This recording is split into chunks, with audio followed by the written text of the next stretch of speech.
Jumanji. Written and narrated by the master of the game. Chapter 1. Africa, 1895.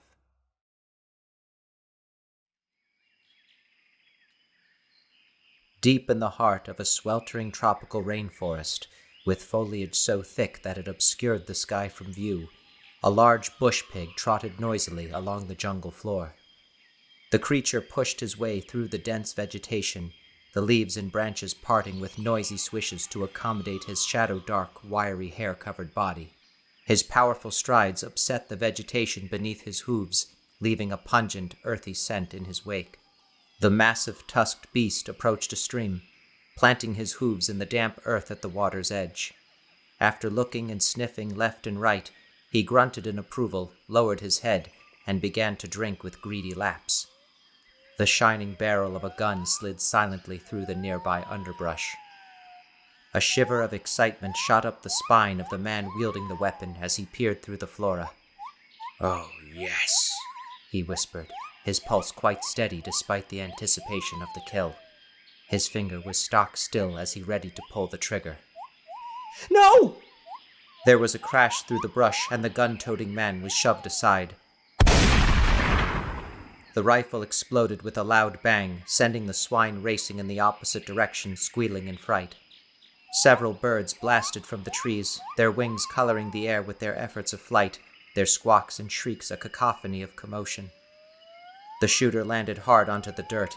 He grunted as the stiff wooden frame of his attacker's worn canvas rucksack toppled onto him, the pack jabbing sharply against his ribcage. "You miserable bungler!" The man peeled himself off the leaves, bark, branches, and stems, brushing off his khaki hunting garb and righting his spiked pith helmet over his sweaty blonde tangle of thinning hair. "That was a near-perfect shot!" Professor Timothy Van Alsberg rose from his crouch, adjusting his askew glasses. Colonel, if you'd shot that animal, it would have put the smell of blood in the air. I specifically asked you to conserve your ammunition unless it were necessary to our survival. We've been lucky so far.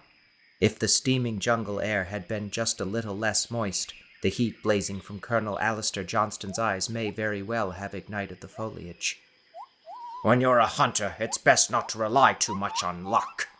He cocked his gun, his gaze hard and flinty. Timothy stared back without so much as a flinch. Conceding that, it would be most prudent to save your expertise until we're closer to our destination. He swept the debris from his dirty water-colored shirt. He froze when he spied a reddish Goliath beetle, larger than his own palm, crawling along his sleeve. Summoning his courage with a deep breath, he plucked the beetle from the fabric with trembling fingers and reverently placed it on a nearby tree. The forest quieted around them until only the sounds of their breathing could be heard. Alistair rolled his eyes and mopped his brow, letting out a lungful of hot air. A wild rustling exploded through the foliage. Timothy's eyes widened as he stared in the direction of the sound. His body grew as tense and rigid as a rabbit in the crosshairs of an eagle's predatory gaze. Alistair calmly lifted his gun and readied himself to shoot. "Stay down! Don't move!" he commanded in a hushed tone. Two men, one a tall Caucasian dressed in attire virtually identical to Timothy's, and the other, a shorter, bare-chested African native, shoved their way through the thick undergrowth. Alistair grumbled and lowered his gun. "Good heavens! Is everything all right? We heard a gunshot!" the taller of the two said, breathlessly. Timothy's body melted out of his stance as recognition dawned. Yes, Nigel, everything is fine. The colonel just got a tad overzealous. "Oh, that's a relief," Nigel said, wiping the sweat from his brow. "Hassani," he spoke quietly to the mahogany-brown man in a language neither the professor nor the colonel understood. Hassani nodded and responded, seeming to relax. Nigel turned to Timothy. "He thought you might have encountered a leopard. If only," Alistair said, huffing out a quick snort. Another rustle sounded, and the quartet started. Alistair again raised his gun. A large man with the torso the shape of a barrel peeled back branches and stepped into view, breathing like the bellows on a coal train and with a smarmy grin affixed to his face. A green derby perched atop his hair, which itself was the color of tree bark. Sweat stained his magenta shirt, and the pockets of his banana-yellow vest bulged with the countless objects he had been meticulously stuffing into them from the moment they'd all stepped off the boat that had brought them into port. He regarded his companions with bright and eager eyes, his left one a tranquil green, the right one a piercing blue. "Felix, perfect timing," Timothy said with a forced grin. Alistair glowered as he lowered his rifle again, this time with far more reluctance. "Gentlemen! Nothing the matter, I hope," Felix said, as a host might to an assembly of dinner-party guests. No worries," Nigel said. He took out an old map from his pocket and briefly skimmed it over. "We're at the right angle. We just need to head south for another half day. After that, we should reach the Zarua village. Hopefully, Hassani and I can persuade one of the locals to talk." "Let's make sure we have everything we need to avoid delay," Timothy said, his gaze sliding to the gear still on the ground from his and the colonel's scuffle. Alistair's nostrils flared as he regarded his associates. With a sneer, he turned to Felix and pointed an accusatory finger. "We'd avoid delay a lot more if you didn't keep scuttling off to search for your frivolous little keepsakes." The large man continued to grin. "Frivolous? What well-to-do connoisseur wouldn't be intrigued by such strange oddities from a world practically unknown?" Alistair spat into the soft earth near his booted feet. Felix, apparently unimpressed by Alistair's derision, merely continued. "And as I have said before, and will say again, Felix J. Kaufman never trades less than his best." He puffed out his chest, smoothed his shirt, attempted to tug his pants over his bulging stomach, and adjusted his derby for effect. "Haud ignota liquor, gentlemen. I speak not of unknown things." "Help Hassani with our supplies, won't you, Felix?" Nigel asked, sounding very exasperated. Felix, Nigel, and Hassani began gathering up their rucksacks. The heavy packs were loaded with ammunition, canteens of water, rations, magnetic compasses, maps of the area, pocket knives and other small tools for emergencies, and other necessities. Their tents and bedding were secured beneath their packs with sturdy straps. "Are we ready?" Timothy asked the expedition team, who each stood with his belongings. All except the colonel, of course, who had refused to carry anything other than his gun and ammunition, a small hunting knife, rations, a canteen, and a smoking pipe. Glancing at Hassani, who had wrung Alistair's heavy pack over his slight frame, Timothy sighed pityingly. Alistair turned toward Timothy. "Why did you have to bring that duffer along as well?" he hissed, jerking his head toward Felix with an expression of dislike even greater than his wont. Timothy shook his head in what seemed to be disinclined agreement. "We had to. Nearly every piece of equipment we have in our possession was donated by that man," he said with the tone of an apology. "It was too good an offer to pass up." Straightening his shoulders, he turned to face Alistair. "Colonel, I realize this is not the manner to which you are accustomed, but we all have our own roles to fill on this expedition." Felix suddenly appeared at Timothy's side and draped an arm around his shoulders, smiling unctuously. Alistair flashed him a knife-like grimace. "And I can think of no better leader for such an incomparable voyage as this one," Felix asserted. "The perfect liaison between ourselves and the... what is this tribe called again?" Timothy gently disengaged himself from beneath Felix's arm. "The tribe is called Jumanji, Felix. Jumanji." Hefting his gear and slinging it over his shoulders, Timothy pushed through the shrubbery. The others followed, marching onward ever deeper into the jungle.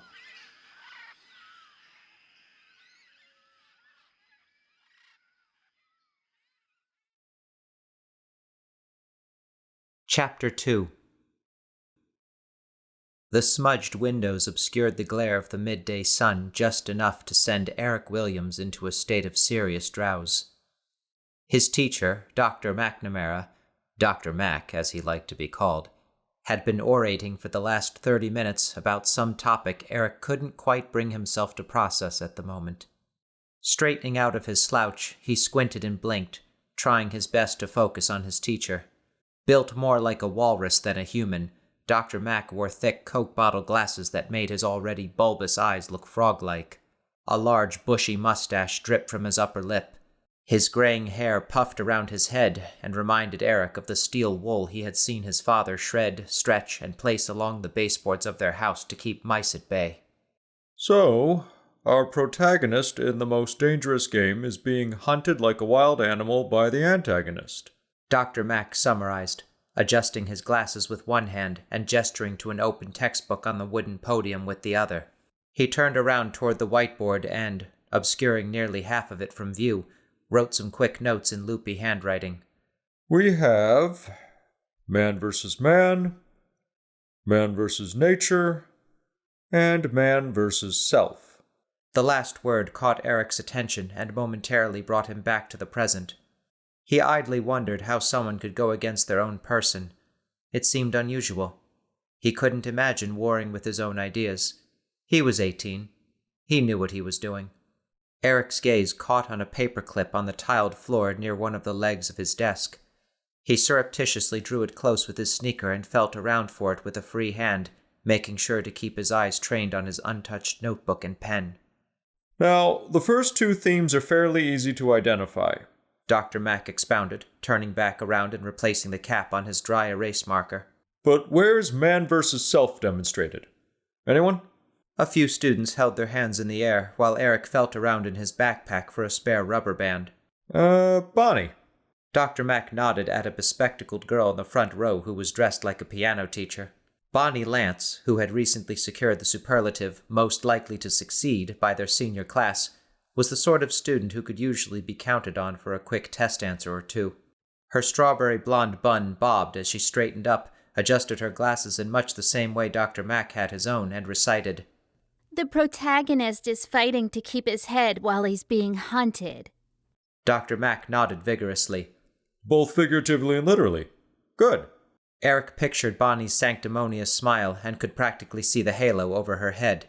He stretched the rubber band between his left thumb and right index finger and carefully inserted the paperclip.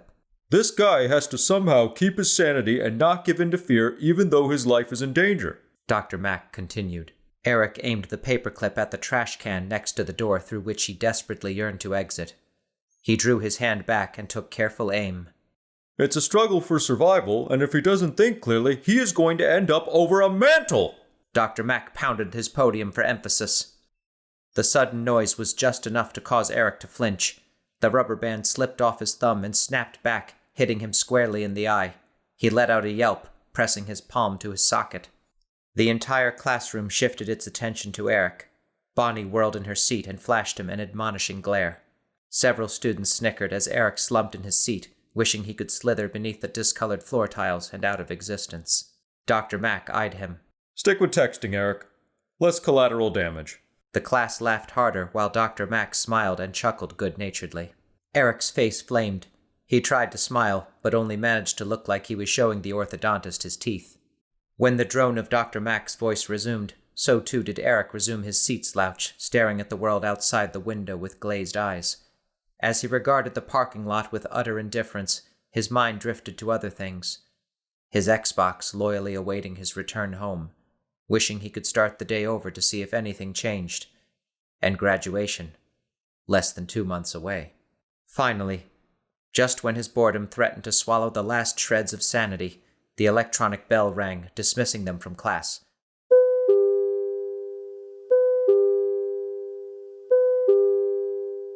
Eric picked up his backpack, slung it over his shoulder, and shuffled out of the room, scowling. Chapter 3. Eric pushed through the throng of students, making his way to his locker. After absent-mindedly twirling the combination lock, he drew the narrow door wide and exchanged his books for the ones he'd need for his next class, Algebra 3 and Trigonometry. With a huff, he slammed the locker shut, revealing the presence of Krystyl Kelly, who had inconspicuously sidled up during the 7 seconds that the door had been ajar. The dark blue metal of the lockers she casually leaned against made her linen-white skin look almost luminescent, and the countless freckles dotting her nose and arms even brighter. They clustered at her shoulders, bare under the rolled-up sleeves of her blue Stolly t-shirt that was complemented by ripped punk jeans and peony-pink Chuck Taylors.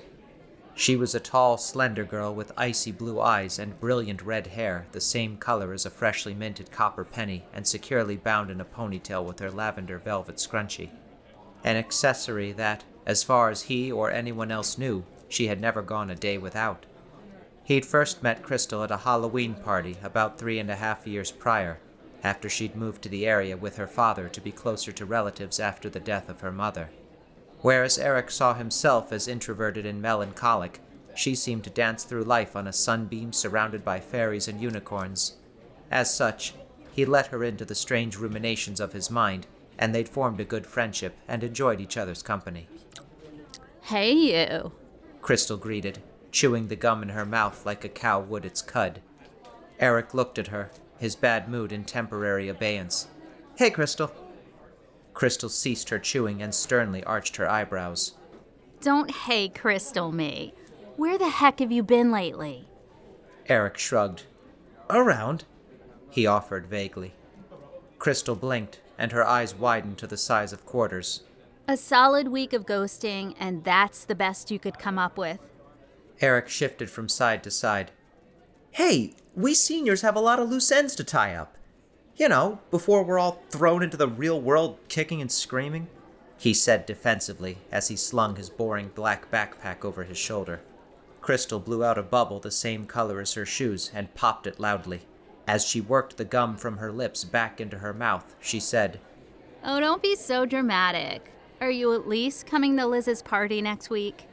Eric leaned against his locker so that their postures matched. Yeah, probably. Krystyl looked as though she might do to Eric's face what the errant rubber band had done to his eye. Probably? You have to, she said, her blue eyes imploring. We all have to spend as much time together as we can before half the group leaves for college in the fall. At that thought, Eric's mood took a tumble down a treacherous path. His mind darkened, and the world seemed to close in on him as if he were being swallowed whole by a gaping void where his ambition had once been. Krystyl waved her hand in front of his face. Eric, what's the matter? She reached out and gently rubbed his arm. You have totally been avoiding us. And every time somebody mentions college or graduating or whatever, you always get that look on your face. What's wrong? Aren't you excited? Eric shrugged again. Krystyl let go of his arm and began gesticulating as she spoke. How can you not be? I mean, what? 1 more month of school, then graduation, then you have the summer, and then at the end of August, whoosh! She pushed the air in front of her, then made a dramatic sweeping gesture, like she was painting on an invisible canvas. You're off to bigger and better things at Westchester. She let her arms drop to her sides and shrugged. I'm the one who should be depressed. School's not going to be the same without you and the others. Eric's brow furrowed. He felt slightly guilty at the prospect of darkening Krystyl's sunny disposition, but he likewise could not bring himself to lie to her. Okay, I'm off to Westchester, but so what? Krystyl, college is just 4 years of limbo between having fun when you're young and being forced to grow up. Krystyl playfully punched his arm. Oh, knock it off, she scorned. Eric shook his head. I'm serious. No more teenage idealism, no more halcyon days of youth, no more adventure.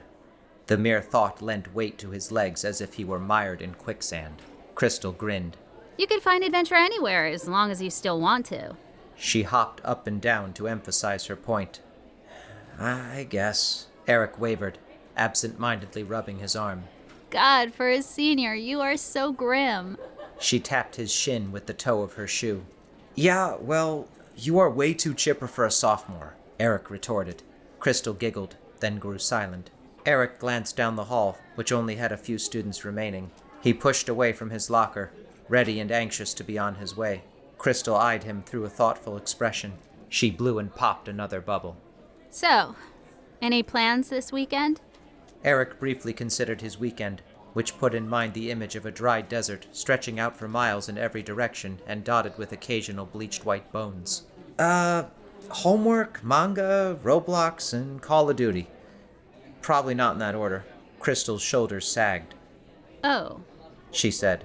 She spat her gum into a nearby trash can, narrowly missing Eric's torso by inches. Stunned for a moment, Eric allowed himself a small chuckle. Such a lady. Why? Eric asked, eyeing her casually, scratching her neck.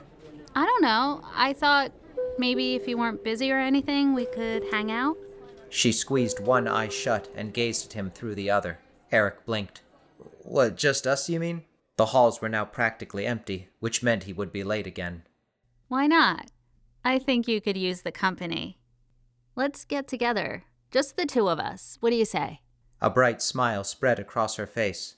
Eric frowned. Hanging out with Krystyl would seriously cut into his Call of Duty time.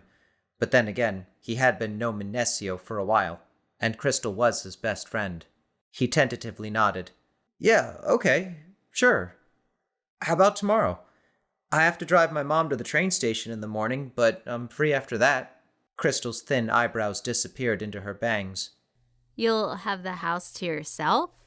Eric nodded indifferently. Yeah, she's going up to Newark for my grandma's birthday and coming back Sunday morning. But she'd be okay with me having someone over. Just, no drugs or alcohol or other stuff. Krystyl was silent, but her eyes were flickering. Eric had the impression that she was thinking very quickly or meticulously about something. Really not wanting to be late, he prompted her. Okay, so tomorrow works for you? Krystyl seemed to vibrate. Yeah, great. I have lacrosse practice at 10, so how about I come by after that? I could shower at the gym and make myself prettier. Her lips rolled between her teeth, and her cheeks reddened.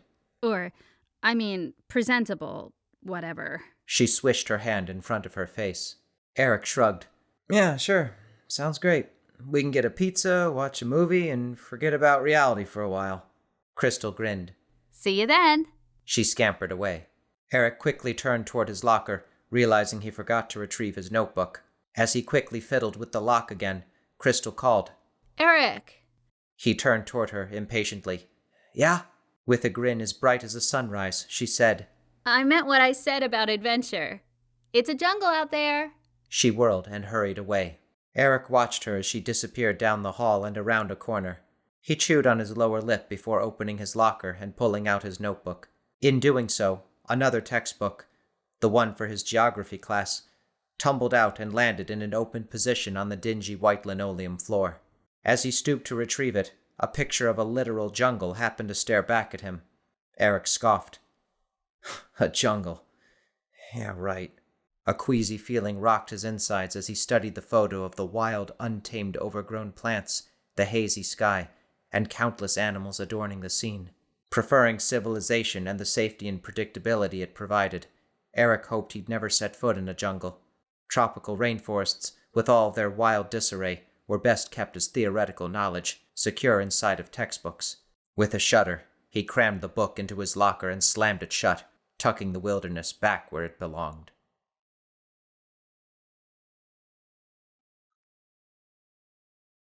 Chapter 4. The next day, in the bedroom of Eric's house, which sat nestled in the middle of 2 wooded acres, its sole occupant laid flat on his bed, surrounded by manga comics he'd been idly paging through before his Android phone buzzed. The early afternoon sun cast listless beams on the floor, lighting a swath of swirling dust motes.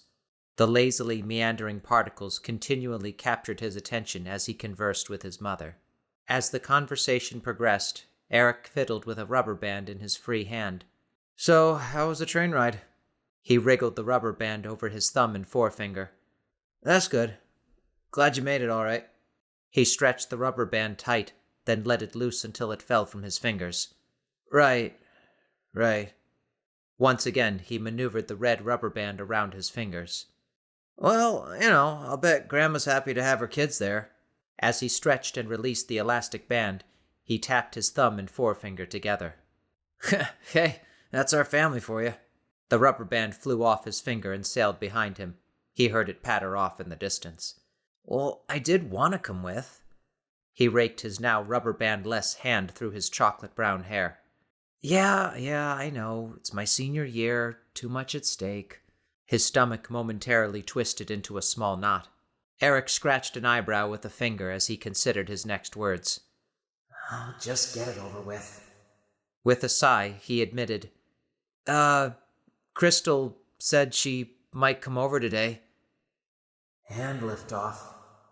Mom, she's just a friend. A harsh squint drew his eyelids together. She was just trying to be nice. He gave the vortex of dust a glassy-eyed stare. I do get it. Huffing out a groan, his eyes tracked a circle. They happened to land on his digital alarm clock, 2:04 p.m. Krystyl's practices on Saturdays started at 10 and ran about 3 hours. If she was going to shower and get cleaned up at the gym, she would be arriving any minute now. Whatever. Okay, so what time are you coming back tomorrow? His gaze slid back to the dancing dust motes. Okay. She just wanted to hang out. Alright, yeah, that's fine. She probably feels sorry for me or something. Yeah, tell Grandma happy birthday for me. She wouldn't be coming over unless she had nothing better to do. Yeah, that's fine. I'll call her then. Alright, yeah, have a nice... What? His mind drew up the image of a bare corner of the living room. The square wooden table? Yeah, I brought it up to the attic last winter. He scrunched his face, remembering how unwieldy the table to the attic project had been.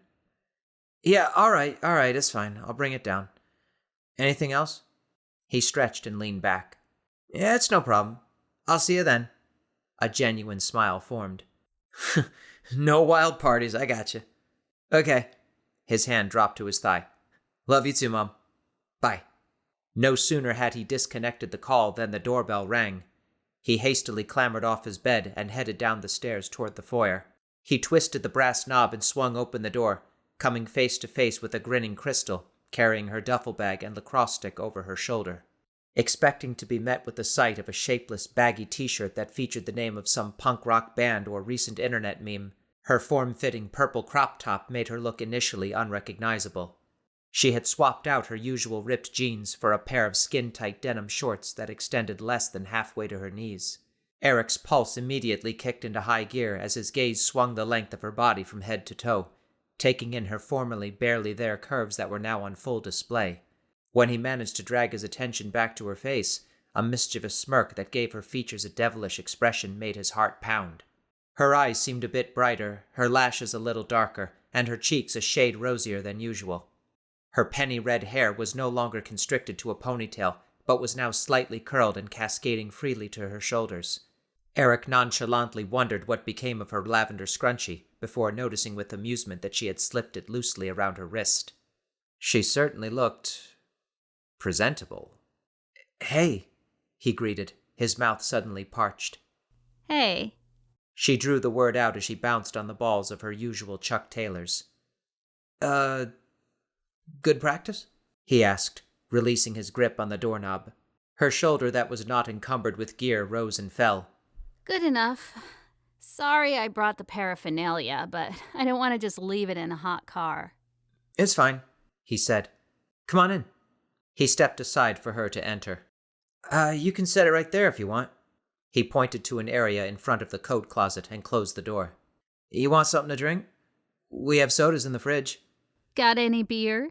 Krystyl asked. Eric gaped in shock. Krystyl, you are 16! That's totally irresponsible! I promised my mom, you can't... Krystyl quirked her nose and giggled. Joking, Mr. Serious. A soda would be great, thanks. She unceremoniously dropped her bag and stick in the indicated place with a clatter. Oh, right. Okay, he said, trudging toward the kitchen. That's my bribe, actually, he added, trying to sound cool. Bribe? Krystyl asked, following behind him on the ash-gray tile lining the hallway. Yeah, I have to bring down a table from the attic. Mom's request. Maybe you could help me? It would be easier with 2 people. Eric led the way into the kitchen, coming to a stop in front of the stainless steel refrigerator. He pulled open the door and peered at the clear plastic shelf lined with soft drinks. Okay, so we've got Perrier, Sprite, root beer. Oh, a root beer would be great, thanks. She leaned past him and grabbed a can from the shelf, her breast brushing against his arm in the process. The small shudder that rolled along Eric's spine compelled him to hastily step away and push the refrigerator door closed. With his brow furrowed, he trained his attention on her smooth neck as she flipped the top, tipped back her head, and glugged about half the can. Krystyl set the can down with a tinny thwack on the granite countertop, tugged free the plush lavender scrunchie from her wrist, and finger-combed her silken hair into submission, re-securing it in its usual ponytail. All right, lead the way. Eric remained still as he considered her. I like it better when it's not in a ponytail. Why'd she even style it, though? It's just pizza and a movie. He dismissed his errant thoughts with a soft, Are we going? she prompted, flashing him a curious, teasing sort of stare. Eric snapped out of his trance with a shake of his head. He spun on his heel and headed out of the kitchen. Yeah, we're going.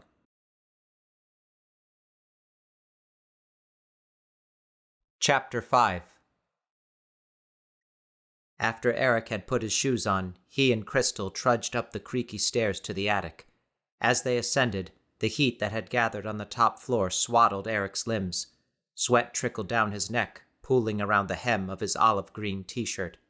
Standing upright, he flicked on the light, then tugged at the edge of his shirt, trying to force some air against his sticky skin. The lone light bulb hanging from the ceiling sputtered, casting eerie shadows over the boxes and assorted piles of junk. Spiderwebs shone in the bursts of light. Ugh, it's like a sauna Tim Burton would have designed. Krystyl remarked, fanning her face. Yeah, it is, Eric readily agreed. But I just want to bring this table down now so I don't forget. Then we can have our pizza and movie. The wooden table sat in the darkest corner of the attic. Eric glanced at the sputtering light bulb and brushed his palms vigorously against his blue jeans. I guess I should probably replace that bulb. Maybe later? Krystyl said, taking in her eerie surroundings. I just want to get out of here. Right, yeah, good plan. Eric picked his way past the boxes as he made his way toward the furniture piece. Krystyl followed along close behind. Eric positioned himself at the side of the table closer to the wall so that Krystyl could pick up her end with marginally more ease. Here we go. Okay, hold on. Krystyl grabbed the bottom of her top and quickly dabbed her forehead and eyes, offering an unimpeded glimpse of her smooth, flat stomach. Stupefied only for a moment, Eric reached down and grabbed at the table until he felt his grip was sure. Krystyl likewise grasped the solid wood before her. Ready? Uh-huh. They picked up the table, which felt heavier than Eric remembered. Maneuvering the piece of furniture around the clutter proved somewhat unwieldy and challenging. Easy, Eric cautioned. I've got it. I've got it, Krystyl said as they maneuvered it around a stack of boxes. A large spiderweb, draping from the ceiling to the wall in a menacing arc, caught the side of her face. Krystyl shrieked and stumbled backward, losing her grip. Get him off me! She shouted, frantically batting at her head and obliterating the integrity of her ponytail. The table fell with a loud crash to the floor, cracking an old floorboard in half. Krystyl's hands froze in mid-bat before flying to her face. Oh no! She said, her voice muffled by her palms pressed flat against her lips. Oh my god. I'm so sorry. Eric waved her concerns away, stooping to inspect the damage as Krystyl guiltily picked up her scrunchie and slipped it back around her wrist. With a grunt, he hefted the table free from the splintered floorboard. It was an accident, he assured her, pulling out chunks of wood from the hole. Let me just... His hand landed on something that did not feel like a piece of lumber. Huh? Frowning, he reached further into the hole and groped around. What is it? Krystyl asked, lowering herself to her hands and knees and peering inside the opening. There's something in here, Eric remarked.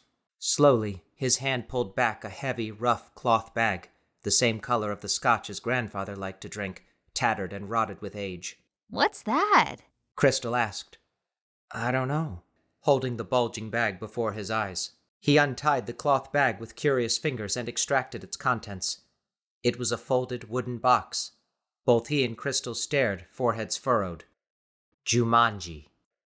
The word was displayed in off-white letters across the front, above an intricately etched picture of a jungle colored with faded paint.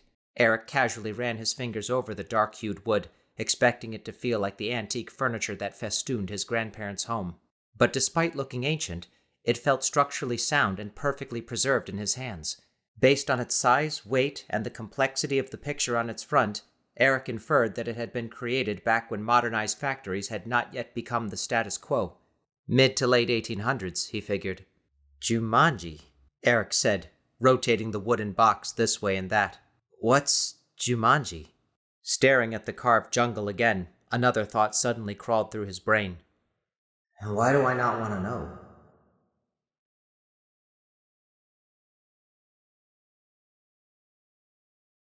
Chapter 6. Eric rested his hands beneath his chin with his elbows planted firmly on his thighs as he stared at the wooden box centered on the coffee table before him. A sultry breeze stirred the marigold drapes that hung around the living room window he'd opened. The sun glared at him through the glass with annoying persistence. He lifted an arm and wiped the last of the sweat from his brow with the sleeve of his t-shirt, stretching the cotton fabric to reach. I don't like this thing. He wasn't sure if it was the strange texture of the wood or the fact that it seemed almost predestined that he and Krystyl had discovered it so fortuitously. But as he'd carried the strange wooden box down the stairs, his mind had been filled with a strange, inexplicable sense of foreboding. And after he'd finally relinquished his grip on it to the jurisdiction of the table, he swore his arms and hands had felt a pulsing, throbbing sensation.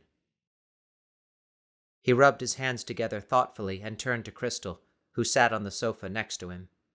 She, too, peered at the game, only her face shone with wondrous excitement. Isn't this cool? She asked.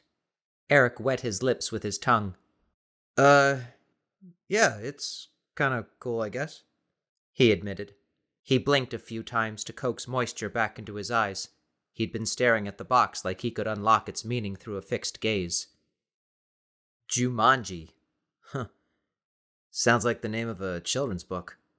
Or a cartoon show, maybe, Krystyl added, smirking at him.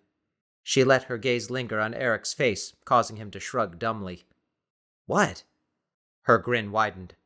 You just look so intense right now.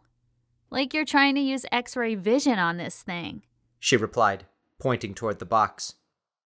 Eric gave a noncommittal shrug before returning his gaze toward the object on the table. Maybe I am.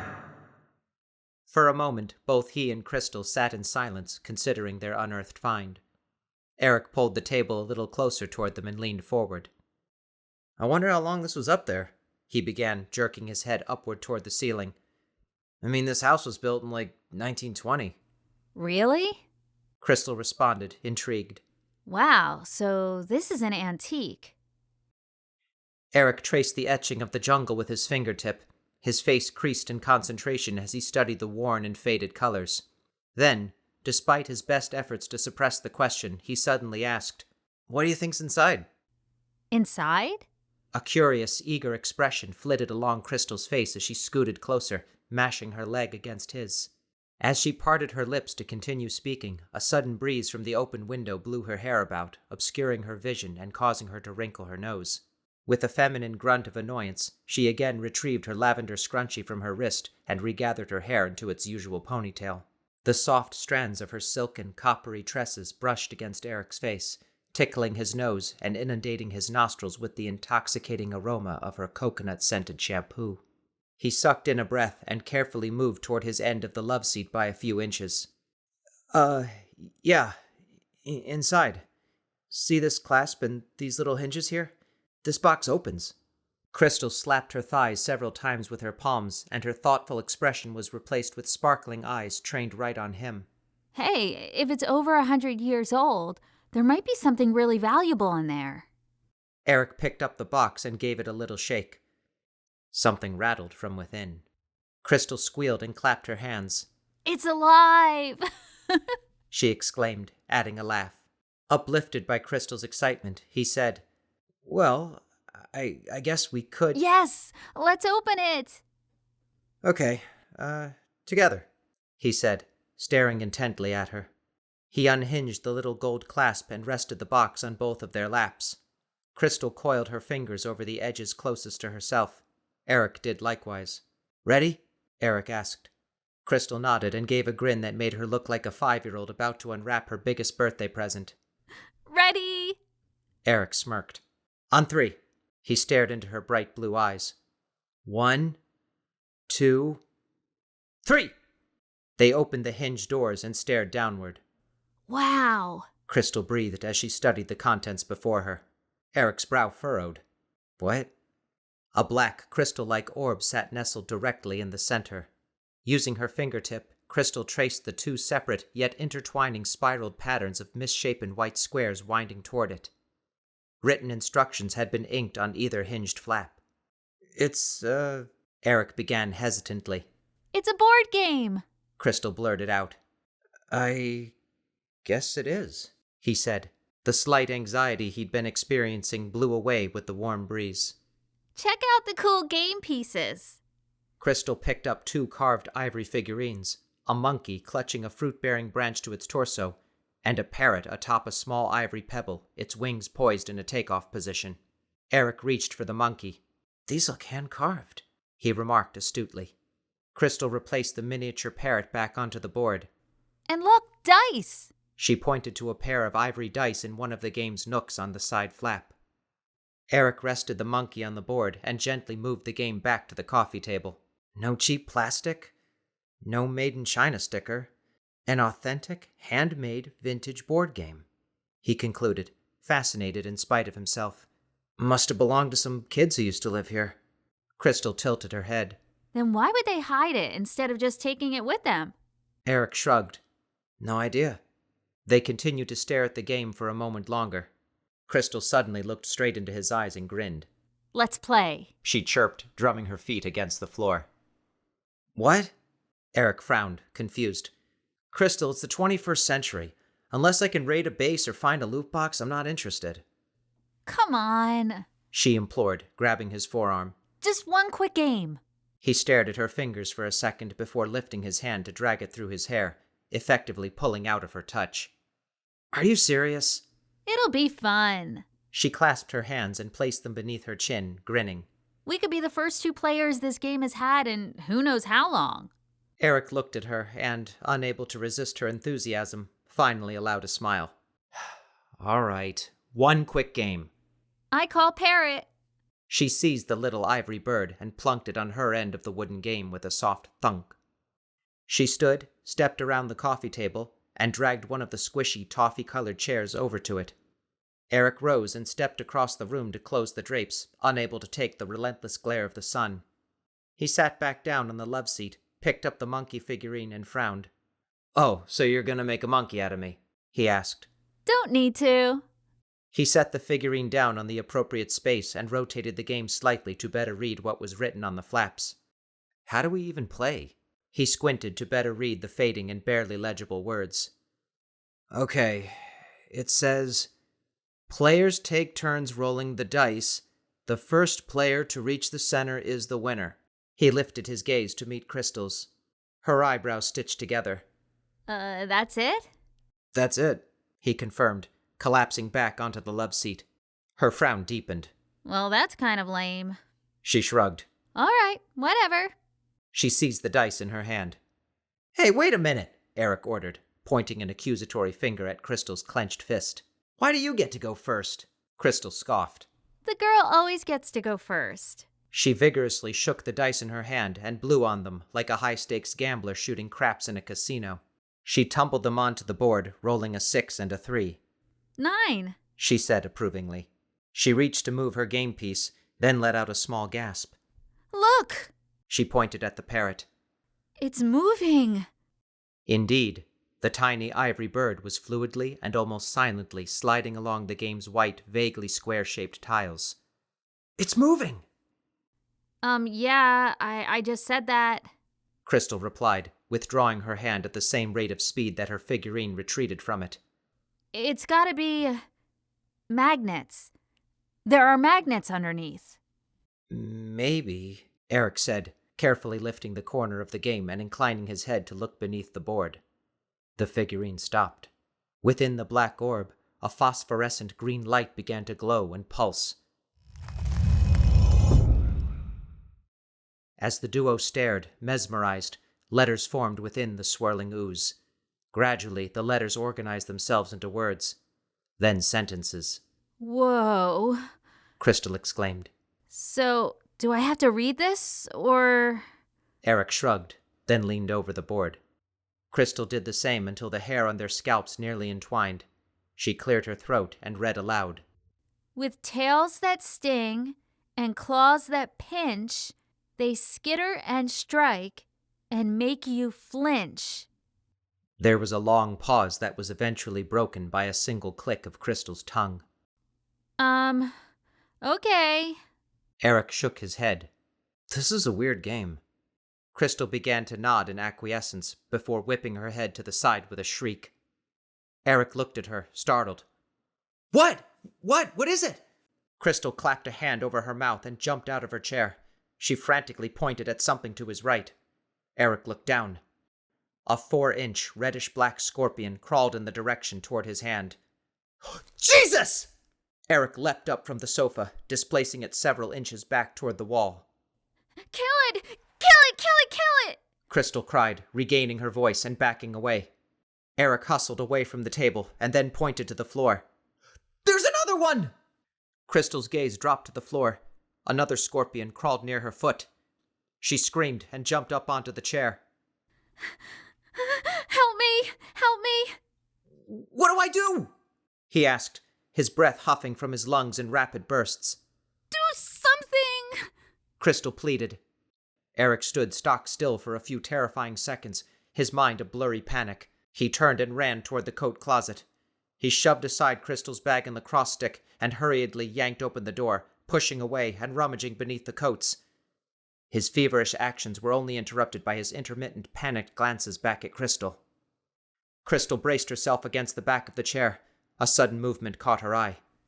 Oh, there's one on me! Her hand flapped about wildly as she gestured toward her shoe.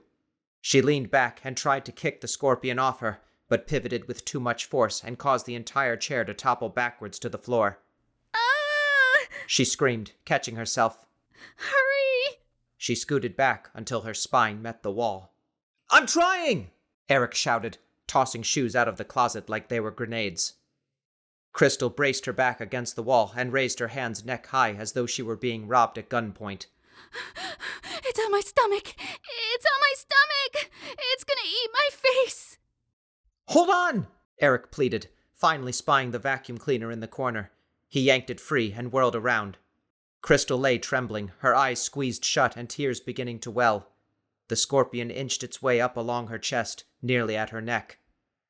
Eric bolted across the room, vacuum in hand, and after a few frantic attempts, managed to plug it into the socket nearest to Krystyl.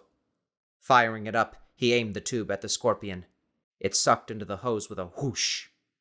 Got it! He shouted. Krystyl opened her eyes and let out a sigh of relief, falling back against the wall. Eric stood, holding the vacuum hose high like a knight would his sword. Where are the other ones? Krystyl pointed behind him, still fighting to catch her breath. Eric turned and sucked up the scorpion on the table and the other one on the floor, trying to scurry underneath the love seat. They clattered as they tumbled into the vacuum's canister. Eric shut off the vacuum, breathing heavily. Who you gonna call? He said, immediately wincing at the cliched and dated quote. He gently set the vacuum cleaner down and helped Krystyl to her feet. Before Eric could react, she immediately wrapped her arms around his back and drew him into a tight hug, her body still trembling. After a moment's uncertainty, Eric awkwardly draped an arm around her and gently rested his hand mid-level between her shoulder blades. The hammering of her heart helped to distract him from the heat of her body and the feel of her taut bra clasp beneath his fingers. Krystyl sobbed into his shoulder. I hate bugs! She sniffled. Eric gently eased her away. Scorpions aren't bugs. They're arachnids. Krystyl's jaw dropped, her blue eyes blazing. Are you kidding me? Huh? We get attacked by scorpions. I nearly get stung. You're supposed to be comforting me. And the only thing you could think to do is correct me because I call them bugs? She shoved him away. Heat crept up Eric's neck and face. What? What did I do? He asked urgently, holding his hands out in front of him. Nothing. She spat with an unmistakable air of disappointment, wiping away the last remnants of her tears. Let's just check and see if there are more.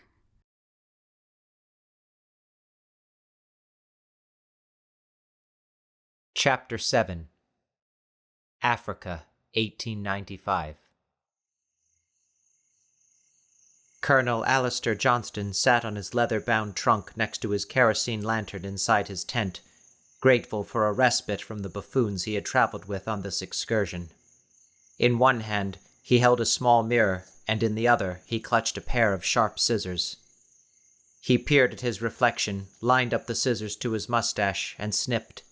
The lantern cast a rosy glow on the tent walls, providing just enough light for the delicate task at hand. Outside the tent, firelight flickered and sputtered, casting shadows at the edges of the jungle clearing. Timothy and Nigel had retreated to the former's tent after pitching it, but their whispered conversation was completely drowned out by Felix and Hassani, huddled around the fire, yammering like hyenas. Alistair longed to line them up and shoot them, one after the other, in either order. A bush baby let out a plaintive cry from somewhere in the trees above, sounding very much like a lost child crying for its mother.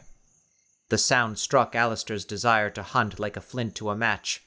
Longing to kill something, anything, he eyed his rifle before returning to his task. He lifted the shears toward his lip and steadied his hand to make the final snip. An explosion of boisterous laughter outside the tent caused his hand to slip, and he trimmed his mustache too high on the right. "Kaufman, you—" he roared, flinging the mirror and the scissors to the ground. He stood upright, threw back the tent flap, and stormed into the clearing. Felix and Hassani sat on crates near the sputtering fire, engaged in some sort of game. "What in blazes are you doing?" Alistair demanded. Felix J. Kaufman kept his eyes focused on the game before him, but gestured for the colonel to approach. I'm testing out a new product on our native friend here. Observe. "I can see well enough from here," Alistair said, crossing his arms in front of his chest and glaring at the game as he looked over Felix's shoulder. The board consisted of 3 wooden panels attached with hinges in the middle. A glossy black orb sat in the center of the board, with 2 sets of squarish white game tiles spiraling toward it. 2 small wooden pyramids appeared to serve as the game's tokens. Hassani scooped up the ivory dice, shook them in his cupped hand, and threw them. He counted in his native language and tapped his board piece into the center. Well, the battle has been won. You shame me, my friend. You are the master. Felix tipped his hat for dramatic effect and gestured to the orb. Hassani did not understand Felix's words, but understood what he meant. He pressed his thumbs and index fingers around the orb's rim and gave it a little twist. The orb split open down the middle, revealing a small, whitish-purple, eggplant-shaped fruit that Alistair had seen Felix scavenging for earlier in the day. Hassani eagerly snatched up the oblong fruit, fished a small knife from his side, and began to peel and devour it. Alistair's eyes narrowed. "What is this nonsense?" My latest invention, Felix declared. Based on the fabled lost tribe of Jumanji, 2 players simply place whatever they wish to wager into the center here. He pointed to the black glass orb with a pudgy finger. They take turns rolling the dice until 1 player reaches and claims the prize. Hassani grinned as heretofore unclassified fruit juice dripped down his chin. Gathering up the dice and game tokens, Felix deposited them into a small nook on one of the game's flaps.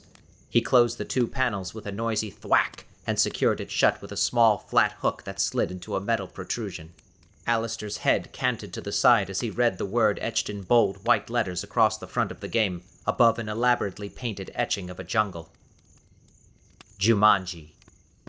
In this land where the trading is good and the natives are enamored by even the slightest representation of the new world, I'll sell thousands of them. Felix eagerly rubbed his hands together. Alistair scoffed. So long as you don't object to being paid in shrunken heads and gorilla pelts.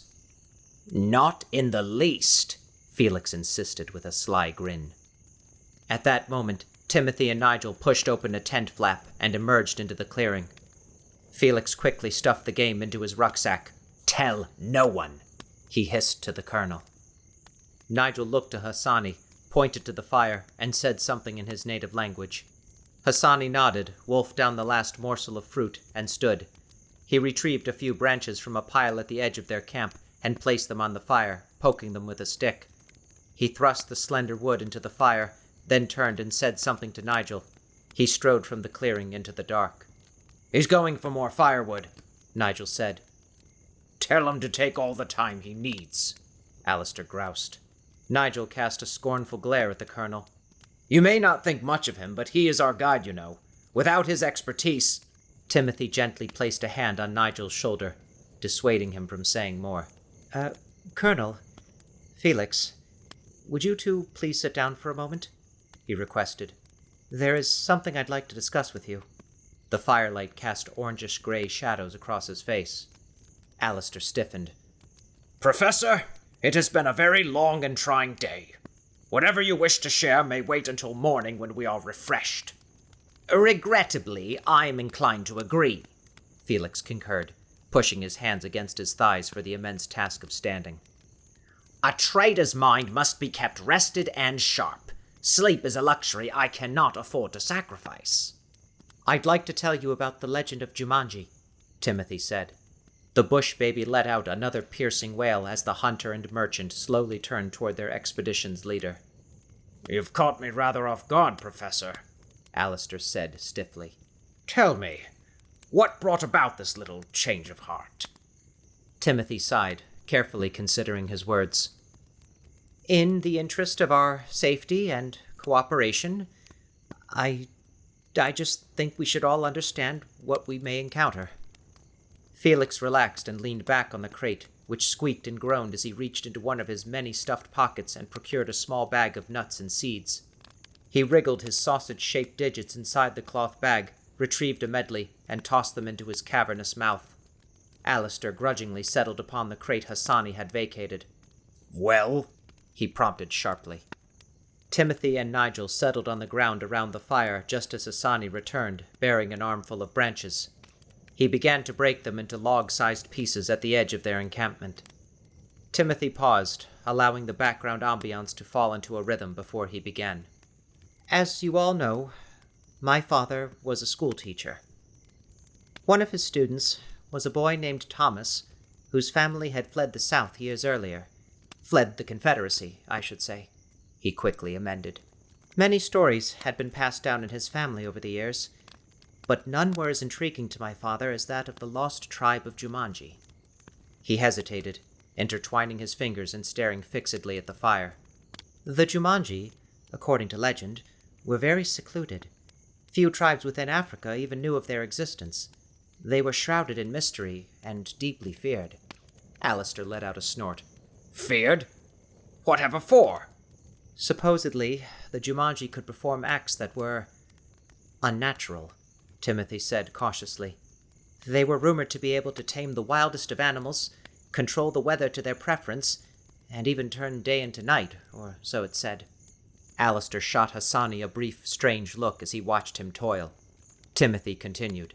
Although the Jumanji were unusual, they were not known to be aggressive, so long as everyone left them undisturbed.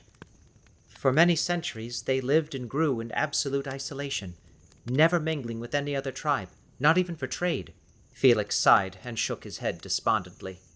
Timothy cast a measured gaze at the others before continuing. Eventually, colonists began to arrive. The Jumanji feared that they were in danger of being discovered, or, worse still, losing their land and their culture. But they lacked the proper weaponry to defend themselves against invaders. As time wore on and foreigners began to explore ever closer, they supposedly sought the help of something known as a Peppo. Hassani stilled. The whites of his eyes shone as he slowly stepped away from the clearing and slid into the shadows. Alistair pulled his pipe and tobacco from his pocket and proceeded to fill the pipe bowl. What's that, a shaman? Nigel cleared his throat. The literal translation is demon. Felix frowned, intrigued, but did not break stride in his noisy chewing. Alistair tamped down the tobacco with his fingertip before reaching down and carefully extracting a burning stick from the fire before him to light it. He puffed the fragrant tobacco as he mused on Nigel's translation. Demon? Yes, Timothy nodded. And they say that this demon put a type of curse on the Jumanji people, one that would seal them off from the rest of the world. That way, the tribe could continue to sustain itself, while safeguarded from those who may have wished to enslave or destroy them. Alistair's glittering eyes belied the stoic rhythm of his puffing. What happened? Timothy dithered, considering the right words before realizing there was no other way to answer. The Jumanji vanished. No one ever saw any hint of the tribe's existence ever again. Its people, its culture, completely disappeared. It is said that the curse is still in effect to this day, hiding the Jumanji from the rest of the world. Firelight cast eerie shadows and light across Timothy's face. And it is said that anyone who finds them will likewise vanish forevermore. The men were silent. The snap, crackle, and pop of the fire filled the air. Finally, Felix said, "What a fantastic story!" "That's all it is, though, a story," Alistair said, nonchalantly puffing on his pipe. "I thought so too," Timothy said. "That is, until I began my job at the university and met Professor Dawson." Nigel nodded, clasping his hands over his knees. "The tales that this man has shared with me are identical to those which I have deciphered in ancient writings concerning the folklore of this region. What's more, the locations of abandoned or destroyed tribal villages divulged by young Thomas are concurrent with the old hand-drawn maps left by previous explorers who either died trying to find Jumanji or were never heard from again." The crackling flames once again drew the men into silence. As the smoke billowed upward beyond the thick canopy and into the clear night sky, each of them quietly speculated on that which had drawn them all together. Timothy flexed his spindly, milk-toast hands toward the fire, the sweat on his palms evaporating. He was a respected professor at his university, albeit the youngest one. He found that despite thriving in academia, he was unable to quash his desire to go out into the world, seek out and discover something amazing, so that he too might be written about in a textbook someday. But he wondered, was it truly ambition that led him to traverse this strange land, or was it merely his own insecurity at lacking a great historical discovery to his name? He quickly decided that it did not matter. This was his and Professor Dawson's endeavor, and neither of them would leave empty-handed. Next to him, Professor Nigel Dawson swatted at a small buzzing insect that had flitted by his ear. Always eager to explore more foreign lands, Nigel jumped at the chance to accompany Timothy to Africa on their expedition, once it was discovered that they shared some common ground and mutual interest in the legend of Jumanji. Having thrived on exotic lands and cultures for many years, Nigel seemed surer of himself on this expedition than his younger colleague. Of course, that did not mean he took the jungle lightly. He considered the wings and proboscis of the large mosquito's remains that now stained his hand. Opposite Professor Dawson, Colonel Alistair Johnston furrowed his brow as he considered the last remnants of his smoldering tobacco. He had been sought out by Timothy and Nigel, who asked if he would finance their expedition into Africa. Alistair, who in the past had donated to their university, was reluctant. However, tempted by the prospect of hunting animals which may never have been seen by Western civilization, he ultimately agreed. Next to the colonel, Felix J. Kaufman smiled in pleasant recollection, even ceasing his chewing somewhat to allow for a richer immersion. He recalled that opportune day when Professors Van Alsberg and Dawson cautiously entered his store to seek out the necessary supplies they would need for their journey. Felix had found himself intrigued by the duo's proposed expedition to a foreign land, and more so by the countless treasures he might discover to sell at ludicrously high prices. After confronting the duo with the harsh reality that the total cost of their equipment and supplies would be substantial, Felix had offered everything free of charge if they would allow him to tag along, at his own expense, in return for any treasures found on their journey. Timothy and Nigel were rightfully wary, but, as Felix had smugly predicted, they ultimately concluded it was too good an offer to pass up. As if on cue, all four men lifted their gazes from their memories. "So, knowing what you know now," Timothy prompted, "do you wish to continue?" Alistair continued to draw from his pipe. Next to him, Felix poured the last of his nuts and seeds into his mouth like the bush pig Alistair had hoped to shoot earlier. "You will still adhere to our agreement?" Felix asked. Nigel nodded. "Yes, Felix, just as I promised before we left America. In return for your generous contributions, you may claim any treasures we encounter to keep for stock in your stores." Felix grinned and spread his arms. "Then I am pleased to say that you may continue to rely on the full cooperation of the one and only Felix J. Kaufman." Timothy smiled. "Excellent. Happy to have you with us, Felix. And you, Colonel?" Alistair drew the heady tobacco into his mouth and released it. After a pause, he nodded. "A discovery of this magnitude would ensure immortality, the one thing any man yearns for." "Well then," Felix said, standing again. He extended his hand before him, palm down. "Gentlemen." Timothy stood and placed his hand atop Felix's. For Jumanji. Nigel stood and did the same. Jumanji, he cried. Colonel? Felix asked. Slowly, and with a final puff of his pipe, Alistair placed his hand on top of the others. The bush baby let out a trilling cry, as if in chorusing celebration. The sawing snarl of a larger animal followed the crash and snap of broken branches, and the bush baby wailed no more.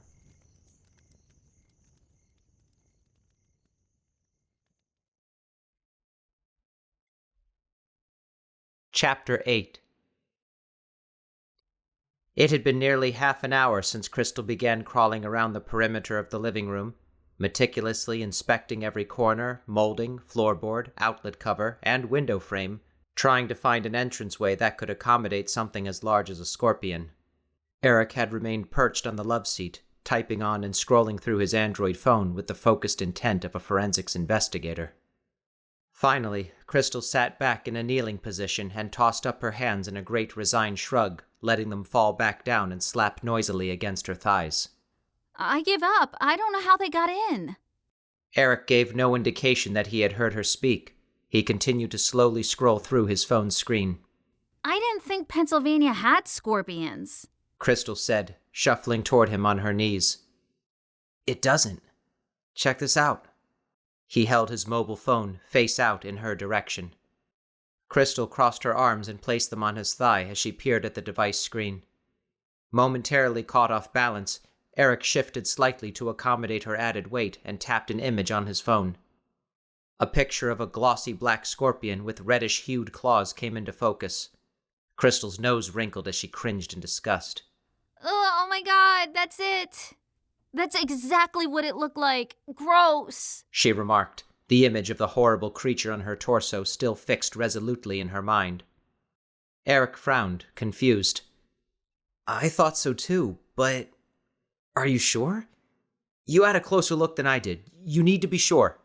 I'm sure, Krystyl insisted. 100%. That is what was crawling on me. She brushed the front of her shirt vigorously with her hand, trying to wipe away the feeling of its body from her mind as well as her torso.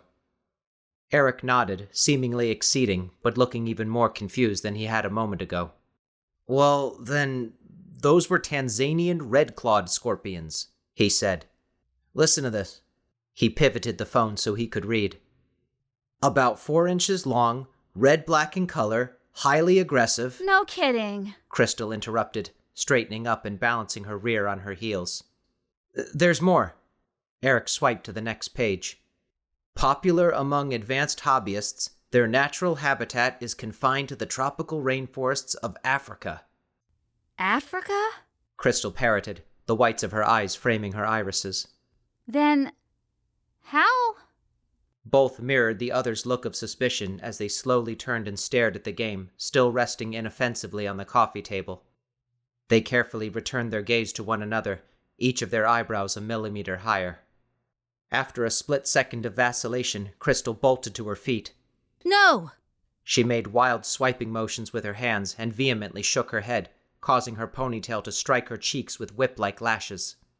No way! Not a chance! No! That's crazy! That's crazy! She held still her ponytail and twirled it around her fingers. No! Eric tried to make sense out of what they'd experienced, but soon came up empty. Tails that sting, claws that pinch, and then scorpions native to Africa pop up in my living room? Krystyl ceased her frantic movements and met his eyes. It's weird, but it's just a coincidence. Here, I'll show you. She carefully righted up her chair and plopped back into it. She picked up the dice. Eric held out his palm. Krystyl, maybe you shouldn't... She cut a glare at him. It's okay. We'll deal with those arachnids later. Her gaze sliced to the vacuum cleaner in the corner where the scorpions rustled from within. You don't think they can, She bit on her lower lip, then scoffed. Never mind. Let's just finish our game. Go on and take your turn. It'll be fine. Eric debated silently for a moment before placing the phone on the table. He tugged the skin at his neck and sighed, unsure. Krystyl handed him the dice. Eric reluctantly received them, cupped and shook them in his hands, and threw them onto the game. They clattered across the wooden surface, coming to rest as a 4 and a 1. 5. Krystyl summed. Guess I didn't have to go first after all. A tremulous laugh left her throat. Eric stared uncomfortably at his figurine as it moved the 5 places. Magnets. It's just magnets. Krystyl stoutly claimed, but the pinched and drawn corners of her eyes seemed to bear testimony to slight skepticism. Ivory's not magnetic, Eric said in a statement of fact. Krystyl's lips parted, and she shook her head at him. Eric twisted his neck so he could read. Into the jungle your party treks, beware the troop that loves to vex. He lifted his eyes to Krystyl's and stared at her, shrugging. Eric reclaimed his Android phone, pressed the power button to wake it out of sleep mode, and tapped the screen. Hey Google, he asked slowly and carefully, what does the word vex mean? Here's the definition of vex. Make someone feel annoyed, frustrated, or worried, especially with trivial matters. Krystyl frowned, intrigued. Eric nodded. Okay. So then, what kind of troop? Krystyl drummed her fingers on the chair's armrest. Troop. Wait. Isn't that a... A tremendous crash emanated from the ceiling, rattling the chandelier over the dining room table and shaking the foundation. Eric slapped down his phone and leapt to his feet. That came from my room! He raced toward the stairs. Krystyl hurriedly followed. More crashes and clatters sounded from his room, like thieves were opening every drawer and sorting through everything he owned. I know what a troop is! Krystyl shouted over the din. Not the time! Eric called over his shoulder, sprinting upward toward the landing. I learned it in English class, Krystyl said, tapping him with her hand. A herd is a group of cows, a school is a group of fish, a pack is a group of wolves. Krystyl, not now! A mob is a group of kangaroos. Krystyl continued as they rounded the corner. Eric lunged for the doorknob to his room. But a troop is a group of... Krystyl's words were cut short as Eric flung open the door. Eric's dropped jaw synchronized perfectly with the scream that left Krystyl's lips. Monkeys, at least 20 of them, were violently ravaging Eric's bedroom. The crash, evidently, had been caused by Eric's dresser being knocked over and smashing into 3 pieces. Several of the hairy creatures were rummaging through Eric's closet, tearing his clothes off of hangers and ripping them to shreds. Several others were savagely chewing through his computer's cables and manga comics like they hadn't eaten in days. One hung onto his ceiling fan as it spun faster and faster, and a half-dozen of them jumped up and down on his bed, screeching raucously. Eric bolted into the room and then just as quickly stopped, paralyzed with indecision as to which problem to address first. He tried to wrestle his favorite hoodie away from one of the monkeys at his closet's door. Let go! Let go! He shouted, tugging hard. The monkey pulled harder, and Eric lost his balance, falling to his knees with a thud to the polished oak floor.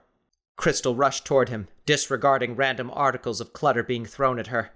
As she reached down to try to help him up, a monkey caught her gaze and stared fixedly at her face. Krystyl froze. This monkey was not watching her with the innate curiosity and playful wariness that she expected a fellow primate would possess. Its brow was furrowed, its eyes were narrowed, and Krystyl realized it wasn't watching at all. It was glaring. Maliciously. The monkey opened its gaping maw and bared yellow fangs before letting out a primal screech. It charged toward Eric's back wall, tore down a framed picture, and smashed it to pieces. These aren't normal monkeys, Krystyl realized with a dawning horror. They're not playing or exploring. They're destroying for the sake of destroying. Get him off my bed! Eric shouted. Krystyl started. She hadn't even noticed that Eric had scrambled to his feet. He tried to shoo the monkeys off his bed, but this only seemed to agitate them further, their jumping increasing tenfold. One of the monkeys lost its footing and fell from the bed, landing hard on Eric's iPod dock player.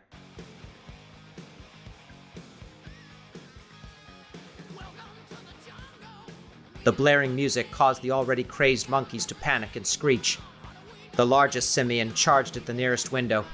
With a splintering crash, it broke right through the glass, sending shards everywhere. The rest of the troop followed suit, knocking the player to the ground and silencing the music. Eric stood motionless, shocked and numb at the sight of his now destroyed bedroom. Holy shit. Holy shit. Oh my god. I'm so dead, he said, his voice becoming breathier with every exclamation. He swallowed hard and raked his trembling hands through his hair. Krystyl picked through the debris and timidly placed a hand on his shoulder.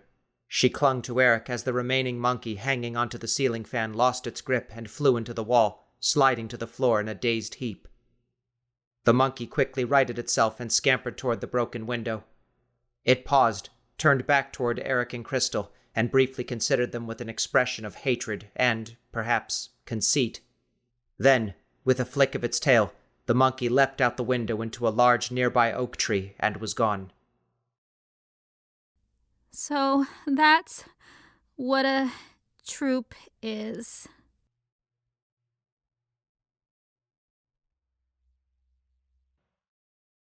Chapter 9. Eric's face showed a hybrid of fear and determination as he charged down the stairs of his house without holding the banister. Krystyl followed him as best she could, but was unable to match his speed despite her lithe legs and years of athletics. It was the game! They came out of the fucking game! He shouted. But that doesn't make sense. Krystyl countered from over his shoulder. You have a better explanation? Eric demanded as he jumped over the last 3 steps with a loud thud. He sprinted toward the living room where the game still rested atop the coffee table and came to an abrupt halt. Krystyl was unprepared for his sudden stop and crashed directly into him, his tense and muscular back knocking the wind from her. Ugh. Although Krystyl did not possess sufficient body mass to displace him, he had planted himself so firmly to the spot that it may not have even made any difference. Once satisfied that Krystyl was steady on her feet, Eric moved slightly closer to the coffee table and stared intently at the game. Krystyl gently massaged her diaphragm and fought to regain her breath. She crossed her arms at her ribcage and trained her attention on the game as well. Moving slowly, as if a sudden misstep could cause the dice to tumble and roll like a couple of jumping beans, Eric carefully settled back onto the love seat. Krystyl lowered herself into the chair opposite him, moving in the same hesitant manner with her arms still crossed. This game, Eric began in a shaky voice. You roll the dice, it gives you a clue, and then it somehow creates it. But that's... How? How does it do that? Krystyl asked in a whisper, her usually pale complexion appearing unnaturally off-white. Eric shook his head as his shoulders mechanically rose and fell. Magic? He speculated in a voice scantly louder than her own. Advanced alien technology? Both? Neither? I don't know. But we're not playing anymore. He unsteadily rose to his feet and headed toward the stairs. Where are you going? You can't just leave. Krystyl bolted to her feet and chased after him, determined not to be outstripped again. She grabbed his arm and spun him around to face her. Stop it, Eric said, yanking away from her grip. I'm getting that sack I found it in, and then we're gonna, I don't know, bury it in the yard or burn it or, I don't know, all right? He turned and continued his way down the hall and around a corner. His heavy footsteps faded almost immediately as he quickly ascended the stairs. Gah! She threw up her hands, whirled around, and stalked back into the living room. When Eric returned a minute later, Krystyl sat hunched over the game. What are you doing? Don't roll the dice! Eric rushed toward her, dropping the cloth bag into a heap on the floor. He grasped her shoulder, terrified that she might actually be capricious enough to continue the game. Krystyl lifted her gaze to him. Eric, we never read this other part. She gestured to the other hinged flap enclosing the game, which was also covered with inked and fading words. It says, Adventurers beware. Do not begin playing unless you intend to finish. The exciting consequences of this game will not disappear until a player has reached the center of Jumanji and called out its name. Eric disengaged his hand from her shoulder. They studied the board in silence. What the hell does that mean? He blurted out. Krystyl rose and faced him, her blue eyes seeming to glow. I think it means that if we finish the game, everything that comes out of it will go back into it. It'll all disappear. A tense, albeit hopeful grin spread across her face. Eric's jaw slackened as he stared at her unblinkingly. Krystyl, you saw what that troop did to my room! Damage done! He reached for the game. Krystyl grabbed his arms and jerked them back. Wait a minute. We can't just let those monkeys run wild. They'll destroy the town. Not my problem, Eric said, wrestling out of her grip. Actually, yeah, it kinda is your problem. You brought them here, Krystyl retorted in a scolding tone that strongly reminded Eric of his mother. He was shocked. He couldn't recall Krystyl ever being this upset with him in the time he'd known her. Yet, as he considered the anger in her stare, he was forced to admit that her demeanor had lost its usual joviality. A fury shone in her eyes that made her look genuinely threatening. Well, Eric hesitated, still processing her rapid change of personality. You started the game, and now we're gonna stop! He shoved her aside and lunged for the game. Ignoring the tremors he felt in his hands when they made contact, he grabbed the game's main section and lifted it from the table. Krystyl just as desperately seized one end of the board and pulled tight. We have a responsibility here. If we don't finish the game, who will? I don't care, as long as it isn't us! Eric grunted as he tugged the board, trying to struggle it away from her. Krystyl, let go! Krystyl's face had grown red and sweaty as she matched his strength and resolve in repossessing the game. You let go! Give me the game! Eric bellowed, pulling harder. I mean it! No! Now! Krystyl twisted and heaved at the board. Stop being so selfish! She growled through gritted teeth. With a mighty pull, she wrested the game out of Eric's hands. The ivory figurines remained affixed to their respective tiles, but the momentum flung the dice across the board and bounced them off the center orb. They came to rest at 4 and 3, totaling 7. No! Eric shouted at the same time Krystyl screamed. Oh my god! He quickly snatched the game away from Krystyl, who was too stunned and horrified to react. He slammed it down hard onto the table and pressed his hand flat over Krystyl's game piece. That doesn't count! That doesn't count! He shouted desperately to the black orb. If the game had heard Eric's assertions, it apparently did not agree. With Krystyl's ivory parrot trapped beneath his palm, the game itself instead began to move underneath the figurine to allow it to progress the allotted spaces. Eric pressed down harder on the parrot, so much so that all of his knuckles whitened, but still the game continued to shift. No! Eric dropped to his knees and, holding one hand firm on the game's surface, wrapped his other around the ivory bird just as it moved its 5th space. A burst of phosphorescent green energy with the same obscuring effect as heat haze erupted from the game's black orb and knocked Eric back several feet into the wall. He landed hard onto the floor with a grunt of pain. Krystyl yelped. Breathing hard, Eric slowly righted himself, staring at Krystyl's figurine taking its 7th and final space. They stared at the game with matching horrified looks of realization. It knows. Krystyl breathed. It knows what you just tried to do. Yeah, Eric said, finally managing to stand and tug his t-shirt back into place. And I think it's pissed. Green light swirled in the black orb and gradually became words. Krystyl regarded Eric repentantly before leaning over and orating the clue in a quavering voice. Frenzied beasts are at your heel, with tusks much sharper than their squeal. An odd rattling noise drew her attention away from the undulating green words. The dice had begun to vibrate. A second later, the entire game began to tremble. Eric's phone slid across the table's surface and clattered to the floor. The tremors spread into the old house, causing it to squeak and groan as it shuddered and quaked. Pictures crashed to the floor as spidery cracks split the walls. From behind the hall closet door, bestial squealing grew louder and louder. Eric's mouth suddenly became very dry. Fuck.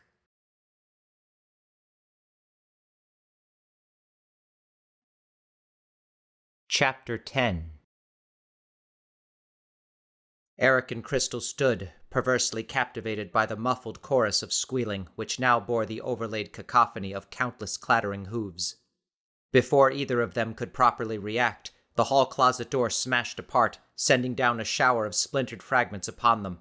Krystyl started and backed away toward Eric as they braced themselves against the far wall. A wild sounder of bush pigs stormed into the house, charging violently and destroying anything in their path. The frenzied beasts barreled over and through dining room furniture, obliterating the chairs, table, and hutch. China and glassware exploded into shards as they tumbled to the ground. Several pigs snagged Eric's mother's colorful throw rugs with their tusks and shredded them into rags before racing toward the living room. A hoof landed firmly on Eric's phone, shattering it to pieces. Krystyl leapt up onto the table, her feet flanking the game without touching it. She held out a desperate hand to Eric. Come on, up here! But Eric seemed unable to move. He stood and stared dumbly at the house he had lived in his entire life being destroyed beyond recognition. His mind had shut down. He felt sick. It was only when one of the larger bush pigs shot right through his legs and knocked him to the ground that he seemed to return to his senses. Whirling like a small tornado to face Eric and sizing him up, the bristly beast snorted huffily and pawed the floor with its hoof. Eric pushed himself up to his elbows and tried to crab walk away from the bush pig, keeping his eyes trained on its sharp tusks that jutted resolutely toward its scowling face. From out of the corner of his eye, he saw Krystyl standing atop the table and relatively safe from danger. She still feebly held out her hand, but it was of no use anymore. Eric was too close to the ground to seize her hand, and even if he weren't, he could not afford to take his eyes off the creature for even a moment. The swine twitched its socket-shaped snout, lowered its head, and tensed its body to charge. In a flash, Krystyl tore off her crop top, revealing a red lace bra. She jumped atop the bush pig and wrapped the lavender cloth tightly around its beady little eyes. The creature let out a high-pitched squeal and tried to buck Krystyl off its back. The pig twisted and reared, violently throwing Krystyl to the ground before retreating and disappearing into the chaos of its brethren. Eric quickly struggled back to a standing position. Krystyl groaned as she rolled to her side and climbed to her feet, snagging her top as she stood. Eric's gaze couldn't help but land on her perky breasts that heaved up and down with her intense breathing, but he managed to refocus on her face after lingering a second more. Reaching for her hand, he tugged her along. "Come on!" Where are we going? She said breathlessly, quickly shoving her shirt inside her shorts waistband with her free hand. "Basement!" he shouted over the din. Wait, the game! Jerking out of Eric's grip, she seized the game, folded it up so that it enclosed the game pieces and dice, and tucked it under her arm. Dodging the bush pigs, they hurriedly made their way to the basement. They ran inside and slammed the door shut. Eric frantically grabbed around for the light bulb's chain before his nervous fingers finally seized and pulled on it, creating a dim glow of illumination. He huddled next to Krystyl, both of them breathing hard as the muffled chaos continued overhead. From time to time, a trickle of dust or bit of plywood dropped from above, displaced by the incessantly shaking house. After a moment, Eric became acutely aware of a new pain. He reached down and patted his thigh just above his kneecap. The denim of his jeans was torn, warm and moist with blood. He must have caught it on the bush pig's tusk when it charged him. Krystyl quietly gasped in sudden realization and skimmed her eyes downward, her cheeks reddening only a shade lighter than the thin, lacy material covering her chest. Oh, jeez. She mumbled, biting her lower lip. With a quick, nervous glimpse at Eric, she hurriedly tugged her top from her waistband and pulled it back over her head. Eric stole one last peek before her ample breast slipped away from view. He swallowed back his unexpected pleasure at ogling her body and quickly redirected his notice to the rip in his jeans, smoothing the denim with a now bloodied forefinger. Slowly, the ruckus from upstairs began to dissipate. After several more minutes, the sounds finally vanished, leaving an eerie quiet in their wake that bizarrely disturbed Eric more so than the anarchy it had replaced. Are they gone? Krystyl whispered, her breath resuming its regular tempo. "I don't know," Eric answered. They tromped back up the stairs, Eric limping slightly, and paused at the doorway, cracking it open a bit and peering through the opening. "I think it's safe," Eric whispered. He opened the door just wide enough for him and Krystyl to step out into the hall.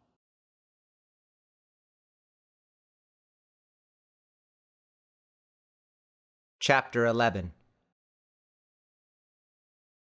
Silently and despondently, Eric and Krystyl surveyed the damage, moving from room to room like mourners in a funeral procession. It was impossible to say which room was which. Every wall was missing huge chunks of sheetrock, with wooden framework, pipes, and wiring hanging open like rotting wounds. Floorboards were smashed up, and only a few scattered remnants of furniture were identifiable. In what was left of the kitchen, the now dented, leaking sink steadily dripped a pool of water onto the floor. The refrigerator had been overturned, and food and broken dishes had fallen out of the smashed cabinets.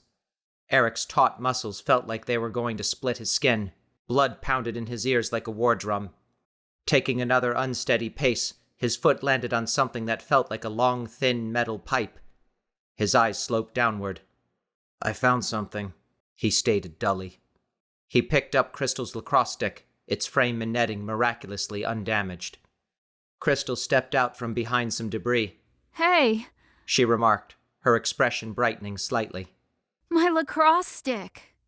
Scowling, Eric spitefully flung it over his shoulder where it clattered somewhere into the ruins of the dining room. She had no business reclaiming her undamaged personal belongings when his house had been effectively demolished. Krystyl flinched at his display, worse than she ever had during their encounter with the scorpions. Eric stalked toward her. "Give me the game.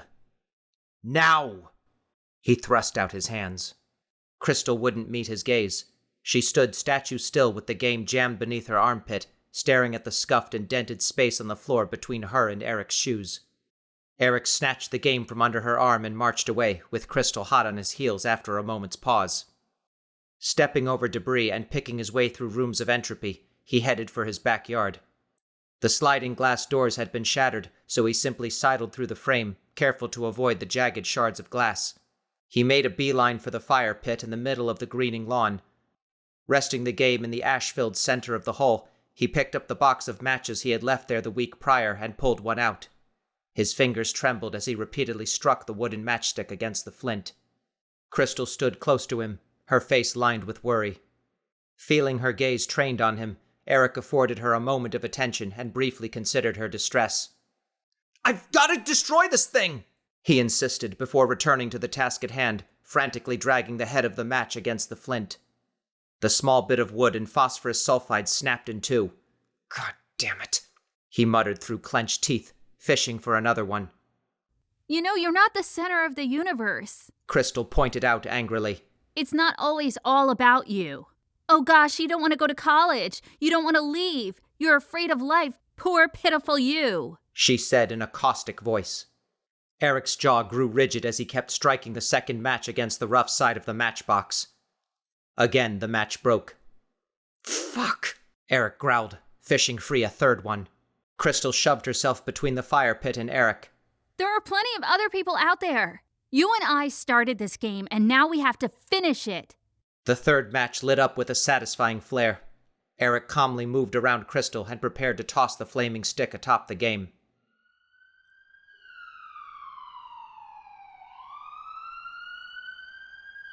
He turned toward the sound at the same time as Krystyl.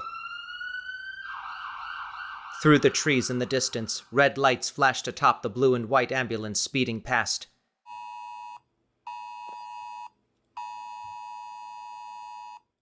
An emergency broadcast tone resounded from the back pocket of Krystyl's shorts. With some effort, she tugged her iPhone free from the skin-tight denim and swiped the screen. Her eyes hollowed and her hand flew over her mouth. Eric dropped the match on the lawn and leaned over her shoulder to look. A young, inch-tall, blonde news reporter looked out at him from the screen as she spoke. "This is a live news report coming from the heart of town." Her next words were cut off as she frantically waved the camera's point of view to her right. It looked like the footage Eric had often seen on the news about a social movement's protest that had quickly devolved into violence and tear gas. Monkeys were terrorizing the citizens, chasing them up and down the city streets and causing them to flee for cover. Some of the townsfolk that were able to escape their frenzied attacks had barricaded themselves inside a Chinese restaurant that had been Eric's favorite since he was 9 years old. The frenzied bush pigs were ramming into cars outside the small mom-and-pop diner where Krystyl waitressed part-time, trapping their drivers and passengers inside as hostages.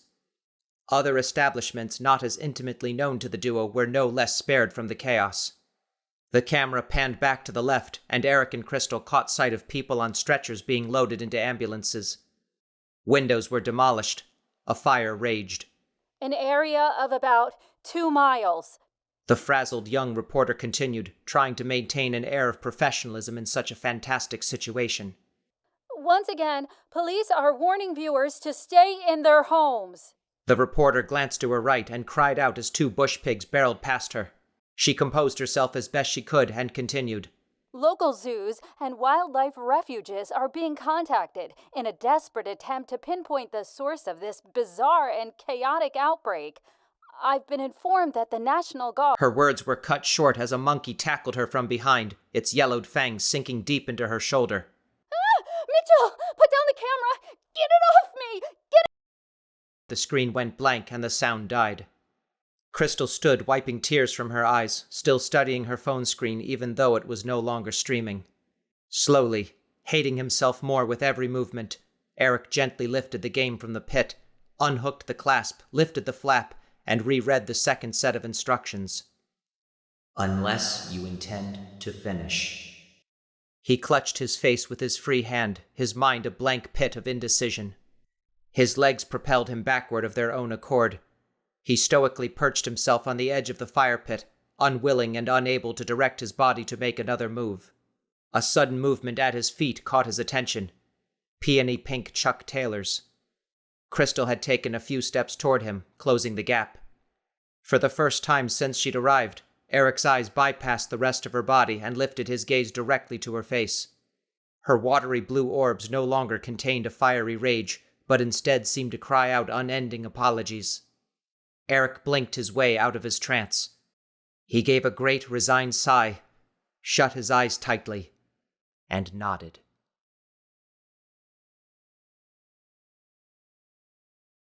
Chapter 12. After an hour of strategizing and psyching themselves up, Eric and Krystyl propped up the dining room table using the remnants of a kitchen and living room chair for leverage. Eric settled precariously onto a dining chair that was missing its back and gently placed the game squarely in front of him. He slowly reopened the hinged flaps. As Krystyl worked to balance herself on a mostly intact 3-legged kitchen chair opposite Eric, he took the opportunity to scrutinize his monkey figurine more closely. The tiny ivory carving was not of any particular species, just some generic monkey in a sitting position coveting its fruit-bearing branch. Its brow was furrowed in something like wisdom or concentration. Krystyl's parrot figurine, after having moved its last 7 spaces, was now rotated slightly away from Eric's direct line of vision. That, combined with the small ivory stone it was perched upon, gave it the appearance of standing tall and considering him with a haughty half-glance. Eric longed to reach over and snap its head clean off before grinding its simian counterpart into powder with the heaviest and largest brick from the fire pit. Eric rubbed his palm across his chest and shuddered before lifting the dice. The sweat that he had displaced quickly reappeared in the shape of beads on his forehead as he awaited a confirmatory reaction from Krystyl. As if reading his mind, she placed her palm on the black orb and unblinkingly met his eyes. We finished this game. No matter what. Eric dropped his gaze to her snow-white hand atop the inky black orb, obscuring half of it from view and reminding him of the symbol for yin and yang. Tension rippled through his arm as he carefully placed his palm over her knuckles. Her skin had lost its warmth. It felt cold and clammy and made Eric think of clay. He let out a long sigh, the images of the carnage they'd witnessed on Krystyl's iPhone still swarming before him.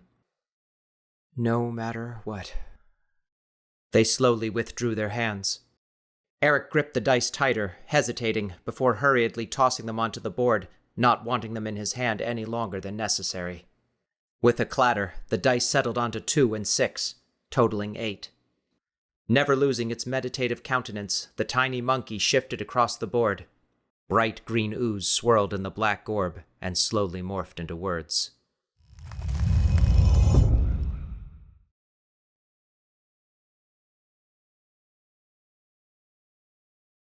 Chapter 13. Eric read aloud the message that had been revealed in the black orb in a shaky voice. As dark as night, they're on the prowl, without a trace, but for their growl. I don't like the sound of that, Krystyl murmured. She lifted her eyes to Eric's. What do you think it means? Eric sat stiffly, staring at Krystyl's shoulder. Krystyl glared at him, bewildered. Well, what are we going to do? Just sit here and wait? That seemed to be precisely what Eric had chosen to do. He remained as still and silent as a waxwork. Another vibrated from his throat. There was a very tense moratorium that seemed to spiral endlessly. Why are you ignoring me? Krystyl finally snapped. Eric swallowed hard. Because if I look away, he said in slow, precise words, it is going to fucking pounce. Her heart suddenly pounding through her ribs, Krystyl slowly turned to look behind her. A large black leopard, as dark as the night itself, save for its vertical slitted golden eyes that seemed lit from within, sat on the remnants of the sideboard, crouched and ready to leap. Its tail twitched excitedly. What do we do? Krystyl croaked. Whatever you do, look straight into its eyes. Try not to even blink, Eric commanded, barely breathing. That was easier said than done. To Krystyl, it felt like looking into the eyes of death itself. The leopard shifted from side to side in anticipation. Now, slowly stand up, Eric instructed, rising on trembling legs. Krystyl slowly stood while Eric folded up the game, never taking his eyes off the big cat. No sudden moves. No sudden moves. Without warning, the leopard let out a distorted snarl. Krystyl let out a small shriek and threw up her arms. The leopard pounced, barely missing Krystyl as she lunged out of the way. It landed on the dining table, sliding across it on the blue linen tablecloth and toppling to the floor on the other side. It viciously struggled to unwind itself from the cloth and pile of debris. Really? A freaking puma? Krystyl spat, breathing hard. Leopard, Eric coolly corrected, clutching the game to his chest. And there's more than one. The clue said they. The leopard thrashed and snarled, trying to free itself of the tablecloth that had wound around its legs. Come on! Downstairs! Eric said, turning to race away from the snarling beast. Sprinting, he headed for the basement with Krystyl close behind and flung open the door.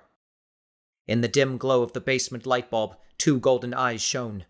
Nope, said Eric, slamming the door closed. A muffled snarl came from beyond the basement door as 2 sets of claws punctured the wood again and again. The door soon began to fall from its hinges. Eric! Krystyl said urgently.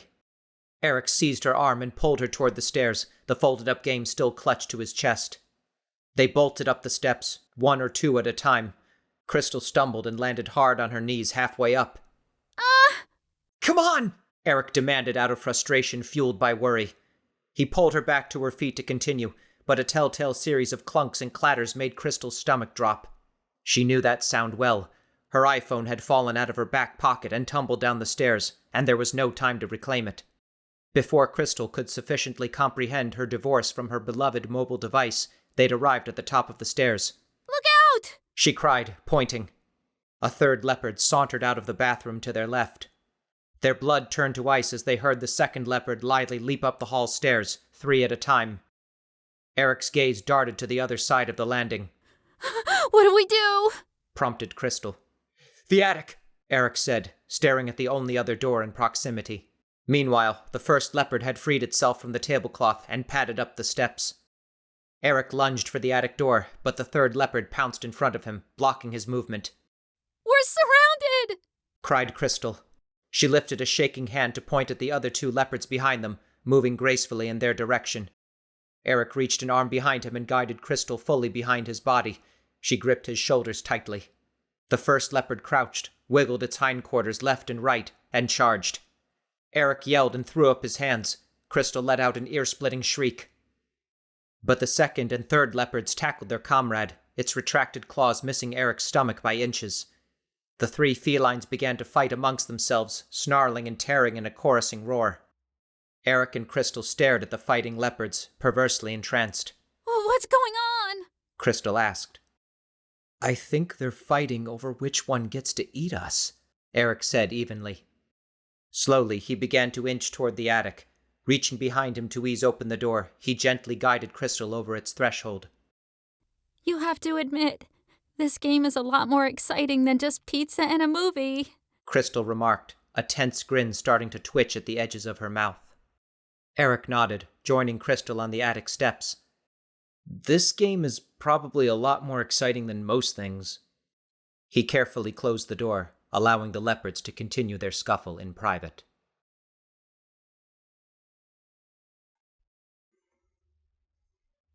Chapter 14. His heart returning to a somewhat normal and almost comfortable rhythm, Eric gave the overhead chain a sharp, quick yank.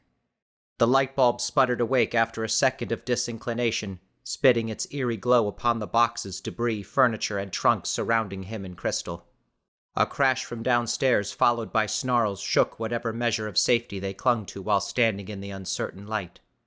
For a moment, both just stared at one another, unsure of what to do with themselves. Krystyl drew a deep breath and let loose an even deeper sigh, shaking her head and letting out a cheerless snicker. She raised her shoulders in a feeble shrug, the sheer madness of their afternoon temporarily robbing her of any coherent thought. Eric nodded dolefully, unsure of what precisely she had intended to convey, but agreeing with her all the same.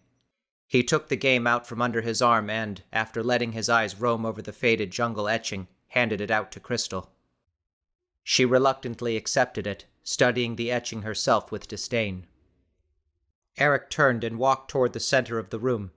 With his hands on his hips, he surveyed the area with a silent nod. Squaring his shoulders, he hauled the wooden table with straining arms over to the area. The same table that Krystyl had dropped, breaking the floorboards and revealing the game that began this catastrophe in the first place. Eric beckoned Krystyl over to him with a jerk of his head. Krystyl eyed the attic door warily, then walked over to the table and lowered herself to the floor. Eric did likewise, crossing his legs and disturbing a pool of dust that billowed into the air. Krystyl coughed, then set the game in the middle of the table, opened the flaps, and clutched the corners with her hands. She blew a few loose bangs out of her eyes. You know, she ventured.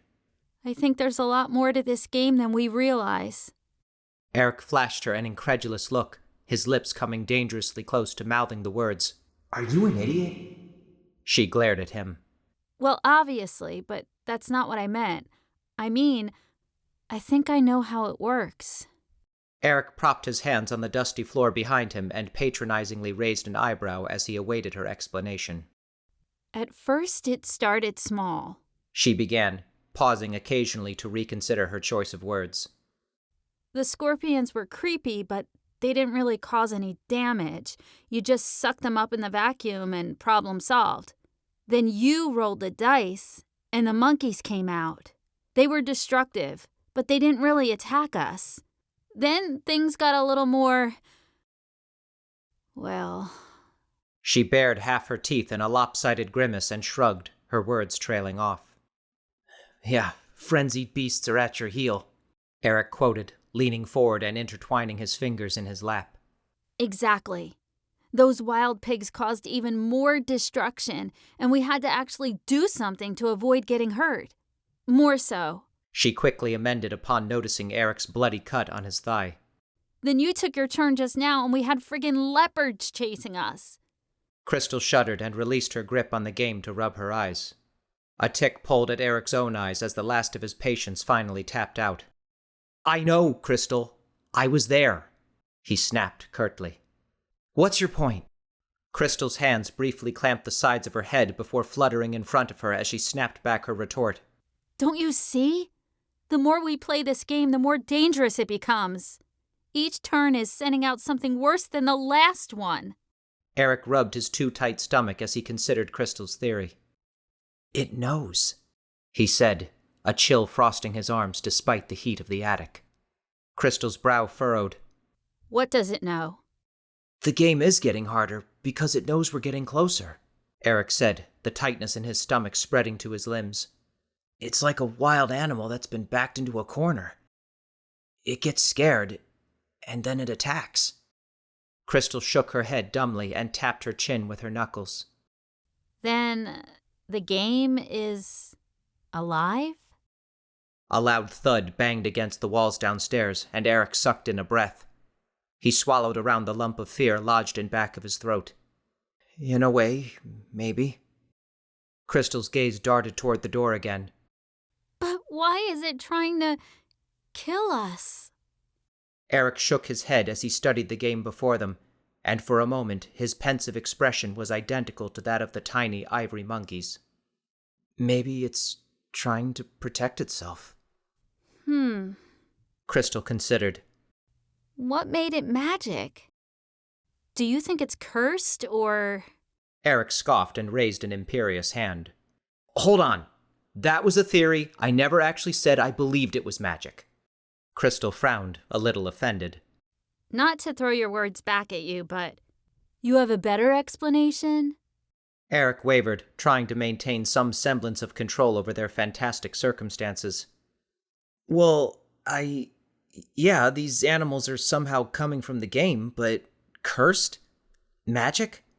Come on, there's gotta be a logical explanation. Okay. Krystyl said, slicing him with a glower.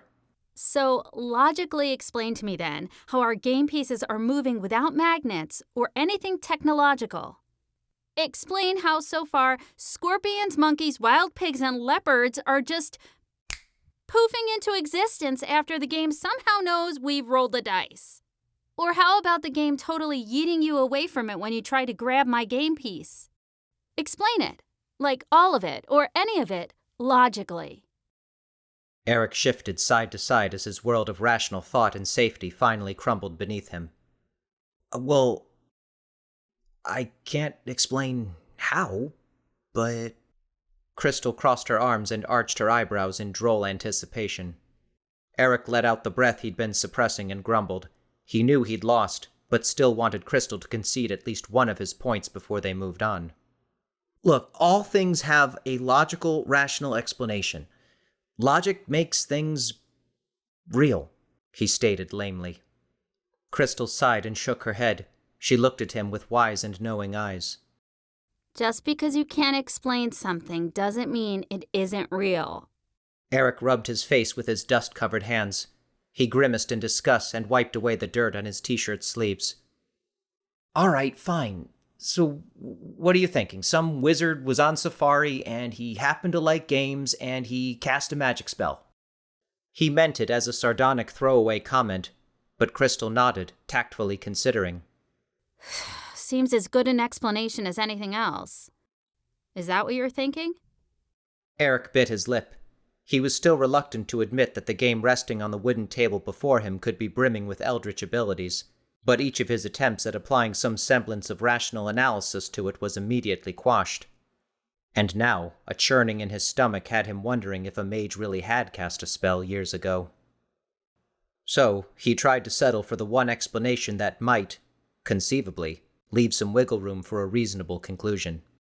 I think it's a portal to another dimension, he said, fighting back the urge to admonish himself for forming such nonsensical words. Something created by a bunch of scientists. As an experiment. Krystyl drew back a little. Maybe no one created it. Eric frowned. What do you mean? Krystyl craned her neck to study the board from multiple angles. I mean, maybe no one ever actually built this game or cast any spell. Maybe this game has just always been. And it exists only to be played. Eric swallowed, his innate sense of reason resurfacing. If that's true, then, logically, someone else has played this game before us.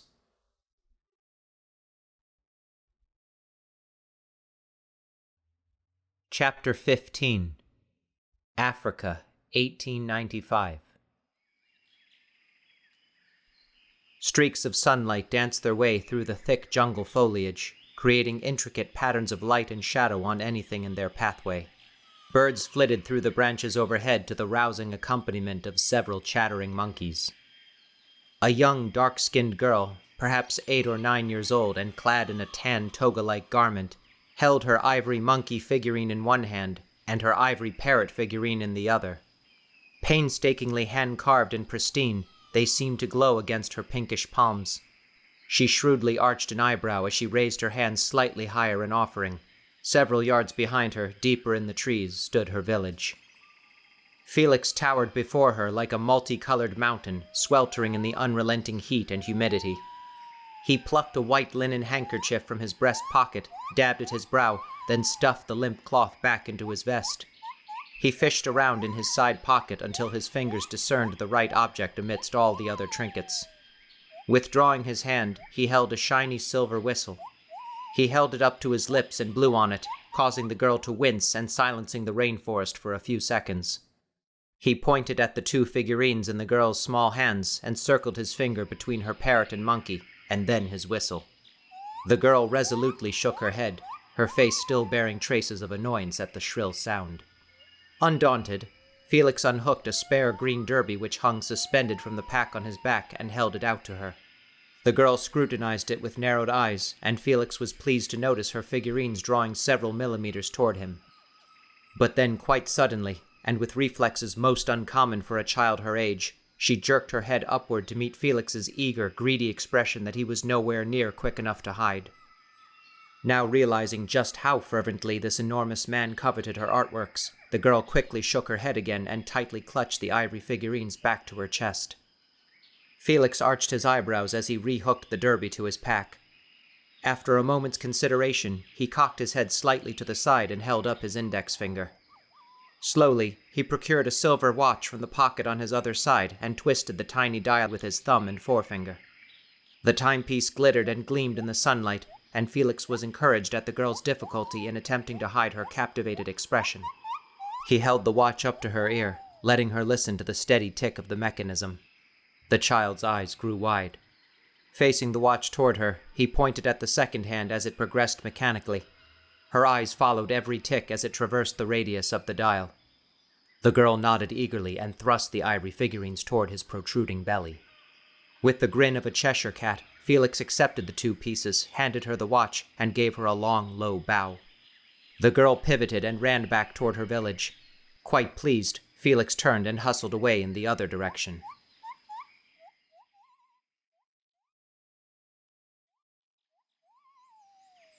About a dozen of the local villagers had gathered to stand around Nigel and Hassani as they sat cross-legged on the ground outside a ramshackle wood and grass hut. They slowly and methodically engaged in conversation with an older, stone-faced native.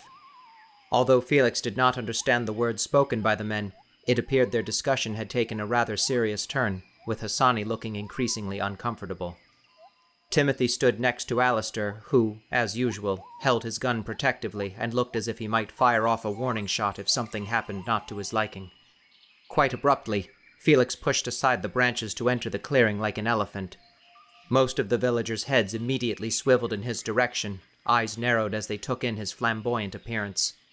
Oblivious, Felix sauntered up to Timothy and Alistair and produced the ivory figurines from his pocket. Look at these! Aren't they magnificent? Genuine ivory! Fascinating, Alistair said dryly, lifting his head to look at the trees. She drove a hard bargain. Cost me a brand new pocket watch, but at least I didn't have to give up one of my magical amulets. Timothy squinted his eyes shut as he cringed. Magical amulets? Felix, what are you trading to these people? Felix's grin widened as he produced a large horseshoe magnet from one of his pockets. In most cases, one of these little beauties is enough to convince a customer of the Negroid variety to part with anything. A simple demonstration of its abilities upon a nail, and the deal is made.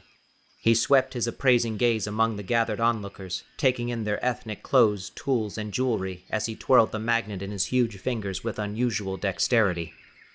Before Timothy could properly admonish him, Hassani, Nigel, and the elderly villager rose to their feet, the latter two shaking hands. Nigel and Hassani made their way toward Alistair, Timothy, and Felix as the villager retired back into his hut, the crowd of onlookers loosely dispersing. Nigel's eyes sparkled as he said, "All right, gentlemen. From what I've gathered, the ruins of Jumanji are alleged to be several miles due south. Are we ready?"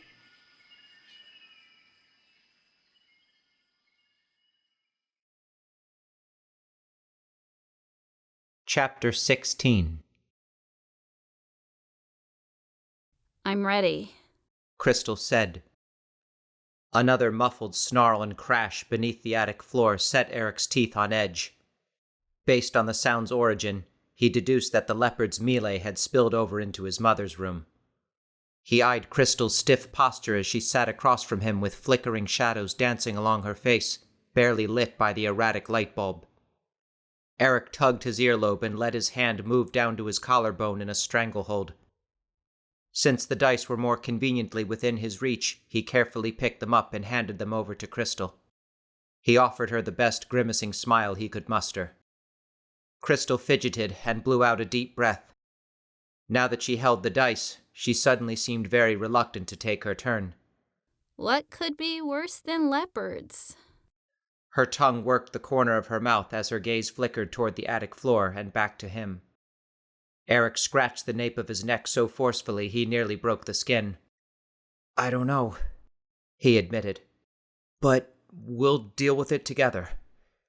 No matter what happens, I'll be right here with you. We'll finish this game. Just like I promised." He nodded solemnly. Krystyl inclined her head in return and straightened her spine before loosening her grip on the dice to properly roll them. She gently shook the small ivory cubes, barely rattling them against one another. Her clattering of the dice slowed, then stopped altogether. She closed her eyes, gave a sigh, and gently reopened them in offering to Eric with a remorseful expression. Earlier before, when I called you selfish, I'm sorry. That wasn't fair of me. I don't think you're selfish. I was just... you know. Her shoulder rose and fell, and she let her head incline just enough to put a few loose bangs between her gaze and Eric's. Eric smiled. "It's okay, Krystyl." Krystyl blinked, refocusing her eyes properly on his. Are you sure? "I'm sure," he said. "I mean, I'm sorry too. You weren't exactly wrong. I wasn't thinking about... I wasn't considering your feelings." They held the other's gaze for a moment, wondering if anything needed to be added to or subtracted from either of their admissions. "But I totally am now," Eric blurted out, raising a hand in forceful assurance. Krystyl let out a shaky, but nonetheless genuine laugh that broke the tension. Good. She resumed rattling the dice with a bit more vigor. Okay, I need a big number. Come on, Jumanji. Nice big number. She tossed the dice onto the board. They both came up as ones, totaling only 2. Are you fucking kidding me? Eric shouted to the game, slamming his fists on the table. Snake eyes! Krystyl spat, surpassing Eric's volume and sentiment. Krystyl's figurine progressed the pitiful 2 spaces as she stared angrily at the ivory dice. They resembled 2 beady eyes and appeared to spitefully return her glare, seemingly indignant that she would dare implore the game for leniency. With a sudden pop, the overhead light bulb died, smothering them in darkness. Krystyl let out a gasp at the same time as Eric. "Uh-oh," Eric exclaimed. He stole a glance at the bulb before its glow completely died away, in the slim hope that his panicked and furious look might somehow cause it to sputter up again. But it was no use. Whatever the game would conjure, it would do so under cover of darkness, like a thief in the night. Shadowy grayish clouds swirled in the black orb like muck in a parking lot puddle before giving way to its telltale wisps of light. With some reluctance, Eric tore his gaze away from the defunct bulb to observe the undulating letters, their luminescence bathing Krystyl in a ghastly green glow that made her look radioactive. Krystyl leaned in and squinted. Her clue was wavy and blurry against the pitch-black orb in the almost as dark attic, but still decipherable. An armless embrace, held after a climb, and all of its love will kill you each time. A sudden crash, not from one of the rooms beneath them, but from several feet away, indicated that a stack of boxes had promptly toppled over. Eric and Krystyl jerked and hastily climbed to their feet, scanning the room using the light of the game's clue that barely permitted a 6-foot radius of green-tinted visibility. "Something's in here," Eric said baldly through clenched teeth. Another sound, A peculiar rustling began to emanate conflictingly from several feet in the direction opposite the first. Eric likened it to the continuous sweep of a very large broom. Something big. Krystyl concurred, pressing her fist to her lips and darting her eyes at anything the green glow enabled her to define. Eric squinted his eyes until they were reduced to slits. His blood ran cold and fear gripped his heart as Krystyl's clue began to dissolve, the darkness of the game's orb swallowing it back up to await the next turn. Where's it coming from? Eric asked urgently, the game's blessed and accursed light almost completely gone. Something bumped up against a box to Krystyl's left, and then almost immediately up against a box to her right. The last remnants of the clue disappeared, dimming the orb and plunging the duo into darkness once again. For several agonizing moments, nothing could be heard except for Eric and Krystyl's slow, steady breathing. Neither of them moved a muscle, fearful of communicating even the slightest agitation to their invisible and seemingly omnipresent enemy. I think Krystyl breathed. it's coming from...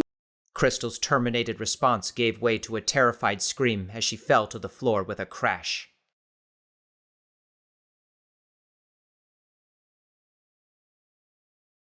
Chapter 17. Eric turned and bolted around the table, his foot catching on its corner and sending him stumbling to all fours.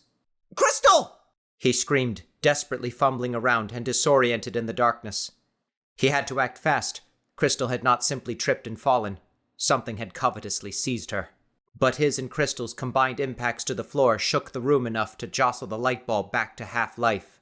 A second-long burst of illumination revealed an enormous snake, easily 30 feet long and as thick as a rugby ball, that had slithered out from the corner and was wrapping itself around Krystyl's legs. It's got me! Krystyl's voice yelled through the darkness. No! Eric frantically felt his way to her side and grabbed at the snake's dry, cool-to-the-touch body. The muscled serpent continued to constrict Krystyl's writhing form, oblivious to Eric's actions. Get it off me! Get it off me! Krystyl cried. I'm trying! Eric shouted back over the echoes of her gasps and sobs. The erratic light bulb flickered to life again. The black and gold scaled snake had coiled itself up to her waist and now fought for purchase on her torso. Flailing and with tears streaming down her bluish face, Krystyl began to gasp for breath as it tightened its grip. Help! She wheezed as she struggled to pry, claw, and shove the reptile from her limbs. Help! Her cries sounded increasingly strained, like a blast of air forced through a keyhole. Barely able to breathe himself through the tightness in his own chest, Eric caught a glimpse of the snake flicking out its forked tongue at him, slowly and contemptuously, like a naughty child that refused to behave, just as the room became smothered in blackness once more. He released his grip on the snake and felt his way around the attic, frantically searching for some sort of device or weapon to assist him. The junk-filled room became a terrifying freak show as the incandescent glow flickered on and off in half-second increments. Just as his gaze landed on a box labeled Tools, the traitorous light bulb gave up the ghost yet again. Hurry. Krystyl grunted. Without taking precious seconds to think, Eric tripped his way toward the box. With shaking, fumbling fingers, he tore it open and feverishly reached both hands inside. He wildly looped his arms in great circles against the box edges, feeling around for anything useful. A sudden pain seared his skin as his left hand caught on something sharp enough to slice his palm in a diagonal gash from pinky to thumb. Eric screamed and winced, but it was a blessing. He knew there was only one tool in that box large and dangerous enough to do that much damage so quickly. The machete he used for trimming back branches and creepers in the summer. He hurriedly felt for the wooden handle and whisked it free. The machete was a few years old, tarnished and slightly dull, but if it could lacerate his flesh so readily, then maybe, with enough force, it would counter a large, sinewy snake. Eric lowered himself to his hands and knees and swiftly crawled toward Krystyl, guided by the vibrations in the floor from her struggles and her suffocated cries, each wail sending shrapnel into his heart. The situation was dire, it was true, but Eric knew that he could not take the chance of charging the creature head-on in the dark, lest he should trip and impale himself. As if the attic had somehow read his mind, the suddenly cooperative light bulb sputtered on again.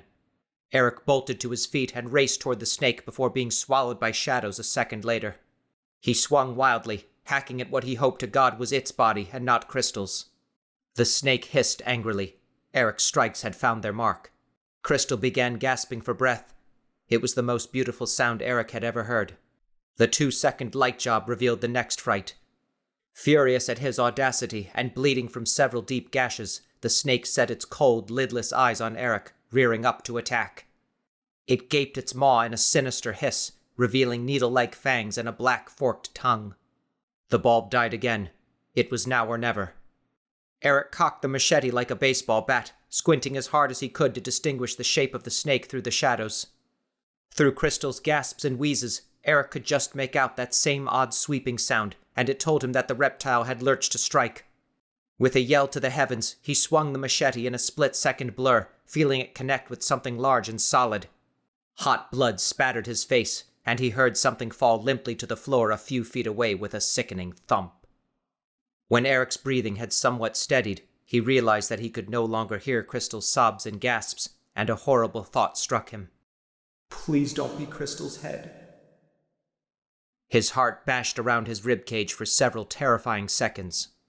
Seemingly signifying the end of the battle, the bulb flickered back to life and finally stayed on, resuming its meager, however consistent illumination. The snake's triangular head lay off to the side in a pool of its own blood and possibly a dash of Eric's, its forked tongue sprawled loosely on the dusty floorboards. Its body slumped, quivering and jerking in the flickering light for a moment before stilling into a lifeless blob. And from what he could discern, Krystyl was still intact with no missing limbs. She was frozen in a crab-walk position, staring at the carnage with a curious blend of horror and awe. Eric stared at the 2 parts of the dead reptile for a moment longer before coming back to his senses and dropping the machete with a clatter. He ran over to Krystyl and practically tackled her into an embrace. Are you all right? Krystyl did not immediately respond, her face still frozen in shock. Then she met his eyes and suddenly burst out wailing. I couldn't breathe. Oh, God. I couldn't breathe. Eric held her almost as tightly as the snake had as she cried and fought to catch her breath. He surreptitiously wiped away his own flourishing tears against her shoulder. He couldn't fathom what it might have felt like to lose her. He could barely even comprehend that he almost had. You're okay now, he assured, clutching onto her tighter still, reveling in the sensation of her rising and falling chest, coupled with the glorious rhythm of her beating heart. I've got you. She likewise tightened her embrace on him even more and gently rubbed his back. Yeah, she whispered. After a long, tearful moment, Krystyl tried to push herself up with her hands to sit. Eric caught her and eased her the rest of the way, one hand against her back and the other loosely around her waist. She looked deep into his eyes, sniffling. I can't believe you just killed an anaconda. Eric's heart stilled, and for a wonderfully absurd moment, everything else was forgotten. Discovering a mystical board game of unknown origin, terrifying dangers being summoned with each roll of the dice, his house being demolished, the 2 of them nearly being torn to shreds by leopards, and a decapitated snake not 5 feet away. All Eric could process, and all he thought he ever would process, was the feel of Krystyl's lissom body in his arms, her look of wonderment at his frenzied heroics, and the smell of her coconut shampoo that mingled enticingly with that of her sweat. Everything and more about the awkward, clumsy 12-year-old girl that had blossomed into a 16-year-old headstrong adventurer with an apparent penchant for red lace and who was his sole companion and partner on a journey into the unknown. Krystyl must have heard the gears going in Eric's head, for she smiled. It was different from the others she had offered him throughout the day, or even throughout the years. It was a rare smile, a special smile. One that seemed to bore into his soul and gently whisper, I understand. Eric felt her left hand wrap an inch further around his torso, now squarely in the small of his back. He hesitantly responded in kind, reaching his right arm ever more across her shoulders, supporting her head and neck and inadvertently drawing them closer together. He felt his heart begin to pound, but this time it was oddly pleasant. This was not the kind of agitated state he'd been experiencing since discovering the game. This did not feel like fear. It did not feel like dread. It felt like anticipation, like something wonderful was about to happen, and was meant to. Krystyl shifted her glance to his lips before returning to his eyes, seeming to wait for the same assenting look that she had given him when they'd promised to play their game to its end. Eric's face gave no obvious response, but he did slightly, almost imperceptibly, curl his fingers around her bare shoulder and gave it a small squeeze. Krystyl beamed with an expression of wondrous surprise, as if some great impossible hope of hers had suddenly come true. Eric still did not quite know what was happening, but he could hear Krystyl's voice, softer than the faintest echo and from the deepest recesses of his mind, reiterating her earlier declaration. Just because you can't explain something doesn't mean it isn't real. Krystyl began to move her head toward his, closing her eyes. Eric did likewise. He thought he could see Krystyl's lips just starting to pucker as he shut his eyelids completely. With his senses elevated and every nerve aware, he heard the unmistakable sound of her tongue disengaging itself from the roof of her mouth. Eric moved his face ever closer, millimeter by millimeter, but the instant he felt her warm, fragrant breath on his chin, a wall fell back into place inside his mind, rejuvenating his lucidity. Python, Eric said, pulling back and opening his eyes before freezing in place. Krystyl's eyelids popped open after a split-second pause. Her eyebrows knitted together in confusion. Huh? That was, a python, Eric said, suddenly captivated by their belt buckles more so than her face.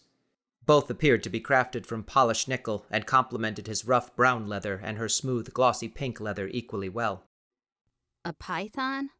Krystyl asked coldly. Eric felt the muscles in her back and arms harshly tense. Along with her now sibilant voice and lifeless, unblinking eyes gazing fixedly at his face, he thought she bore an uncanny resemblance to the stance of the snake before it had lunged. Yeah, anacondas, they live in the Amazon, in South America. This game is based on the jungles of Africa, so a snake that size would have to be a python. He meticulously disengaged his arms from her body and lightly tapped his knuckles on the floor as he trailed off. Plus, its head is kind of triangular. So, yeah. Oh. She slowly released her hold on him and scooted away, looking at the floorboards with a glassy-eyed frown of deep annoyance. I see. Eric fiddled with and stared attentively at his hands. He could practically feel Krystyl's gaze flash freezing his skin and pathetically met her frost-filled eyes. The hair on the back of his neck immediately stood upright, and he realized he was no longer quite as opposed to the light bulb burning out again. Well, it's your turn again. Ready? She asked with so little spirit and intonation that her voice may as well have emanated from a GPS. Eric shook his head, letting his eyes rove around the attic and taking in the various boxes and supplies. Not yet. He studied his hand, warm with moist, sticky blood. If Jumanji's gonna get tougher, then so are we. Krystyl likewise eyed the attic and nodded affirmatively. They fortuitously rolled away from each other in opposite directions to stand back up, giving Eric the opportunity to stealthily readjust the front of his jeans. For her part, Krystyl huffed out in confidentiality to the billows of dust. But you'll kill a snake. No problem.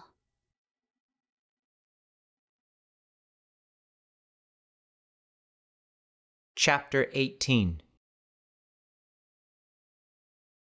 After finding a small box cutter at the bottom of the box labeled Tools, Eric very carefully cut off one of his t-shirt's sleeves and sliced it into a single strip of cloth. Krystyl immediately understood his intentions and tied it around the cut on his hand as best she could. While Eric then busied himself with opening box after box to examine each one's contents, Krystyl picked up the bloody machete from the attic floor and studied it thoroughly in the precarious light. Her eyes hollowed at the python's blood staining its tarnished blade. In one swift motion, she lifted it overhead and brought it down with a thwack, splitting the dead python's body a quarter of the way through. Ignoring Eric's unsettled look of surprise, she savagely hacked at the corpse again and again and again until it lay in several bloodied, foul-smelling pieces. She held the machete close and turned it over lovingly in her hand, unconcerned with the creature's blood that now speckled her clothes and skin. Dibs. she declared, breathing very heavily. After eyeing her for several more seconds, Eric timidly returned to rummaging in another box, one labeled landscaping. You're not going to keep that? Krystyl asked, pointing at the discarded box cutter by Eric's feet. Eric shook his head. Too small, he answered. Pushing aside more clutter within the box, he instead found a medium-sized hatchet. He took a few practice swings, getting a feel for its weight. As he swung the axe at one invisible opponent after another, Krystyl surreptitiously picked up the box cutter and stuffed it into her front pocket. No tool or weapon was too small for her to have in reserve. Then, as if she were about to take the field before a lacrosse practice or a game, she stretched her arms overhead and reached from side to side.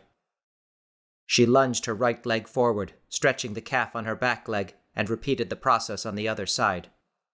She spent several more minutes limbering up, bending and contorting her body in ways Eric did not think were possible. He tried very hard not to stare too transparently.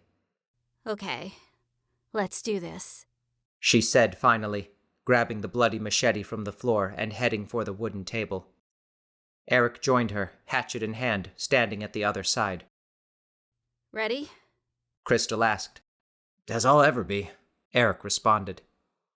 As one, they both lowered to their knees and nodded. Eric snatched up the dice, rattled them in his uninjured hand, and tossed them onto the board. They landed on 2 and 5. 7. The tiny monkey leisurely slid across the tiles. Eric's breath caught between the brick in his throat as he waited for his clue to appear in the glowing green ooze. You cannot run, nor can you hide, from that which lurks and grows inside. They tightened their grips on their weapons and sprang to their feet, back to back. Machete poised, Krystyl nervously scanned the room, as did Eric, who likewise raised his hatchet. The light bulb still occasionally dimmed, and Eric mentally willed it to cooperate this turn and not conk out at a critical moment when their next chosen danger had emerged. They waited. Eric's wrist flexed his hatchet slightly, but he otherwise remained quite still, his senses keenly alert for the slightest disturbance. A minor shiver seemed to belie his courage. They waited. Krystyl ignored the stench of the dismembered python as she tilted the machete this way and that. They waited, and still no danger appeared. Krystyl carefully lowered her machete by a fraction. Nothing's happening, she remarked warily and with even a hint of disappointment. Eric ran his free hand over some of his exposed skin. What's going on? He let the hatchet fall by his side as he continued to survey the room. Could be psychological warfare. Maybe the game's just trying to scare us, Krystyl theorized, cautiously lowering the machete a little more and casting the game an askew glance. Eric could feel goosebumps traveling up his arms and back. The air suddenly felt colder as his jaw began to tremble. He shook his head in an attempt to dispel the sensation, but the motion only encouraged his teeth to chatter noisily. Soon his entire body began to shake. Finally taking her eyes off her half of the attic, Krystyl turned just enough to observe him with mild concern. Seems to be working. No, Eric said. It's just kind of cold up here. His weapon trembled badly in his hand, and the words came out in forceful insistences between gasps. Cold? Krystyl's forehead furrowed. What are you talking about? It's gotta be 75 degrees, at least. Eric's limbs shook like they had been seized by an electric current. He dropped the hatchet with a clang and fell to his knees, desperately wrapping his trembling arms around his torso. Krystyl, I'm freezing! Krystyl released her grasp on the machete and hastily stepped around the table toward him. She leaned down and gripped Eric's shoulder, horrified at the barely tangible sensation of his weakened pulse. Eric? There seemed to be a flicker of recognition in his eyes, but he could not respond. It was as if something was draining the life from him. Eric! Eric's eyes rolled back, leaving only zombie-like white sclera in their place. He keeled over to the floor, moaning and writhing in agony. Krystyl dropped to her knees and examined him like a paramedic, despite not knowing what precisely she was supposed to be looking for. What is it? What's happening? She leaned in closer to his face, hoping for some sign of life in his eyes. They were vague and unfocused. His pupils had dilated. A sudden, unnatural movement caught her gaze. Oh my God. Hold still. Eric, please. Hold still. Can't. He barely managed through his quivering jaw. Krystyl cradled his head, desperately trying to hold him steady. Using her thumb and forefinger, she forced his eye open as far as it would go and leaned in so closely that their noses touched. A horrified expression pulled at her features. Against the backdrop of Eric's brown iris and black pupil, a tiny white worm laboriously squirmed across the diameter of his eye. It slowly wriggled to the other side, retreating toward his temple. Worms! Krystyl shrieked. Parasites! Eric's writhing suddenly gave way to a violent seizure. His leg jerked out and kicked the table, nearly knocking it over and sending the game clattering to the floor. The ivory figurines remained affixed to the board's surface, but the ivory dice, just visible in the dim light, tumbled and rolled with terrifying precision toward the hole in the floorboards. No! Krystyl dove over Eric onto her stomach and grabbed at the dice. We can't lose those. She managed to slam one palm down over one of the ivory cubes and redirect its counterpart away from the hole with an instinctive swat of her other. She breathed an anguished sigh of relief as she quickly snatched up both dies and held them tight in her fist. She had just propped herself up on her knees when Eric seized and kicked again. His shoe struck Krystyl's back, and his inability to control the force of his movements in his delirious state seemed to triple his strength. With a yelp, Krystyl extended her arms and braced her palms flat on the floor to steady herself, realizing a millisecond too late that she had instinctively released her grip on the dice to do so. They clattered onto the dusty boards as a 5 and 1. No! I didn't mean to! Krystyl cried, clasping her hands flat over her temples. Oblivious to its owner's non-intentions and desperate pleas, the ivory parrot stoically began its 6-space passage. No! Oh God, not now! But she could only watch helplessly as the oily gray gloom began to swirl. Krystyl shook her head, staring at the black orb as though hypnotized. This was the second time she had rolled the dice by accident, but it mattered not. She had held them in her hand and dropped them spontaneously, indiscriminately, and without any possible foreknowledge of what number would be given. As far as their game was concerned, it was a legitimate roll that commenced a perfunctory turn. As the clue materialized, seemingly in slow motion, hopelessness dragged at Krystyl's limbs and countless jumbled thoughts assailed her mind. I'm all alone now. Eric's sick and getting sicker. Leopards are right outside the door and out for blood. I can't call anyone for help and our town is being terrorized. Elisa Winchester didn't wear underpants at practice this morning, and once this game conjures something up, I'm done for. She could practically see any hope of survival she'd held onto slithering into the hole in the floorboards. Beside her, Eric slowly stopped flailing. With a great shudder, he slipped into unconsciousness and lay worryingly still, his breathing labored and uneven. Krystyl could not bring herself to speak her clue aloud. She would not give the game that respect or satisfaction. With resigned and defeated eyes, she merely read, Merchandise wares and trinkets galore. Peruse his selection, caveat emptor. A moment of clarity stilled her panicked brain. Caveat emptor? That's Latin. It means, let the buyer beware. Before Krystyl could finish speculating, a churning rustle from behind her blasted into the room. She snatched up the machete and spun around on her knees, ready for the fight of her life. Blinking wildly, she stared at an enormous wooden structure that occupied more than a quarter of the attic. It looked like a cross between a rustic shack one might stumble upon out in the sticks and a sturdier, more dignified shed or small cabin. Enormous, green, leathery leaves thatched the roof in a shingled pattern. With a sound akin to a child wailing in protest, 2 large, weather-worn shutters at its front ominously parted open. They revealed seemingly countless shelves, chock full of bizarre objects, most of which disturbing.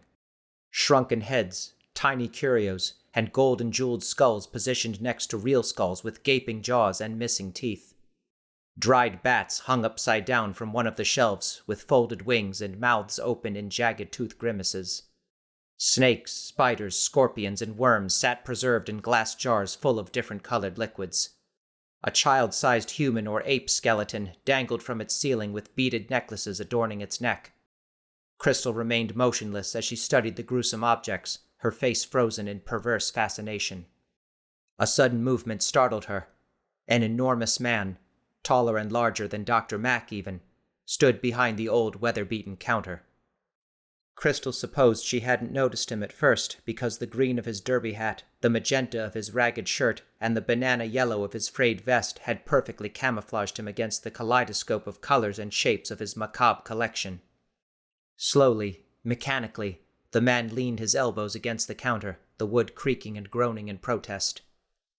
He raised a sausage-shaped forefinger to gently tip the brim of his hat upward so as to better scrutinize Krystyl with his eyes. One green, the other blue. He twisted his lips into a leering smile. "Have I got a deal for you?"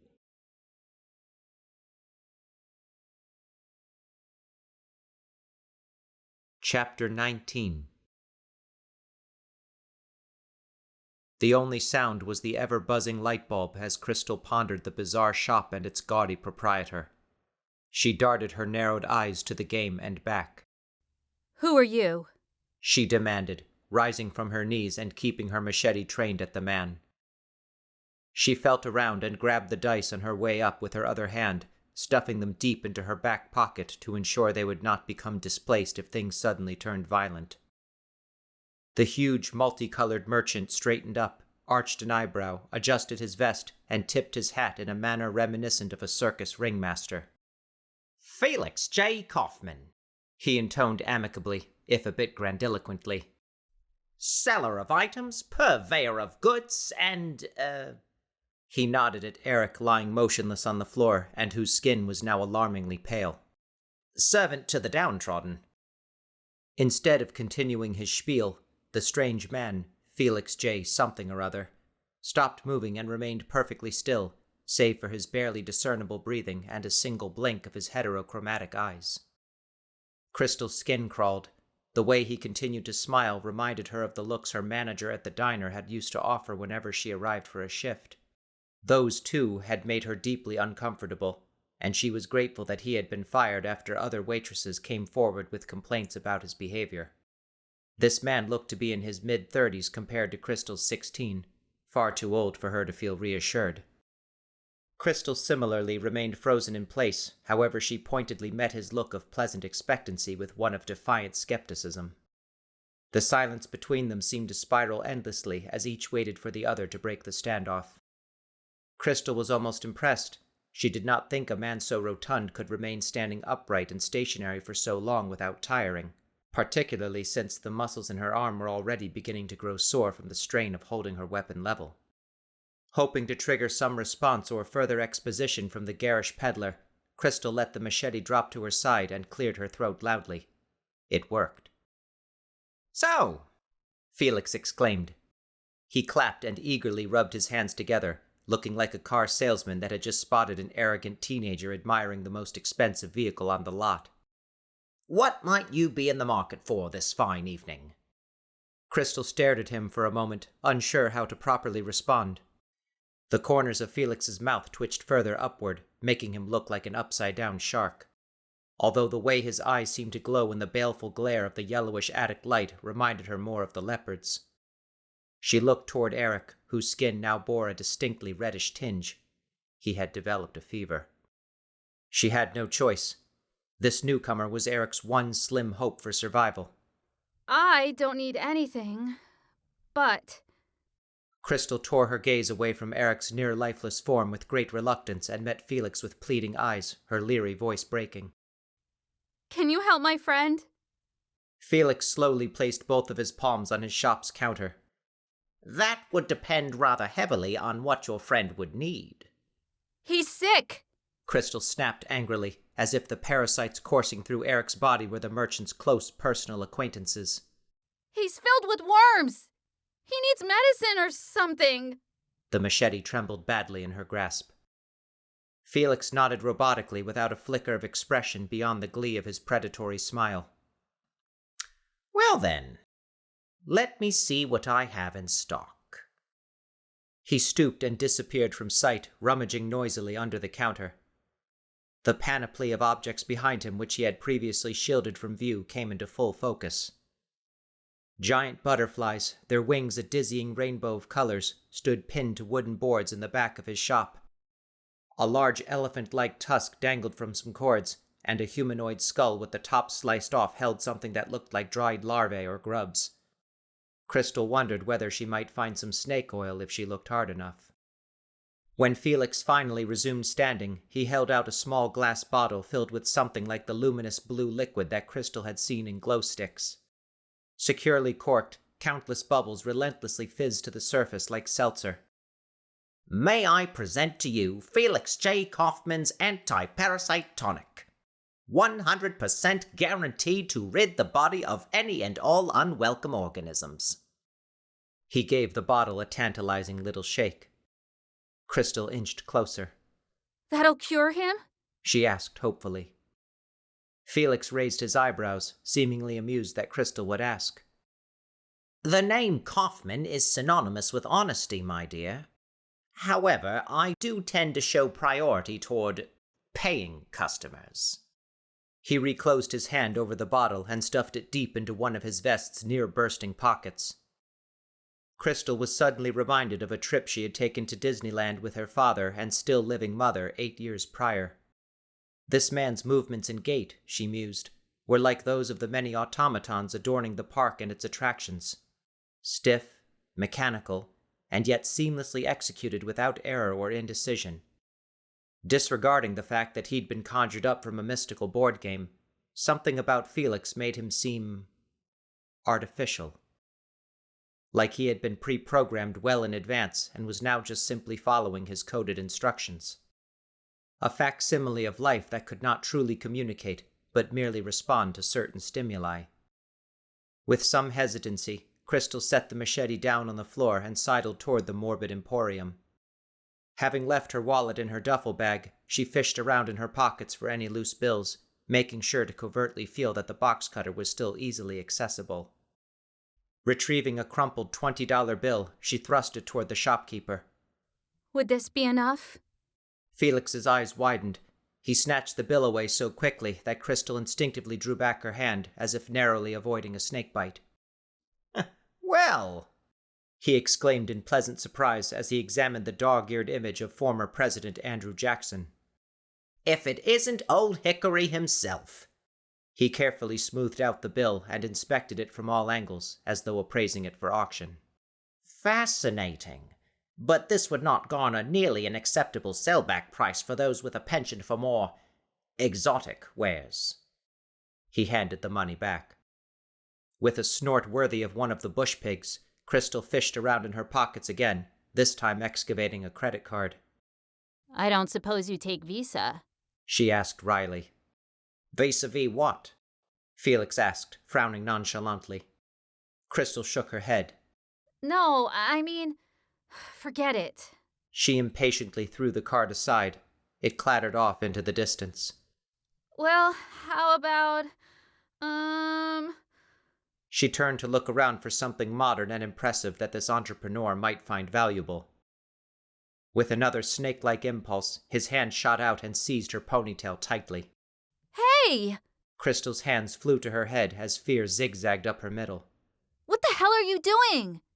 How utterly exquisite!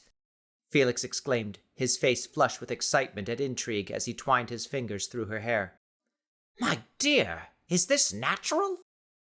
Krystyl wrested her ponytail away and held it protectively with both hands. So, I'm a ginger. She snapped, feeling violated. What's it to you? Felix's eyes glinted as he reached into one of his vest's pockets and retrieved an ancient-looking pair of scissors. It's exotic. Krystyl gaped, affronted. What? You want my... Are you serious? Felix gave a few snips of his antediluvian scissors in rapid-fire succession, the gleam in his eyes glowing brighter. But... Krystyl began to protest, but quickly ceased upon noticing Eric's form. He looked redder still and was barely breathing. Krystyl quickly yanked off her lavender scrunchie and slipped it around her wrist. She turned her back to the merchant and shook her head, sending her exotic copper locks sailing behind her shoulders. Crossing her arms over her chest, she kept her watchful gaze fixed on Eric. Saving him was worth every strand.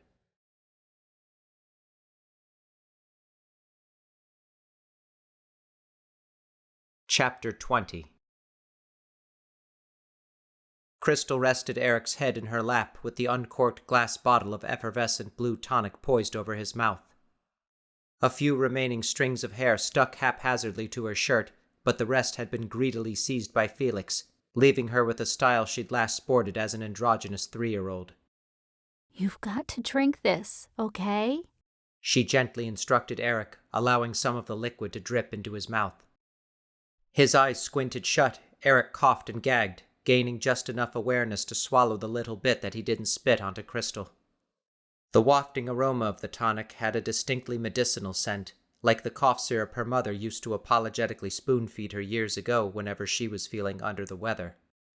Good. Good. Come on. Drink some more. She poured another drizzle into his mouth that he managed to get down with some difficulty. That's it. Just a little more. Come on, Eric. Down the hatch. You can do it. Making sure not to spill any, she carefully emptied the rest of the bottle down his gullet. Eric swallowed, trembling and letting off a few more coughs. His clothes were completely soaked through with perspiration, and his breathing was excruciatingly labored. He seemed to be fading in and out of consciousness. Krystyl strained her eyes in the dim light and searched around for something soft. She found an old, grungy cushion near a couple of boxes and tugged it over to cradle Eric's head. She ran a hand over his forehead and cheek, wincing at his burning hot skin. How was the tonic supposed to work? Would it permeate his body and dissolve the worms in one fell swoop, or just render them dormant long enough for him to regain his strength? Or was the so-called tonic nothing more than ordinary seltzer that had been infused with a few herbs and colored blue to make it appear more otherworldly, and the actual cure would come in the form of a placebo effect? She took Eric's hand in her own, nearly sobbing in distress when he did not respond to her touch. Her potential sob nearly turned into a highly inappropriate laugh as she compared what had transpired over the last several hours with how she had initially hoped to spend them. Krystyl was not usually one to have a plan. She was a spur-of-the-moment kind of girl, willing and eager to do anything on a whim, no matter how unusual or dangerous it may have seemed. Her philosophy, undoubtedly augmented by her mother's passing, was to live one's best life now and to the fullest, since no one was ever truly promised tomorrow. Nevertheless, as soon as Eric had taken her up on her offer to come over today, in a house that would be denied parental supervision, a scheme had begun to form in her mind. After burning off some of her nervous energy at practice, she would get cleaned up and put on nicer clothes before arriving at Eric's house, something just far enough from her usual punk rock style to bring her latent femininity to the surface. After eating pizza while watching some mindless movie, she would ask if Eric would like to take a walk with her around his huge backyard, which was interspersed with trees, a running creek, and a few stumps that were conveniently large enough to accommodate 2 people. She knew that Eric, who had always shown a predilection for Theruvian self-discovery in the great outdoors, would readily agree. Krystyl smiled sadly. She could clearly see in her mind's eye the 2 of them walking in the just-setting sun with a certain distance between them. Once every few steps, she would try to inch closer, but not enough to conspicuously encroach on his space. To dispel the silence and hopefully get Eric to loosen up a little, Krystyl would bring up pleasant memories involving the 2 of them, memories she knew he considered just as important as she did. The night they'd first met at the Halloween party 3.5 years ago, school hijinks, and madcap adventures around town with their friends. Once satisfied that Eric was in a more light-hearted mood, Krystyl would tentatively broach the topic of how he was feeling about leaving for college. He would initially deny feeling anything, of course, but Krystyl would patiently pick apart his stone-wall defenses until he let everything out. His fears, doubts, insecurities, and everything in between. This, too, had been part of Krystyl's plan. Krystyl would then turn to face him, take his hands in hers, and stress with complete sincerity that no matter what happened, they would always have each other. That did not have to change, and it counted for something. Perhaps everything. They had been through too much over the years to wipe away all their memories and experiences. No matter how much they grew and changed, once their time in their small, nearly unmappable town was finished, she assured him that they would always be friends. And then, with just the right amount of trepidation, surrounded by nature's glory and without the threat of another soul interrupting and drawing them out of the moment, she would look deep into his eyes and ask, But why stop there? "Which is yours?" Felix's loud, mechanical voice startled Krystyl. Her daydream imploded as she annoyedly twisted her body toward the merchant, who was again leaning his elbows on the wooden counter. Huh? Krystyl asked, thinking for a moment that she was just seeing Felix for the first time. Felix pointed at the ivory figurines atop the game. "Which is yours?" he repeated. A strangely wistful expression emanated from his face. Krystyl held her tongue as she debated how much to confide in Felix, if anything. Though he had not yet shown any overt signs of ill will or betrayal, that did not mean Krystyl trusted him. After all, the mechanism responsible for his coming into being was the very same that had sent a snake to strangle the life from her. I'm the parrot, if you'd care to know. She finally relented, pushing herself up to her knees and propping her hands on her hips. She again discreetly felt for the box cutter. Felix raised his eyebrows. "You've made progress. I didn't think a player would last that long." We almost didn't. Krystyl said, redirecting her attention to her shirt and picking off a few odd strands of leftover hair. Felix eyed her with a quizzical expression. "No?" No. Krystyl replied unequivocally, facing Felix head-on. So far, we've had to deal with scorpions, leopards, wild pigs, a room full of crazed monkeys. Felix laughed boisterously, stirring annoyance in Krystyl's stomach. Why is that funny? She asked, shooting a fire-filled gaze at him. "The monkeys! I'm very well acquainted with their antics," Felix said, still wheezing with laughter. "I couldn't tell you how many times I've had to chase them away from my store. They keep nicking my wares. They'll filch anything they can carry. Probably the only regular customers I have anymore. It's hard not to like them." Krystyl glared, crossing her arms over her chest. "But I take it you found a way." A benign, congenial expression replaced the foolish grin. Found a way. Krystyl repeated incredulously, overwhelmed and done with everything. She ran a hand through what was left of her hair, suddenly struck by the irony that all of this started with Eric's apprehension about going to college and growing up, and yet now she was the one that looked like Peter Pan. Krystyl cast another gaze at Eric's convalescing form. Slowly, her visage hardened, her blood pressure steadied, and she felt something else change within her. She was done. The time for reacting to the game's countless dangers had passed. Now was the time to challenge and negotiate head-on. Her usual quirkiness and naivete began to drain from her arms and legs like sand, her limbs instead filling with tiger-like strength and fierce determination. She stood up, adjusted her crop top, and strode toward Felix's not-so-little shop of horrors without a single misstep and rested her palms on the counter. Felix did the same, his sly grin resuming. Are you still open for business? She asked. Felix nodded stiffly, keeping his vacant eyes on hers. I never close. Then I want to buy something else. Krystyl challenged, pressing down on her hands. Felix looked around his store, taking in its many knickknacks of varying shapes and sizes. And what might that be? Krystyl's eyes flickered as she thought of just the right word. Information. Felix immediately ceased his mental inventory and refocused on Krystyl. About what? He asked, cocking an eyebrow. Krystyl capriciously slammed her hands on the counter before pushing herself away and throwing her arms up in the air. Felix looked rather pleased with himself. She pivoted and stormed across the room, scooping up the game. When she returned to the store and slammed it down on the counter, She was satisfied to see Felix's smug smile shrink a little as he drew back from the game warily. Jumanji! Krystyl shouted. What is it? Where did it come from? Who or what created it? How does it do all the stuff it's doing? She leaned toward Felix as the last question spewed from her lips. Why is it trying to kill us? Felix's chest did not rise and fall with the faintest sign of labored breathing that a man of his size would realistically produce, nor did his blue or green eye give the slightest flicker. Krystyl's breathing began to shallow, her anger rising from Felix's lack of response.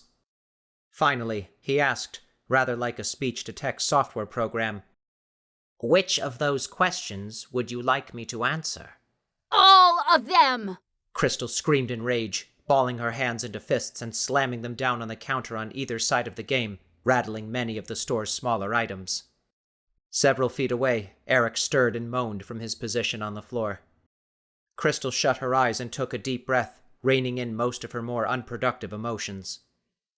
Mr. Kaufman, you were the first thing to come out of this game that I think might actually be helpful to us. She opened her eyes and met Felix's face with a look of heart-wrenching sincerity.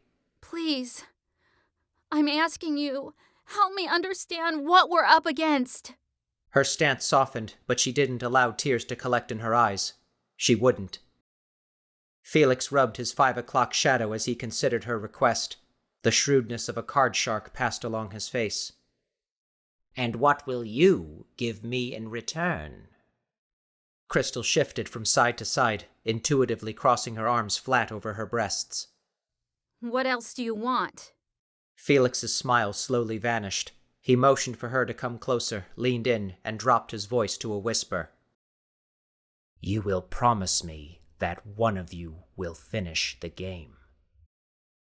He extended a hand. Eternal seconds passed. Finally, Krystyl gave a resolute nod and shook his unusually warm hand. Deal. Felix released his grip and dug into another smaller pocket of his vest. Krystyl sloped her forehead, baffled. Did Felix happen to have a book on the game's origin that he was going to allow her to read?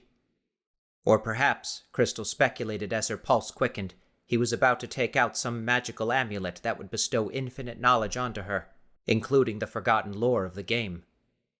But no.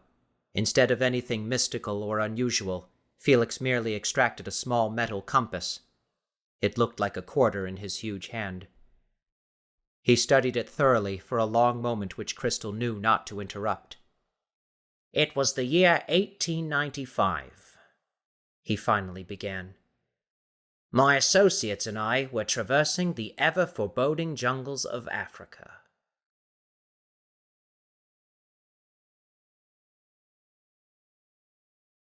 Chapter 21. Africa, 1895. It was just before dawn when the quartet of explorers began to laboriously slog up an incline overgrown with foliage. They marched single file and in perfect unison, like a train that had come upon a curve in the tracks. Felix's labored breathing had even begun to sound like the bellows trained on a coal engine. Finally, the group came to a stop at a virtually impenetrable wall of unusually fruitless trees, vines, and creepers. A moody sky, laden with darkly bloated clouds, hung overhead while cool mist coiled around the tree trunks. If the shadows and patches of light were any indication, they could be soaked to the bone in a matter of hours. Hassani gave the surrounding flora an assenting nod, turned to Nigel, and spoke a few words in a hushed tone. Nigel paused, breathing hard but no less ecstatic before proudly saying, "This is it. The barrier that yields no harvest. Exactly where the legend said." Timothy gently placed a hand to the wall of plant life with a look of awe-filled reverence. "We'll need to find a safe way to circumvent the barrier so as not to disturb the—" Alistair pushed him aside, marched up to the vegetation and, using his machete, savagely hacked at the foliage, quickly carving an entranceway. Timothy reluctantly shrugged and nodded in accedance. "All right, gentlemen. I don't know what we may find in there," he began shakily. "But please know that I am forever indebted to you for your cooperation. Now, let us see the legend for ourselves." He made a grand sweeping gesture with his arm. The air seemed charged with electricity as the entire party charged through the opening to the land ahead. Upon stepping through the portal, their looks promptly turned to shock, disappointment, and in Timothy's case, abject despair. A desolate, barren wasteland stood before them. Not even a blade of grass grew in the muddy, putrid earth. No living creature, be it human or animal, could be seen or heard. The atmosphere reeked of eerie abandonment. Hassani swallowed nervously. Timothy and Nigel looked utterly crestfallen, whereas Alistair's face reddened with typical fury. Felix, only slightly irked, adjusted his rucksack on his back, trying to redistribute the weight. No, this cannot be, stammered Timothy. I've heard of ecological blights, but what could have killed everything off so quickly? Felix rocked back on his heels. This didn't happen recently. There are no remnants of trees steadily decaying, which means they had considerable time to decompose. He casually swung his gaze in a great semicircle as he considered the muddy ground beneath them. Furthermore, it would take many generations of trial and error before who knows how many species of animal life decided they weren't up to the challenge of adapting to survive in a dying ecosystem and simply went extinct. Without any resources being derived, the humans who depended on them would eventually die out themselves. Timothy and Nigel gawked at him. I didn't know you studied biology. That, sir, was economics, Felix said, tucking his thumbs in the arm openings of his vest. Alistair exploded in his finest tirade yet. Well, thus ends our glorious expedition. No! Timothy began. No! Colonel, they're... A pointless journey, wasted opportunities, and not a single thing to show for it. His lip curled in one of his usual sneers. No! Colonel, there must be something. Timothy's head whipped to and fro in desperation. If we can just prove that a civilization existed here at one time, then that should be all the university would need. Now we'll just have to pair off and scout the area. Alistair bristled. I will not scout the goddamn area! Timothy roared with more force than a man of his stature seemed capable. Even the colonel stumbled slightly. I will not be made a laughingstock! Colonel, you go with Felix! Timothy waved his hand at the two men. Nigel, you and Hassani are with me. We'll walk the perimeter, then meet back here at the hole in the brush. He marched away, muttering to himself. Nigel shook his head, but nevertheless shrugged and motioned for Hassani to follow. Hassani sighed and shuffled along behind them, like a dog being dragged by his leash. Felix and Alistair turned toward one another, the latter quivering with rage. Felix shrugged and gestured an arm toward the opposite direction. Alistair grumbled and, as if it had been his idea, stepped around Felix and began marching at a brisk pace. Felix hurriedly adjusted his derby and followed. For the next hour, the hunter and trader wandered in silence along the bleak grounds, searching for any signs of life, past or present. Neither spoke, although Alistair harumphed periodically, and Felix did occasionally check a small silver compass he'd had the presence of mind to slip into one of his vest's pockets. He'd calculated that they had walked approximately halfway around the perimeter by now. Soon they would be encountering Timothy, Nigel, and Hassani, although it was highly unlikely that they would have anything encouraging to share. I should have just gone on another safari and shot another blasted rhinoceros, Alistair grumbled, seething. Don't despair, Colonel. We may find something yet, Felix said, his cheery smile affixed to his face. Look around, you fool! There is nothing here! Where would we even begin to look? Felix came to a stop and pointed, his smile quickly dissipating. Perhaps there? Alistair directed his attention to where Felix indicated. There, some 50 feet away and centered amidst a sea of foul, muddied sludge, was an onyx-black stone cave. Its mouth gaped open like the maw of a jungle cat, its stalagmites as sharp and imposing as fangs. Together, they wordlessly trekked up to the large stone structure. The cave looked barren, and yet an unseen source of light seemed to illuminate the entrance from within. They hesitantly stepped inside, following the strangely discernible pathway. Felix's mouth filled with saliva at the thought of ever more treasures to be found. He eyed Alistair guardedly, knowing he might have to fight him off for whatever precious objects lay inside. Taking the lead, he nudged his way past Alistair and stepped beyond the stalagmites into the alcove and paused. Not to be outmanned, Alistair shoved Felix aside, coming to an abrupt halt. A glowing crystal ball sat atop a hand-carved wooden pedestal. "What sort of devilish trickery is this?" Alistair said, the tendons on his neck bulging and his blue blood pulsing through his veins. "The profitable sort, I hope," Felix responded. Slowly, they approached the glowing crystal orb. They leaned down and inspected it closely. As they stood before it, the light emanating from the ball seemed to glow a little brighter. "What do you make of it?" Felix asked. "I don't know. But what is producing this light? Fire? Phosphorus?" Alistair drew closer to the ball and squinted. "Wait a minute. I think I see something. It looks like His feet seemed to grow roots as he stood, staring.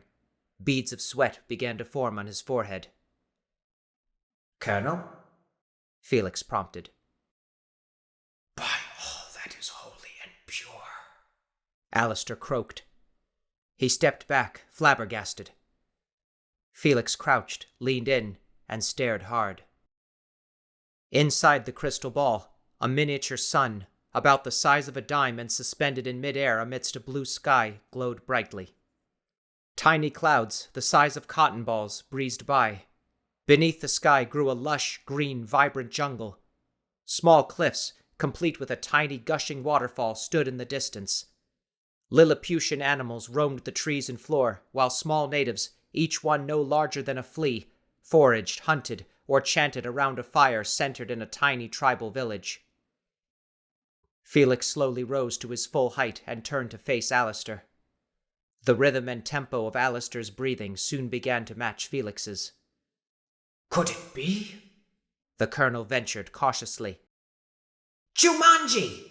The lost tribe of Jumanji! We found it!" Felix exclaimed. But how did... Alistair began. "Remember the professor's story? He said the natives sought the help of a creature that would protect them," Felix reminded him excitedly. Alistair shook his head, at a loss and pale, so Felix continued. "One that would seal them off from the rest of the world. The shaman or demon or whatever it was must have sealed off the Jumanji, their land, and everything else into this orb. An entire world all to themselves. Inconceivable," Alistair breathed, turning back to the crystal ball. "Completely hidden for all these years." "Yes, until now." Felix dropped to his knees and shrugged off his rucksack. He tore it open with trembling hands and began tossing things out. "We mustn't tell the professor of this. He would try to donate it to his precious university. Bah! He wouldn't appreciate the significance or the rarity of such a finding. You heard his promise. I claim all treasures as my own, and this is no exception. I've just got to make some room for it." He tossed out his hinged, handmade wooden board game he'd painstakingly toiled over without a second thought. It landed several feet away and unfolded upon impact. The ivory dice remained secure in their nook, but the wooden pyramidal game tokens scattered away. A second later, Felix took out the beautifully hand-carved ivory monkey and parrot figurines he'd acquired from the particularly businesslike little Zarua girl. With a twitch of annoyance, he flung them aside as well. They clattered with unintended precision onto the unfolded game. He nearly emptied his entire pack, refusing to allow this precious one-of-a-kind find to be jostled by anything that might nick or damage it. It was only the telltale sign of a gun's cock that alerted him. Alistair had removed the gun strapped to his torso, lifted it to his eye, and taken aim at the ball atop the pedestal.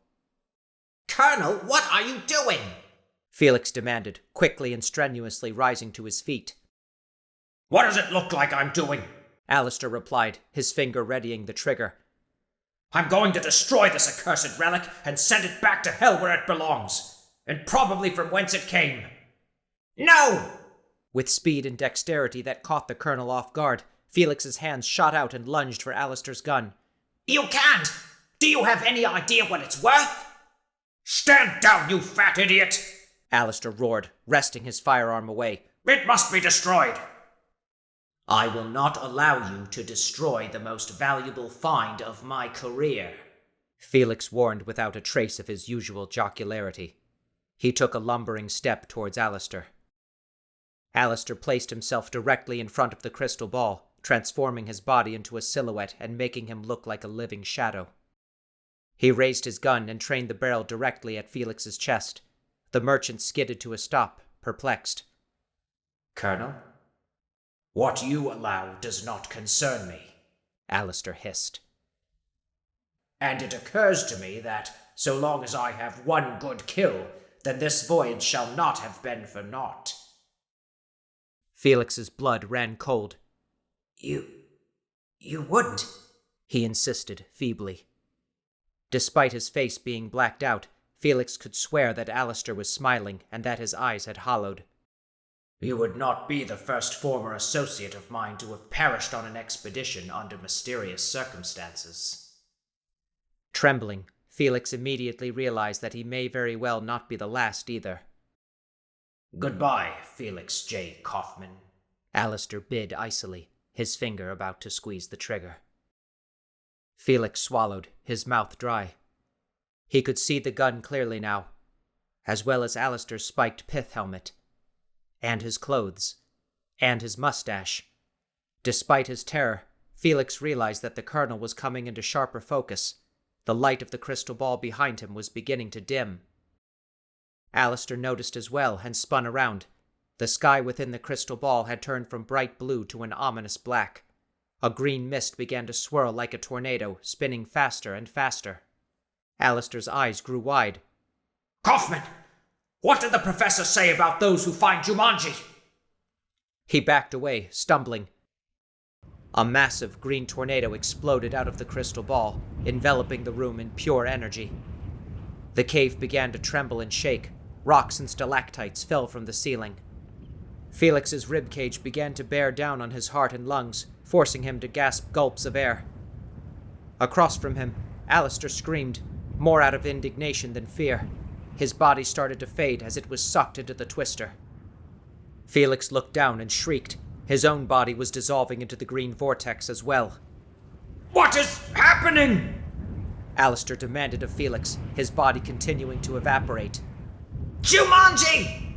Felix screeched, his rotund form fading. It's absorbing us! Timothy, Nigel, and Hassani had just spotted the black cave in the distance when they paused in their search as the earth shook and screams rang out. They immediately sprinted toward the collapsing cave, their gear banging against their backs and sides as they ran. They're trapped in the cave! Timothy shouted. Without awaiting Nigel's command, Hassani threw himself onto the pile of rubble, frantically picking up rocks and throwing them aside. Timothy and Nigel hurriedly joined in. Quickly! If we can get to them in time! Timothy yelled, his hands scraping and bleeding against the jet-black stones. Heaven help us! Nigel cried. Inside the cave, Alistair and Felix wholly dissolved into the swirling tornado. Their screams continued to echo as the crystal ball siphoned the tornado back inside of it. A larger stalactite fell from above and chipped the edge of the pedestal, knocking it over and displacing the crystal ball. It fell directly into the center of the unfolded game. The black glass compartment snapped shut from the impact. The game pulsated and trembled with green energy as the crystal ball fought to extricate itself, like a violently ill, wild animal desperate to regurgitate its last meal. Eventually, the game stilled, and the hinged flaps closed with a loud click, culminating with a single spark of green energy. The light was extinguished as the cave immediately ceased its quaking, leaving the game half buried within the rubble and rock.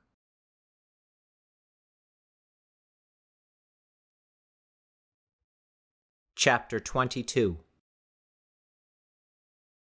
The attic air hung stagnant and dank as Krystyl stared, transfixed, at Felix. She grasped his store's counter for leverage as her limbs began to feel unnaturally heavy. Could it all be true? An expedition to Africa, a passed-down legend, a lost tribe that dabbled in the occult, a glass ball that preserved them, and a wooden board game that had inadvertently imprisoned them? When Krystyl had first become convinced that the game had mystical properties, she had revered it as something Tolkien-esque, an ageless and immortal creation that existed only to be challenged by countless nameless discoverers of its being. Something forged by the deities of old to challenge the foolish, naive mortals who would dare proclaim themselves masters of their domains and asserted that they could overcome any challenge. But instead, the game was a fluke. An accident. Something that came to be as the result of a series of randomized events and freak occurrences, each one more improbable than the last. Felix studied the game resting on the counter, lost in whatever passed for his memories anymore. I've been trapped in the game for over 125 years. And yet I don't think I've aged one day. His tone sounded empirical and pensive, in stark contrast to the unnervingly affable demeanor he'd exhibited since being summoned. Krystyl tried to blink back assertive tears, feeling mournful for what Felix's life had become, but nevertheless grateful that it was not one she had to live. Yet. I'm so sorry, Mr. Kaufman, she offered, her voice cracking terribly. The corners of Felix's mouth curved in a sad smile. Funnily enough, one of my associates said that immortality is what any man yearns for, he reminisced. Well, he was only half right. Man does not truly yearn for immortality. With delusions of godhood, he blindly pursues it in a twisted attempt to avoid death, something he considers beneath him. He rested his palm atop the game's black orb and sighed. The Jumanji certainly did. Krystyl's head nearly spun. This was all just too fantastic. But why didn't the game just absorb us too, when we first found it? Why did it let us play? She asked. Because that's what games do, came the hoarse, feeble response. Krystyl gasped and spun around. Eric was precariously standing upright, studying Krystyl with half-lidden eyes. Krystyl ran, jetéed over the table, and hugged him tightly, reveling in the feel and scent of his sweat-soaked body. Oh my God! I was so scared! Eric rested his chin on her shoulder and offered the strongest embrace his deluded strength would permit. Hey, you cut your hair? Eric remarked, easing her away. Krystyl half laughed, half sobbed, patting her short tresses. I kind of like it. It's sporty. Eric kind of liked it too. It gave her a gamine, plucky sort of look that suited her. How much of that did you hear? Krystyl asked, jerking her head towards Felix. Enough, Eric replied. Gently moving her aside, Eric lumbered toward Felix's store. He picked up the game, studying its surface as though it were a treasure map. It's like a video game, he explained, roving his eyes over every grain of wood. A video game that's constantly adding more code. Anything it absorbs becomes a part of it. The scorpions, the monkeys, the leopards, the snake. You? He accused Felix, who torpidly avoided Eric's shrewd and calculating eye. They're not real. They're just components of the game. They're all Jumanji. Krystyl took a step toward him, hungrily devouring every word he spoke. Eric lifted his head in realization. I think Jumanji knows that it's a game now, he breathed, holding the game out to Krystyl, who slowly nodded in agreement. That explains why Jumanji is allowing us to play, Eric continued, needing to finish his summation before his sense of logic and reason rose to the surface and annihilated his thought process. It knows it's a game, and it knows we're its players. It knows we've challenged it, and so now it's challenging us. That's it. Eric swung his gaze toward Felix with the accusatory look of a prosecuting attorney zeroing in on a key defendant. "Isn't it?" Felix nodded. "According to legend, the curse laid down by the Peppo may only be lifted if a foreigner like yourself successfully conquers Jumanji." Krystyl extracted the dice from her back pocket and examined them, her hand trembling so badly that she may have compelled the ivory parrot to move had it been her turn. Eric ambled toward the table and set down the game. "We have to keep playing, Krystyl. One of us has to win," he declared with a fortitude that surprised her, for him to be so ready to play so soon after nearly dying. Krystyl cast a glance at Felix. The merchant nodded. She crossed to the table and knelt opposite Eric. Stoically, silently, she handed him the dice. Eric stared at the game, massaging the dice in his hand so forcefully that Krystyl thought he was trying to mold them into spheres. "You were right," he admitted softly. Krystyl's heart fluttered a little as she leaned in, studying him. About what? Eric shut his eyes and took a deep breath. His massaging of the dice ceased. "I'm so scared. I'm afraid of graduating. Of leaving. Of the world that's out there." Krystyl thought Eric looked even more vulnerable than when the parasites had been ravaging his body. She longed to take his hand in hers and offer him platitude after platitude, but she held back. Her instincts told her that what she needed to do was let Eric exposit what was troubling him. She knew that look. There was something inside of him struggling to reach the surface, and she would be there when it did. Eric opened his eyes and looked into hers. I can't control it. I can't know what's going to happen. I mean... He paused, struggling to find the right words. For a long time now, I've just had everything figured out, he said, rubbing the back of his neck with his free hand. My life made sense. My world was this house, our school, and wherever we went with our friends.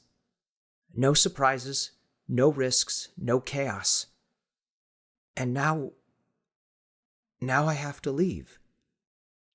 I have to go out there in a world I don't know anything about, start from scratch again, and just hope to God that every decision I make is the right one. A long, shuddering breath crossed his lips. I have to expect and deal with the unexpected, and I don't know if I can. Eric tilted his head downward to stare at the game as they sat in uneasy silence. He heard Krystyl sigh, and his head dropped another inch.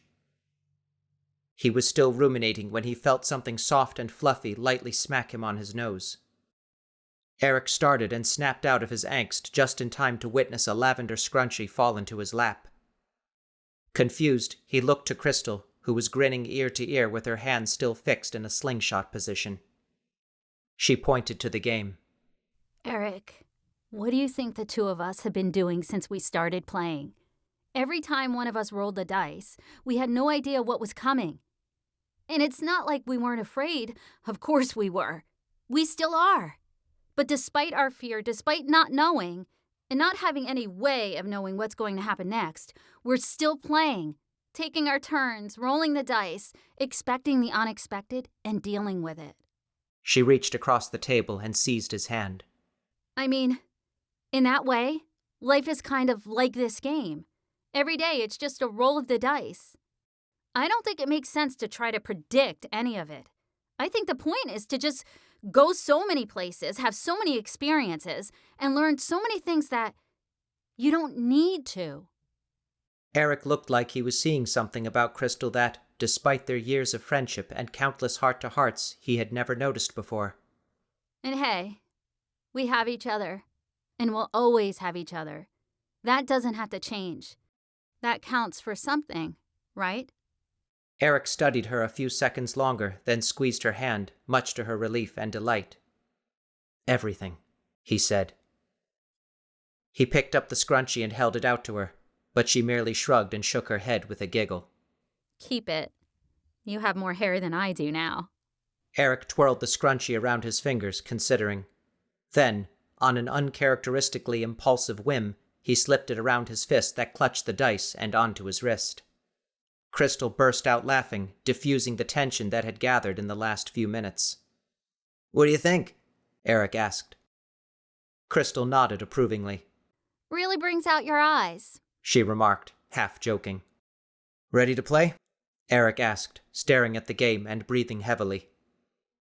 Krystyl plucked the last strand of hair off her shirt and tossed it aside. Make your move.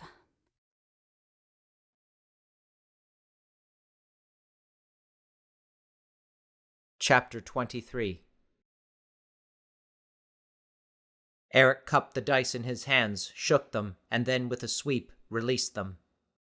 They tumbled onto the board and settled on 6 and 4, totaling 10, their highest number yet. The monkey figurine slid across the board, rounding a loopy corner of tiles. Krystyl momentarily ceased her breathing as the clue appeared. Eric read aloud. A raging storm disrupts the night. The skies aglow with bolts of light.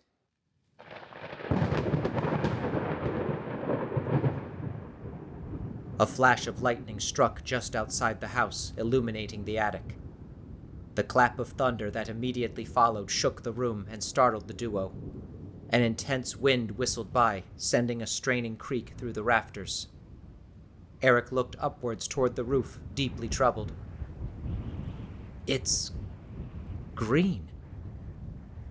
Indeed, the lightning that continued to flash irregularly was not a standard shade of white or extremely light blue, but the same sickly green as every one of the clues the game had dutifully materialized each turn. This was not a true storm. Like everything else spawned of the game, it was Jumanji itself, masquerading as the genuine article. Yeah, but it's just a storm. We can deal with that. Krystyl said, shifting back and forth in her seat. She eyed Felix, who stood behind his store counter, paying them no mind as he polished the larvae-filled skull with an old rag. She shook her head and brought her attention back to the game. Yeah, not so bad, Eric somewhat agreed. Krystyl seized her lower lip between her teeth and nibbled a bit of skin. As the storm raged on, she reached out her hand and scooped up the dice. It was impossible to say whether her rattling of them was deliberate. She tumbled them back onto the game. They came to rest on 3 and 1. 4. The bright green light swirled inside the orb's blackish goo and formed words. Krystyl's voice was barely audible over the din as she exhaled deeply and read. A small attraction thrives and grows. What once were still become your foes. Her shoulders bunched around her ears as she eyed Eric's grave expression from across the table. Until now, every clue had offered certain keywords that gave a somewhat transparent indication of what danger the game would send forth, but this clue was different. There was no useful information to go on. It felt as though the game was becoming intentionally vague and misleading as a means of depriving Eric and Krystyl of the only real advantage they might have had, foreknowledge. Krystyl felt a tingling sensation in her skin that she quickly inferred were burgeoning goosebumps. What the heck does that mean? She queried.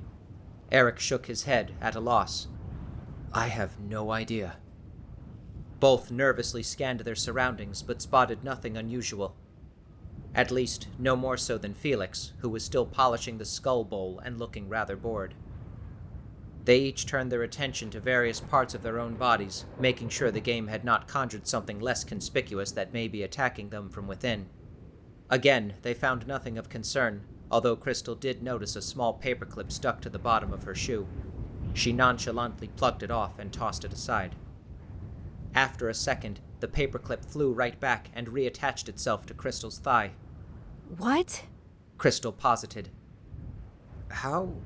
Eric supplemented. A tiny rusted metal screw ziplined from a corner of the attic and stuck to her bare shoulder. Ow! She exclaimed, her body jerking. Another, larger paperclip instantly affixed itself to her cheek, followed by a sprinkling of bolts, washers, and a small hinge that fastened themselves to her back, chest, and neck.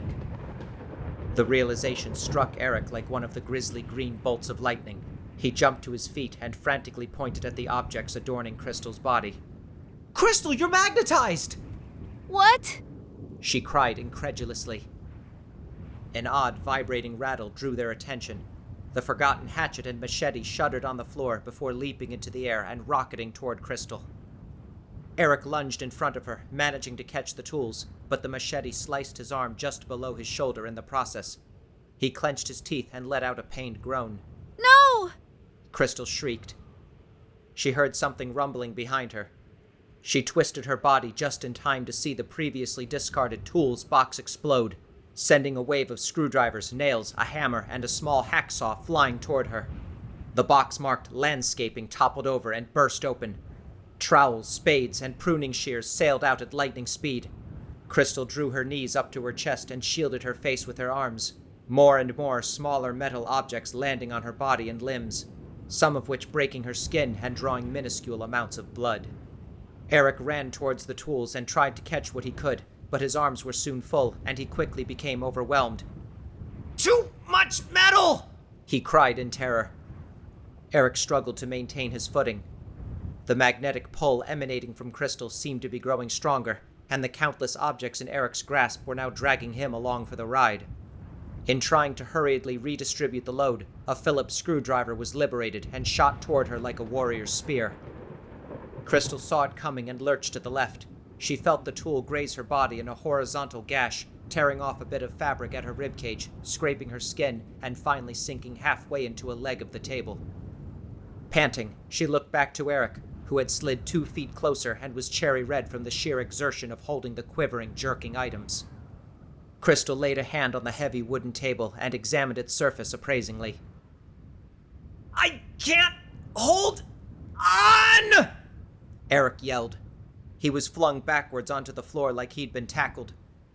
The motley of metal objects, finally liberated from captivity, hurtled toward the source of their irresistible attraction. Krystyl scrambled to her feet and tumble-rolled over the table. Shoving the game aside onto the floor, she pushed the heavy wooden object over and lifted it chest-high, using it as a makeshift shield. Her straining arms shook from the weight, and sweat trickled down her back and face as, one after another, the tools struck and sunk deep into the wood.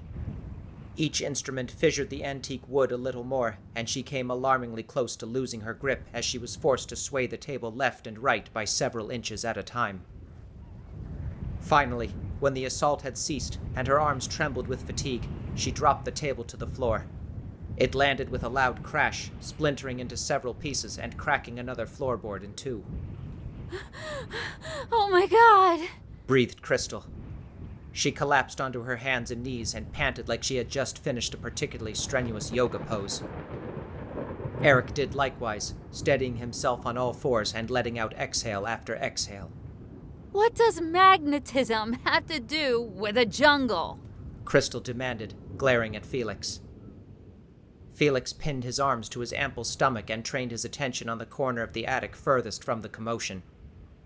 "I haven't the slightest idea," he claimed.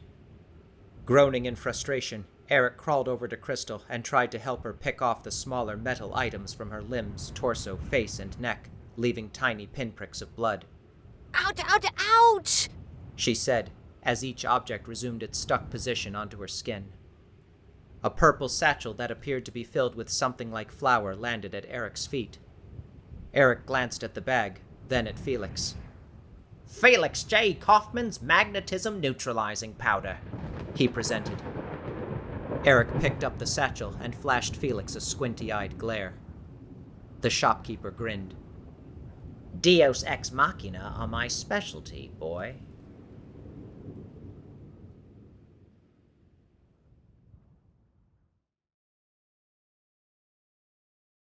Chapter 24.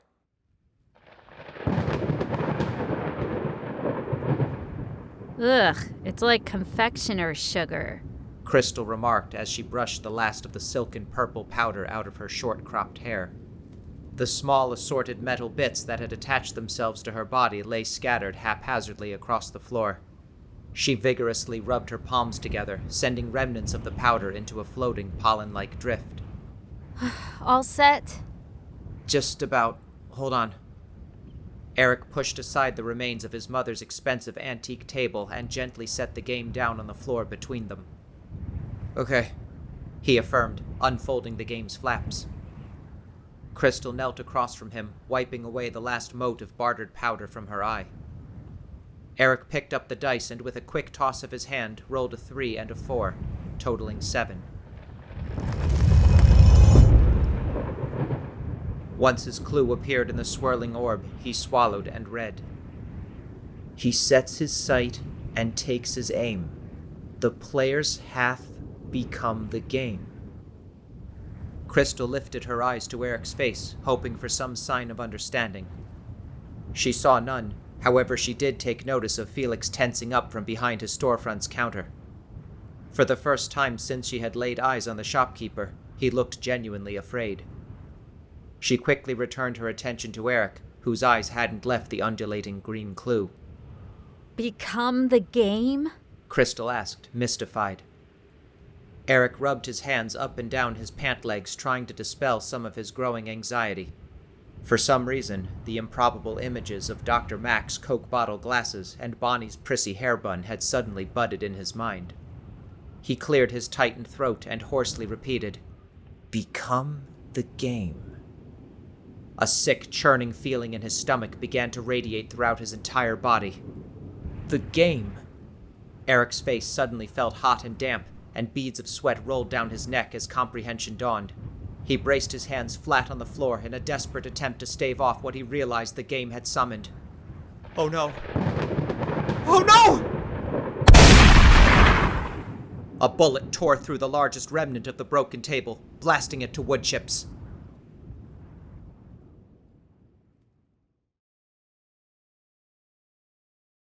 Chapter 25. Krystyl screamed and scooted back, fumbling wildly for her weapon. Heavy footsteps clomped toward them. A tall, wiry man, dressed impeccably in late 19th century hunting garb, stepped out from the shadows. A spiked pith helmet was perfectly positioned atop his head of dirty blonde, thinning hair, the same color as his handlebar mustache. He carried an enormous, still-smoking elephant gun in his arms.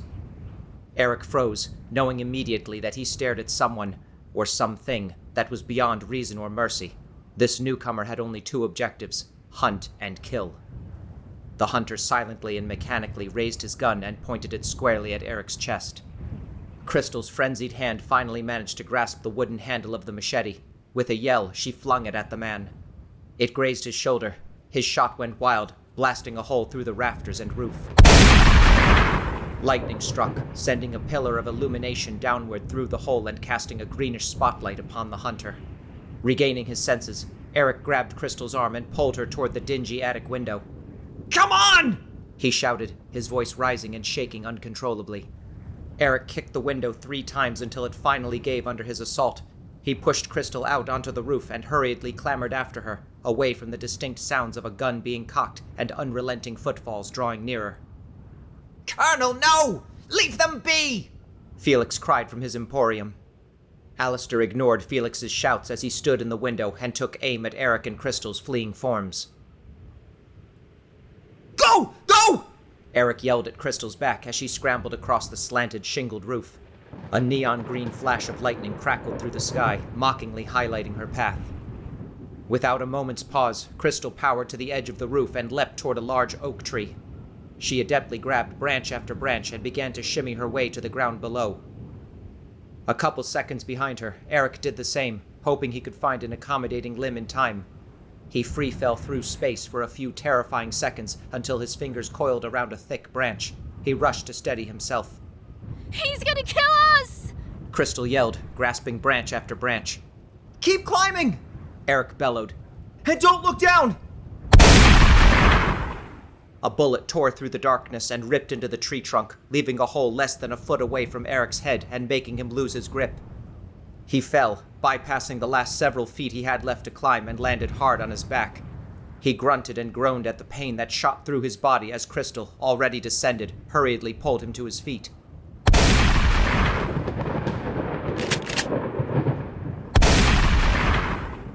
Two more holes tore through the tree, sending down a shower of bark and leaves around the duo. Eric wondered if they might run for cover whilst the hunter was reloading his weapon, but then a horrible thought struck him. If his ammunition was part of Jumanji like the rest of him, then the game may just conjure up an endless supply. "You've got to go for help!" Eric screamed, barely able to make his voice heard above the incessantly rumbling thunder. "Get the police! Get anybody!" He pointed to the road adjacent to his house that led in the direction of their town. "But what about you?" Krystyl protested. Eric whipped his head toward the house and back. "I'll try to lose him! Now get out of here before he—" "I'm not leaving you! Krystyl shouted. We're in this together!" Eric's response was cut short as his house's back door was kicked open. He gripped Krystyl's shoulders tightly. "Get out of here!" he screamed. "Now!" He shoved her away and took off in the opposite direction. From the back porch, the hunter calmly observed his fleeing quarry. Yes, Alistair approved. run. He cocked his gun's hammer with a loud metallic tick and set off at a hearty stride.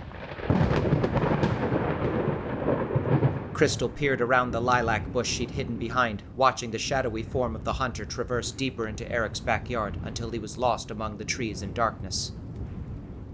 No. She would not abandon Eric to fend for himself in the darkness, with only an implacable enemy and a raging storm to keep him company. They had started this game together, and they would not stop until it was finished or they both perished, whichever happened first. So, mustering her courage, she turned to look at the house, at the back door that was still ajar, just as a bolt of green lightning struck, blasting off a sizable portion of the roof.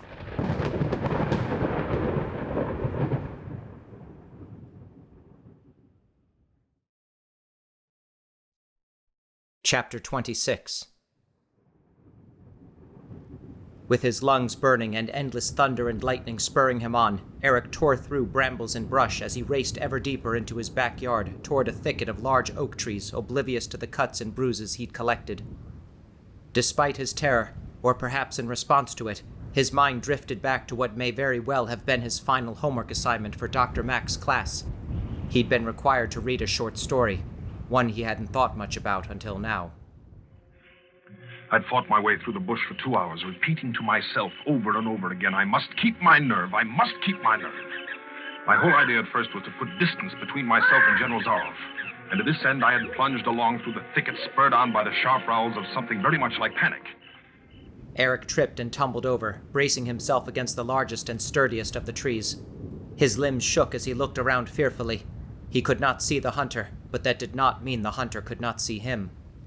Eric cricked his neck upward, considering the topmost branches of the tree. He felt around for knots and knobs on the trunk that he might use as footholds. A big tree with a thick trunk and outspread branches was nearby, and taking care not to leave the slightest mark, I climbed up and stretched out on one of the broad limbs. Rest brought me new confidence and almost a feeling of security. Even so expert a hunter as General Zarov cannot trace me here, I assured myself. Eric ascended the oak as swiftly as his palsied body permitted. When he climbed as high as he ventured, he huddled against the bark, listening for signs of the hunter. A twig soon snapped from below.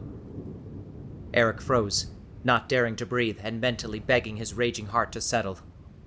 Another snap of a twig, followed by the crunch of a pine cone, rang out. Sure enough, following the trail with the sureness of a bloodhound came General Zarov. Nothing escaped those searching black eyes. No crushed blade of grass, no bent twig, no mark, no matter how fine in the moss. Eric glanced through the branches and leaves. The proximate strikes of lightning allowed him to discern the shape of a spiked pith helmet that moved slowly, inch by inch. The noise came to a stop as Alistair stood directly below Eric. "I will not lose my nerve. I will not." Eric's mouth had become a desert. His sweaty hands gripped the oak tree's trunk ever tighter. A crackle of lightning illuminated the air. The hunter lifted his gaze and peered into the branches. He lifted his gun and fired, blasting through the limb on which Eric perched. Eric clung to the branch as it clattered through the lower limbs and leaves, landing hard on the ground below. Tiny golden stars swam in his vision. Alistair pressed his boot firmly to Eric's chest. Please don't kill me, he wheezed. Alistair sneered down at him. If it were up to me, I suppose I wouldn't, he intoned stiffly. But I no longer have a say in such matters. Why not? Eric said, still gasping. Alistair lifted his neck slightly and took his eyes off Eric, although his grip on the gun noticeably tightened. Because I am a hunter, he recited with an unmistakable hint of pride in his voice. Jumanji has declared me an eternal hunter. He dropped his gaze back down to Eric's trembling form. And what does a hunter do? Alistair pointed the gun at Eric's head and drew the hammer back. Eric's mind collapsed, save for a single thought. Game over. Another bolt of lightning shattered the air, blinding both hunter and prey.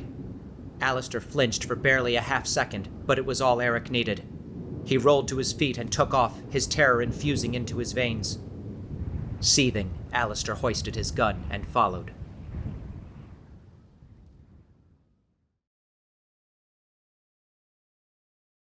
Chapter 27. Krystyl trembled as she slowly crept through the shambles of what earlier had been Eric's lovely home. The shadows in the house seemed to leer at her from all directions. While she and Eric had been continuing their game in the attic, the first floor had continued to deteriorate. Most of the walls and parts of the ceiling were completely missing, to say nothing of the floor. What did I tell Eric literally yesterday? It's a jungle out there. She was nearly sick at the irony. As she approached the stairs leading up to the second floor, several boards gave way beneath her feet, causing her to stumble. Bracing herself against the wall, she continued onward, feeling her way along the wall for what little extra support the weakened foundation might provide. Once she found the stairway, she clung to the banister and carefully climbed each step. Her hand landed on something wet and sticky, and she yanked her arm back in horror. Soft plop, plop, plops dripped onto the stairs, and her stomach lurched. She closed her eyes for a brief second, visualizing crimson blood dripping from the handrail. Just keep moving. Opening her eyes, she powered on. Something dark, probably a scorpion, skittered out of the way of her shoe, causing her to shriek. She balled her fists and squeezed her eyes shut to prevent herself from collapsing into hysterics. Step by step, she slowly continued her ascent. Once she reached the top landing, she cautiously peered around. Another lightning bolt crackled, illuminating the hallway where two leopards lay dead in a pool of blood. A third leopard slumped against the wall, shuddering and wheezing, soon to join its comrades in death. Krystyl hustled past the felines and flung open the attic door, hurriedly ascending the creaky steps. The attic was unusually quiet, as if she'd entered a graveyard. The discarded boxes even bore a slight resemblance to tombstones in the greenish light. Mr. Kaufman? No response. Krystyl crossed the room to find the merchant and his emporium had vanished, gone without a trace. Her gaze sought the game resting innocuously on the floor in the center of the room. The ivory parrot and monkey happened to be in the process of passing one another on the game's spiral tokens, giving them the impression of beckoning to her.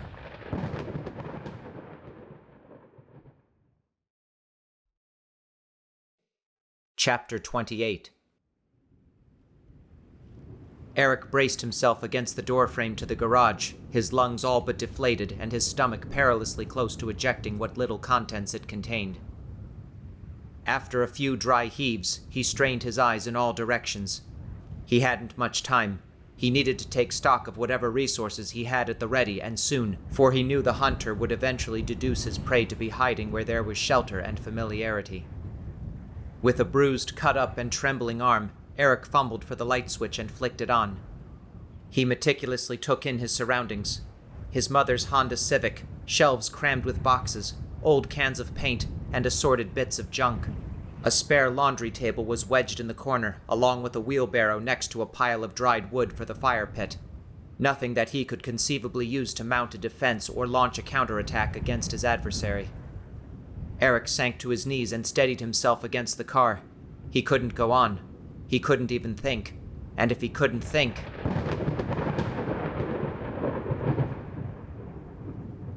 Eric lifted his face and stared straight at the car's driver's side mirror, focusing on his reflection. No. That had always been his problem. He was always lost in his mind, always thinking. Thinking. Thinking. Thinking. Until he either ran out of time or he ran out of thought. The time for thinking was no more.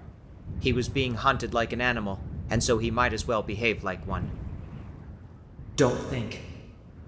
Just react. Instinct. Without an ounce of speculation as to what he was doing, Eric rose and stumbled to the nearest shelf. He pushed aside a few cans of paint and picked up a wooden birdhouse that had never been used. It was never meant to be. He turned it over and quickly shook it in a small circle until the spare set of keys to the house and car fell out with a jangle onto the concrete floor.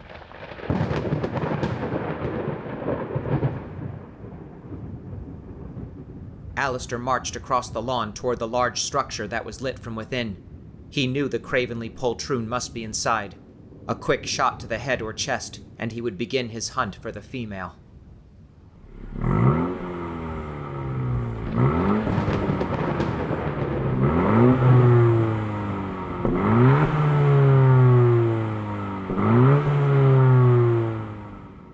The sound of an engine revving up pierced through the thunder.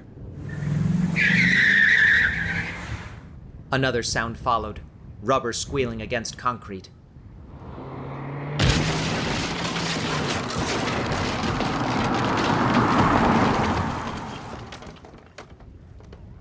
Eric floored the gas pedal, rocketing through the wall.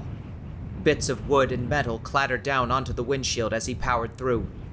He steered wildly, barely able to see through the fragments, as well as the sweat stinging his eyes. Clutching the steering wheel so tightly that his fingers had lost all feeling, Eric headed straight for Alistair, whose eyes were now leveled with the gun sight. The colonel fired. A bullet exploded through the safety glass, narrowly missing Eric's throat. As the car was about to collide with the hunter, Eric threw open the door. He launched his body from the vehicle, rolling over and over onto the lawn. The vehicle struck Alistair's shins, causing him to tumble through the air and land on the windshield and roof.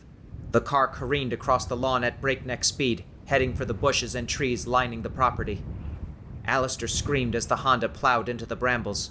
There was a crash, a sickening crunch of metal, and the colonel screamed no more.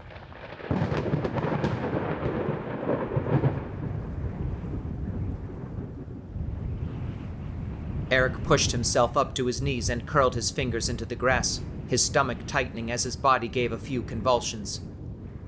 He put his face in his hands, trembling.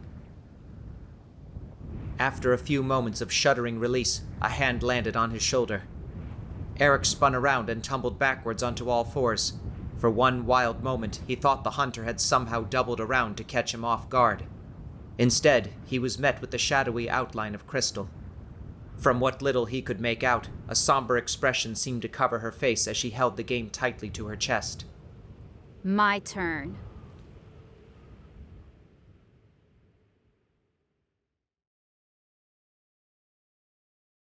Chapter 29. Eric and Krystyl gingerly stepped through the car-sized hole into the ruined garage. Eric rummaged through the chunks of wood, plaster, and metal and found a mostly intact, unlabeled cardboard box that may have contained anything. He set it down in the corner with the least amount of debris. In the glow of the fluorescent light, far more reliable than that of the attic, she and Eric were given a rare opportunity to fully take in each other's appearance. With a mournful shake of her head, Krystyl eyed the scrapes and scratches covering Eric's arms, and more so the bloody gash running along his face from the bridge of his nose to his right cheekbone, undoubtedly a parting gift from one of the thorny vines he charged through while attempting to evade the hunter. In turn, Eric noted similar war wounds adorning Krystyl's own body.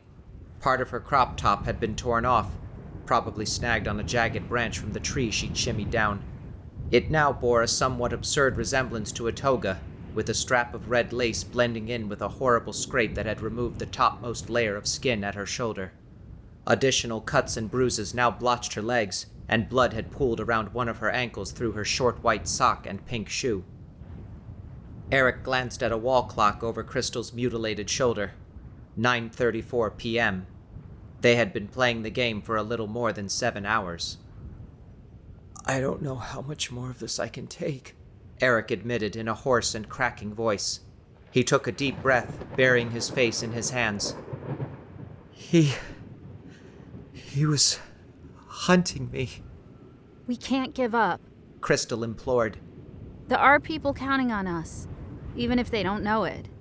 A voice rang out from the back of the garage. Best to get on with it, then. Eric dropped his hands. He turned his head toward the voice at the same time as Krystyl. Mr. Kaufman? Krystyl said, blinking. Felix, as well as his entire emporium, now occupied its own space in the garage. How'd you get down here? Eric inquired. From behind his storefront's counter, Felix shrugged. I can't conduct business without customers. You've got to seize the opportunity or you lose the profit. The free market at its finest. Krystyl gave a shrug and a mirthless chuckle that Eric immediately interpreted as, sure, why not? She turned back to the game, picked up the dice and gripped them, apparently ready to play. Eric inclined his head, his lips pressed firmly together. He gave a quick, jerky nod before he could stop himself. Krystyl shook the dice in her hands and relinquished them to the board. They both settled onto a 3, totaling 6. The small ivory parrot moved its assigned distance across the board as a clue began to swirl. Krystyl absent-mindedly lifted a hand to her face, gently scratching an eyebrow with her pinky finger for the several seconds it took for the clue to fully materialize. Finally, she cleared her throat and read, Your footpath betrays you. The ground it doth shift. A quag will consume you, unless you are swift. The howling wind filled the silence that followed. What does any of that mean? Krystyl whispered, readjusting her sitting position slightly. Eric had just opened his mouth to respond when his body suddenly began to sway back and forth, as if he'd just fallen into an extremely yielding waterbed. Krystyl felt her own body lurch to one side. She fixed her gaze on Eric's wide eyes. The floor! She screamed. Eric's gaze lowered, and he gasped. The concrete on which they were sitting had become jellied and several shades darker. It undulated like the thickest mud in a washing machine without any prospect of stilling. It's liquid! Eric cried. It's... Quicksand!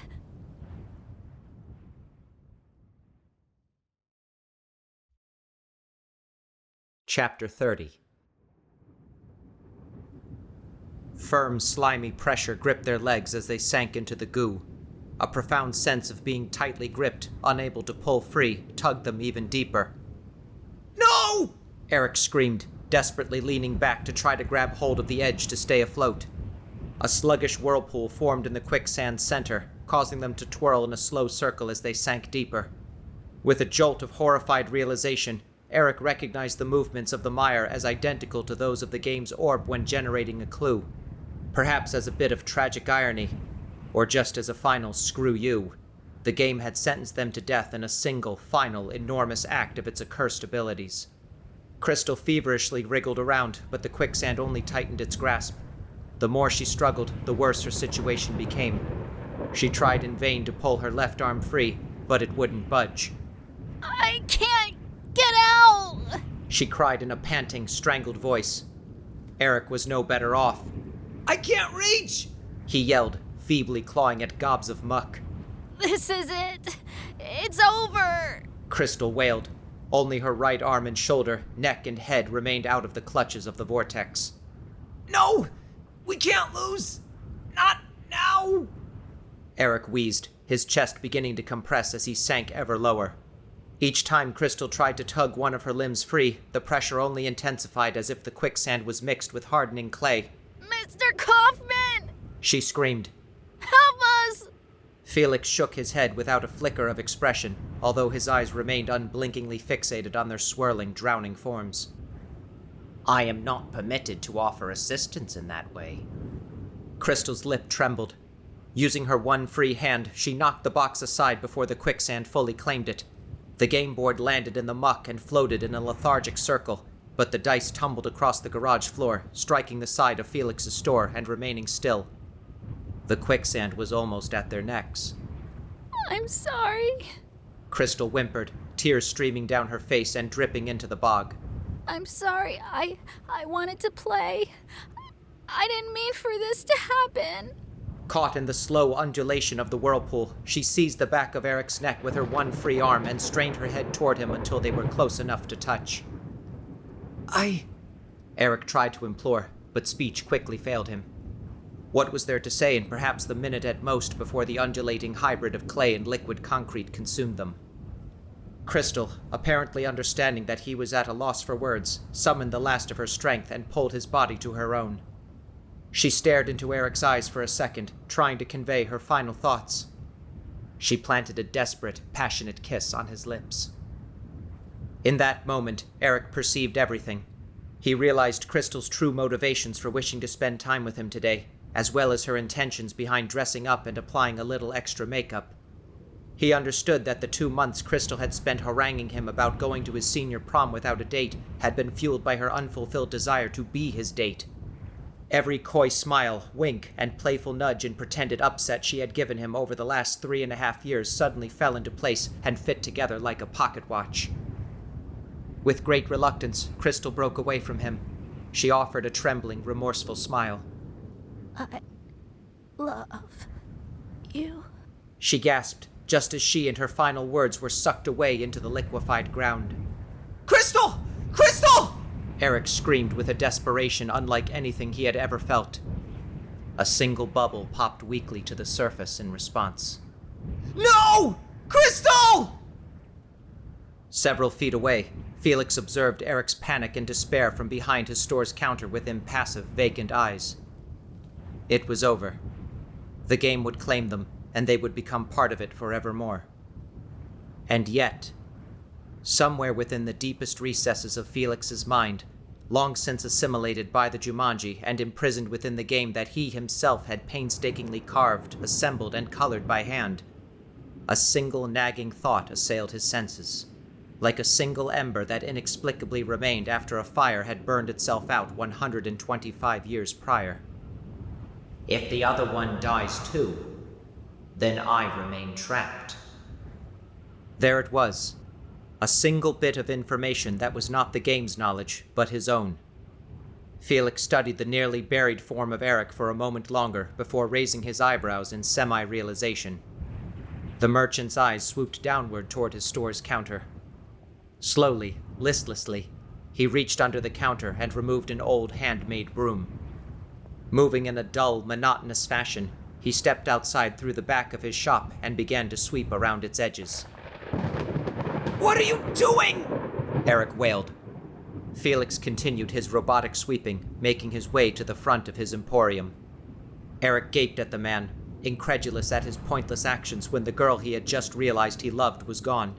Grief tugged at his heart.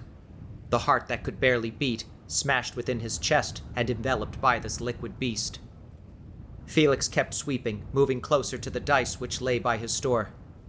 He trained his attention on Eric and, for the briefest of seconds, the teenager thought he saw a flicker of sentience in the merchant's eyes.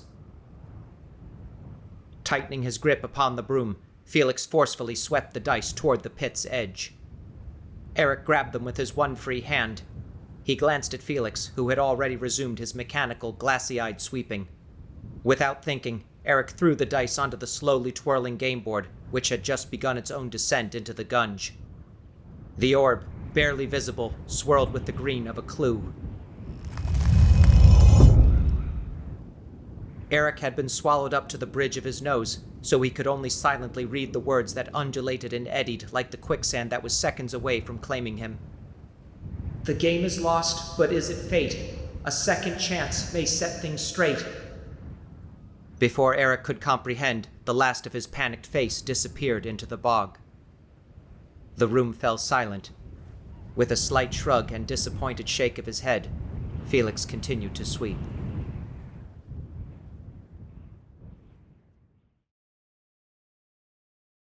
Chapter 31.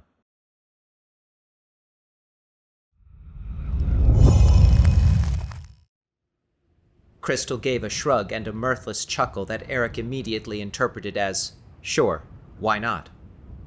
She turned back to the game, picked up the dice and gripped them, apparently ready to play. Eric inclined his head, his lips pressed firmly together. He gave a quick, jerky nod before he could stop himself. Krystyl shook the dice in her hands and relinquished them. 6. Eric braced himself back against his outstretched palms on the concrete floor, feeling slightly faint as Krystyl tossed the ivory cubes onto the board. They both came to rest on 3. Eric's stomach tightened. His heart began to pound. How'd I know that? The small ivory parrot began to move. Eric frowned as a cloud of confusion filled his brain. Something wasn't right. He darted his eyes to the left. A metal wheelbarrow was propped up next to the pile of firewood. He'd seen it countless times before, yet it somehow seemed clearer to him this time, strangely more familiar. He darted his eyes right, startled to see Felix watching him intently instead of arbitrarily busying himself around his store. The shopkeeper clenched his fists impatiently, rather like the way Bonnie would whenever she anxiously waited to be called on to answer a question in class. Perturbed, Eric returned his attention to the game and the onset of its swirling green clue. Krystyl frowned at the dice with parted lips. She seemed slightly bewildered as well. Eric waited with an uneasy anticipation that he could not place. Shaking her head, Krystyl lifted a hand to... She's gonna scratch her eyebrow. Eric drew back even more, terrified as Krystyl's littlest finger's scuffed and chipped nail began to lightly scratch one of her delicate crimson eyebrows. Krystyl cleared her throat and began to read. Your footpath betrays you. The ground it doth shift. A quag will consume you unless you are swift, Eric finished, staring straight at Krystyl instead of the game's orb. Krystyl stopped and stared back at him, frightened. She glanced at her clue, its final words still in a state of half-materialization. Eric's attention again flitted across the room in all directions. His breathing quickened and shallowed until it matched the tempo of the incessantly howling wind outside. Something terrible was about to happen. He could feel it. How did you do that? Krystyl challenged, drawing his attention back to her. I don't know, Eric answered, his voice hollow. Krystyl's eyes slowly widened. Oh, God! She suddenly exclaimed, jolted by a sudden burst of panic. She quivered and frantically gasped for breath, placing a hand to her chest. Lay back and float! Eric screamed. Don't struggle! Krystyl added. They threw out their arms, fell onto their backs, and gripped the hardened edges of the pit of the quicksand that had instantaneously formed beneath them. The cardboard box and the game atop it began a slow, swirling descent into the sluggish whirlpool in the center of the mire, just as Eric and Krystyl swiftly maneuvered their way out. How? How did we...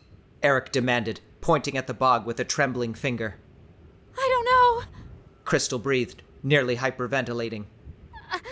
I don't know. I just knew. Felix let out a breath of his own, relieved.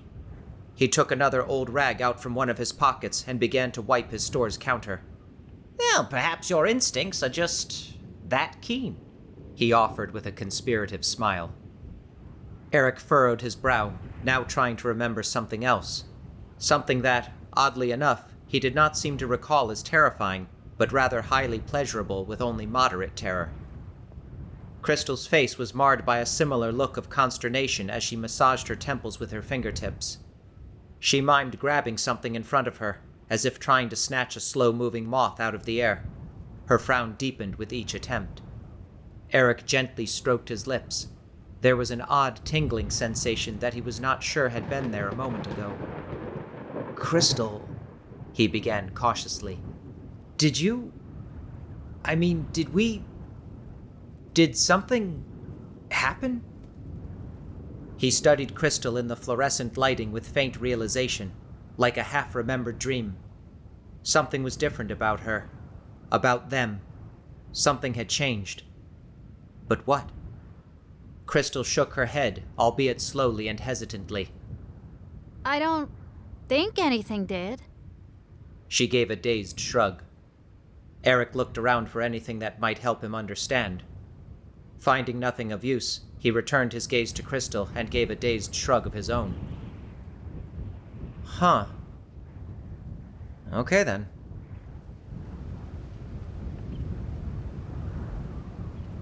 Green lightning illuminated a horrific scene. The Honda lay mangled in a ditch. Small trees had been knocked over, and the ground was dug up. It began to rain, slowly at first, then in a downpour. Alistair pushed a tree off himself with his hand, which swiftly clenched into a fist. The game wasn't over until he bagged his quarry.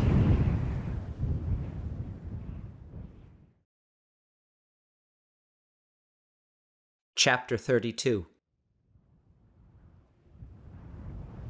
Krystyl carefully extended a leg to lightly push the twirling box and game closer to Eric on the other side of the quicksand. With a trembling hand, he extricated the game, leaving the box to sink to depths unknown. The duo knelt to play in another corner of the garage, far away from the quaggy pit, the game now resting on the concrete floor. Outside, the rain, thunder, and lightning continued. Trembling, Eric rolled and threw the dice onto the board. They both landed on 2. A 4. Nothing happened. He frowned. Huh? He rolled again. A 5 and a 2. 7. Nothing. Eric scratched behind his ear. He tried a third time. 5 and 4. 9. No response. Eric held his hand over the black orb and snapped his fingers a few times. Annoyed, he snatched up and dropped the dice without even bothering to roll them. 4 and 3. Another 7. But still his figurine remained motionless, and no clue emerged. Nothing's happening, he said flatly. But it's your turn, isn't it? Krystyl asked. Of course it is, Eric insisted, a few traces of his innate logic resurfacing. You literally just took your turn, so what's going on? Krystyl shrugged. The game is probably just screwing with us. She held out her hand. Give me the dice. I'll go again. Although puzzled at this unusual turn of events, Eric nevertheless complied. She studied the board thoroughly. If I roll an 11 or a 12, then I win. So your odds of winning with this turn are... Eric did the math in his head. 1 in 12. What about me? Krystyl counted the spaces. You just need 8. 5 and 12. Eric computed after a moment. Place your bets. Right? She cupped her hands and shook the dice vigorously before scattering them onto the board. They landed on 3 and 6, totaling 9. Eric and Krystyl groaned. The parrot figurine moved. Now I know the game is screwing with us. Krystyl glared at her traversing figurine. Her clue seemed to take a little longer to materialize. When it fully formed, she read, Feel the brunt of Jumanji's scorn. An endless tribe has been reborn. Just as she finished the last word, the sound of something not unlike the thunder began to resonate. It took only a moment for Eric to identify it as beating drums, the relentless pounding emanating from the black orb of the game like some travesty of an Alexa. Do you hear that? Eric asked. Krystyl's hand receded to her breastbone. It sounds like... Her eyebrows raised higher and higher. An endless tribe. Oh my god! She leaped up and grabbed Eric's arm. What is it? It's the Jumanji! Krystyl cried. The Jumanji are here! The door leading to the house smashed off its hinges, allowing the summoned Jumanji natives to enter.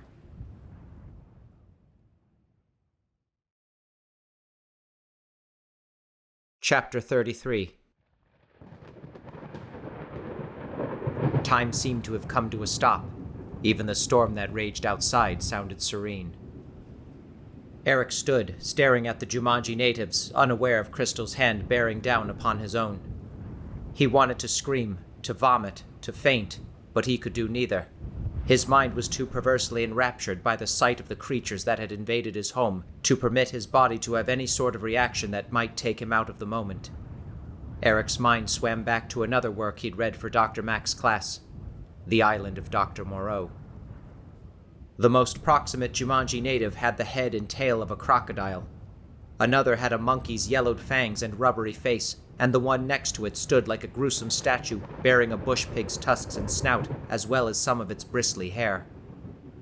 Several Jumanji appeared to be covered head to toe in thick vines and grass, with sturdy branches wrapped around their limbs. It took only a second for Eric to realize that they were in fact made of thick vines and grass, and supported themselves on branches instead of legs and feet. A native with a snake's head and neck in lieu of a right arm, and a snake's tail in place of the other, writhed in the corner, while something like dripping wet swamp grass in the hazy shape of a humanoid quivered nearby. The more human-like natives stood tall and wiry. The ones with enough still human skin bore frightening body art and piercings. Many of them clutched bizarre weapons made out of either wood or bone.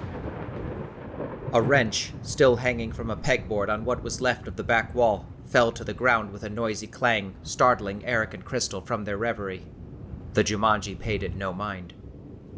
An older native with leopard-like features and glowing yellow eyes, dressed in a tribal cloak that bore the traditional accoutrements of a chieftain, stepped forward and pointed at Krystyl with a clawed finger.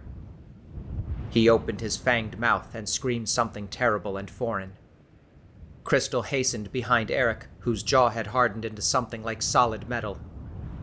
"This is bad. This is really bad." The few natives that bore human-like mouths shouted unintelligible words as the tribe marched towards Krystyl.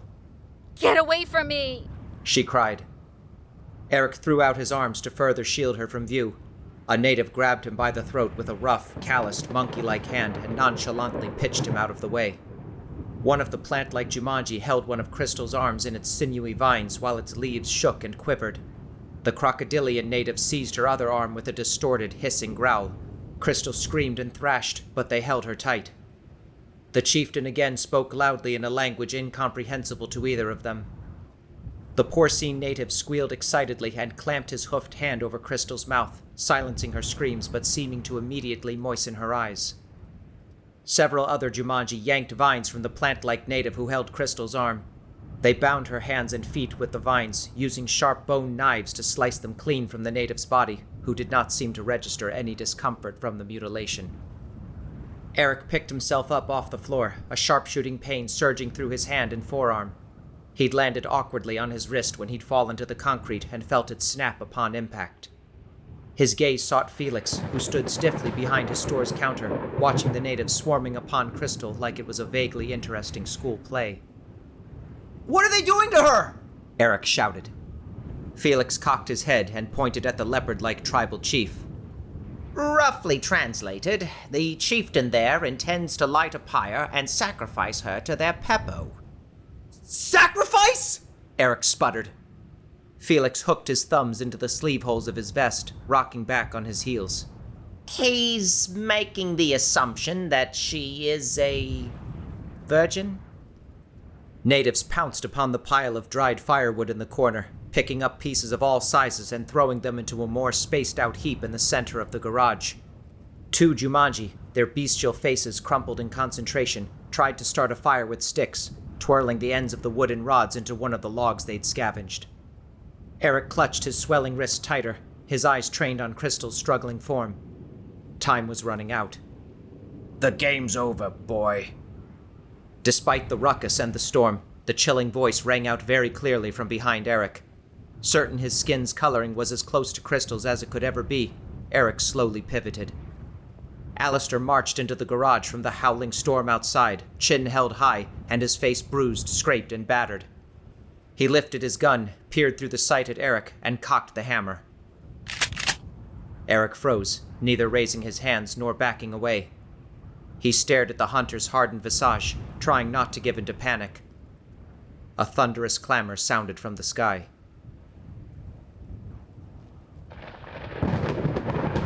As Alistair readied the trigger, he stumbled, becoming visibly shorter. His gaze lowered at the same time as Eric's.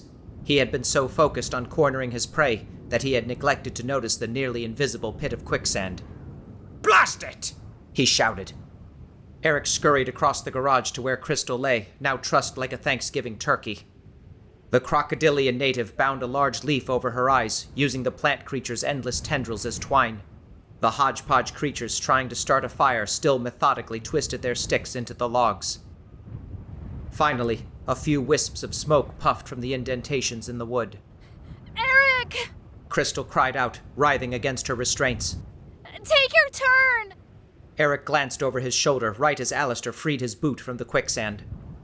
He bolted toward the game and dove to the ground, wildly grabbing the dice. He shook and threw them, with too much force. One of the dice landed on the concrete, rolling and bouncing against some debris. Its counterpart similarly tumbled along the floor, stopping only when a small, furry hand shot out from behind a box and clamped its 5 grubby digits around it while still in mid-bounce. Eric gaped.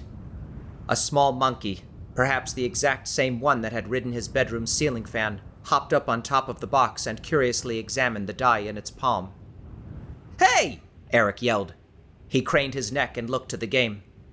His ivory figurine made no movement, nor was the center orb spawning a clue. Since both dice had not been properly rolled, the game had not registered his turn. "Give me that!" He lunged at the monkey, but it ran right through his legs and scampered around the clutter, through the wrecked doorframe into the main house. Eric sprinted after it, just as one of the Jumanji gently blew on a piece of debris they had placed in their pyre, bringing it to a soft, fiery glow.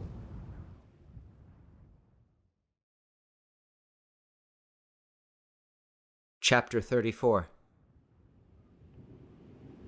The monkey scurried on 2 legs and an arm, clutching the die tightly in its fist. "Stop! I need that!" Eric bellowed, nearly falling over as he stumbled over a broken chair in what was left of the family room. Pain throbbed through his shattered wrist with every heartbeat as he charged over and around debris to catch the filching monkey. The creature seemed to be deliberately altering its speed to give Eric a false sense of victory, only to sprint away again when its tail was within hand's reach.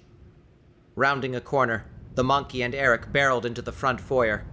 Desperate, the latter picked up a small chunk of sheetrock and hurled it at the vexing simian. Eric lost his balance and fell to the floor from the force of his sudden and uncontrolled movement. The sheetrock struck the monkey's hindquarters, causing it to stumble. It righted itself and darted away, dropping the die in the process. Eric disentangled himself from the wreckage and crawled toward the ivory cube. Behind him, steps pounded on the floor like anvils, quickly growing louder. The shot from Alistair's gun blasted a hole the size of a Belgian waffle in the floor. The explosion ricocheted the die several feet away from Eric's grasp and into the path of several bush pigs that had seemingly materialized out of thin air. Their hooves kicked at the die, causing it to clatter across the hall and into the kitchen.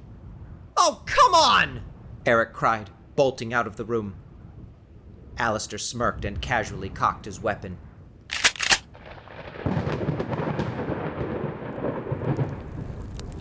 With a mighty heave, several of the larger Jumanji wrenched the door from off its hinges. They slowly and delicately carried it over to the now burning pyre. The crocodile creature and the pig hybrid tied Krystyl tightly to the door with the plant native's apparently endless supply of vines. Krystyl shrieked and struggled against her restraints, to no effect. Dishes, trash, and remnants of foodstuffs were thrown against the walls and ceiling as Eric blindly picked up and flung aside whatever he could grasp, madly searching for the die. Spurred on by Krystyl's distant screams and his keen awareness of the hunter in close pursuit, he desperately tried to force his eyes to filter out anything on the cluttered floor that wasn't small, ivory-colored, and cubic. Nearby, the bush pigs indiscriminately scarfed up food that had spilled from the overturned refrigerator, hungrily wolfing down whatever their snouts could pinpoint. A troubling sound pulled Eric's attention from his search. One of the bush pigs suddenly stopped eating and took a few paces backwards. It shuddered, gave a few convulsions, and vomited up the contents of its most recent meal. On top of the pile of purge, soaked with the steaming goo of the boar's undigested meal, lay the missing die. Eric dry heaved, disgusted, but nevertheless relieved as he stared at the die. "Of course," he muttered, clutching his belly. He dived at the die as the bush pig trotted away. A vicious snarl raked against his eardrums. His palm frozen a single inch above the die, Eric turned his head. A black leopard crouched, its yellow eyes narrowed and trained on Eric's jugular vein. "Oh shit. Nice kitty?" The leopard swiped its paw, snagging the die in its claws and flinging it into the remnants of the dining room. Eric slowly rose, keeping his eyes trained on the large feline.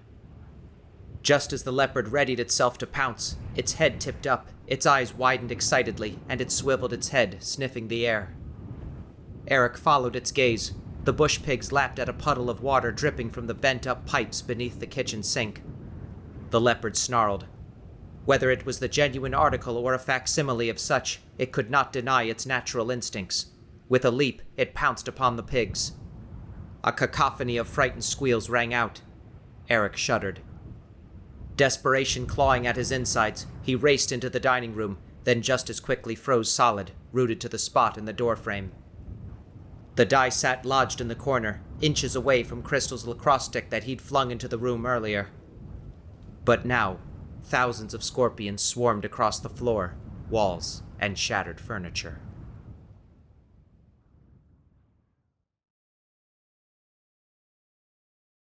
Chapter 35. The chieftain raised his arms and loudly pronounced something with a roar. The other Jumanji shouted their approval, lifting their weapons and mismatched appendages overhead. Several natives carried Krystyl, tightly bound to the door, toward their blazing fire. Eric!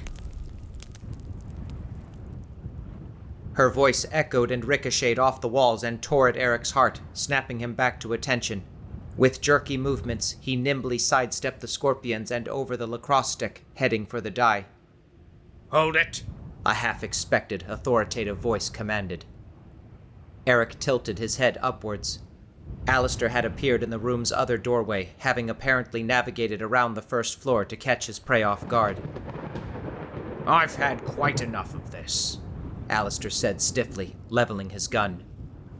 Eric made to take a step back when his foot caught on something. His gaze lowered to the tablecloth on the floor, covered with the arachnids. Delegating his actions to his id, he grabbed and yanked the tablecloth upward with the hand affixed to his uninjured wrist, sending a shower of scorpions upon the hunter. Alistair roared and wildly thrashed about, flinging the agitated creatures in all directions. Eric whipped back around and lunged for the die. It was gone. A screech sounded. The monkey held the die in his hand like a prize, taunting Eric from its perch on an overturned chair. "You again!" Eric raged. His blood boiling, he snatched up Krystyl's lacrosse stick and swung it at the monkey, hoping to beat its brains out and free up the die for his taking. But the monkey possessed far superior reflexes and deftly scampered out of the way. "Hey!" Eric chased after it, casting one last glance at Alistair, who was audaciously taking a moment to smooth his shirt and right his pith helmet. Having exhausted the pile of firewood to feed their inferno, the Jumanji had now taken to using flotsam and jetsam from the pegboard, tool handles, boxes, and wooden shelves to nourish the ever-growing blaze. Krystyl bobbed and swayed, still bound to the door as she was lifted, then lowered into what sounded and felt like the roar of a fire.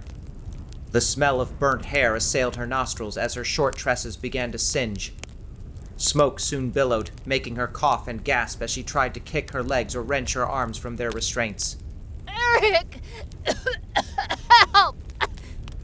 As she writhed and twisted, something hard jabbed against her hip, gloriously jogging her memory. She bucked her waist up and down and wriggled her hand into her shorts pocket until she could work her fingers around the handle of the box cutter. Searing heat surrounded her and began to roast her skin as she managed to unsheath the blade and began to saw through one of the vines. Despite the pain throughout her exposed flesh that quickly grew acute, Krystyl felt her hopes surge when she felt the vine snap apart. She assiduously cut another, and another, and another. Preceded by the puckish Simeon, Eric charged back into the garage, brandishing the lacrosse stick like a knight would his sword. He momentarily skidded to a stop, horrified, as his eyes took in the scene before him. Krystyl's clothes had begun to scorch and smoke, and her hair had nearly burned down to her scalp as she valiantly worked to free herself from her sacrificial pyre. Eric longed to race over and tear her free from her restraints, but her last plea to him had been, specifically, to finish the game. That was not possible until he possessed both dice. Stomaching his revulsion at her plight and the misshapen abominations that cheered it on, Eric raced after the monkey, jabbing the lacrosse stick this way and that until he guided it to a corner of the garage. Gripping the stick tightly, his palms soaked with sweat, he anxiously awaited the monkey's next move.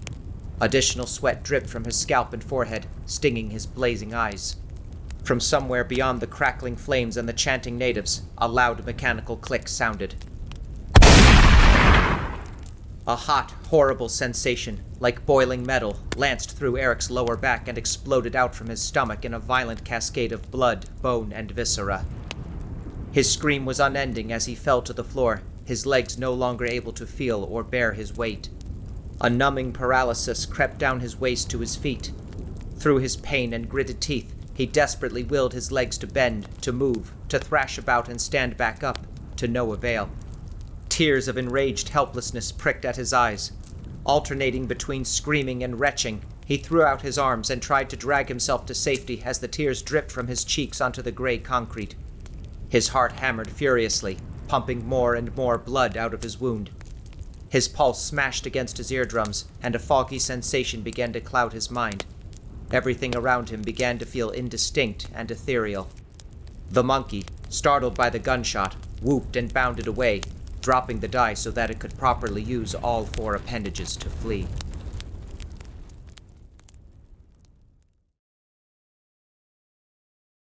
Chapter 36. Krystyl heard the unmistakable sound of the hunter's gunshot, chorused by the nauseating accompaniment of Eric's continued screams of pain.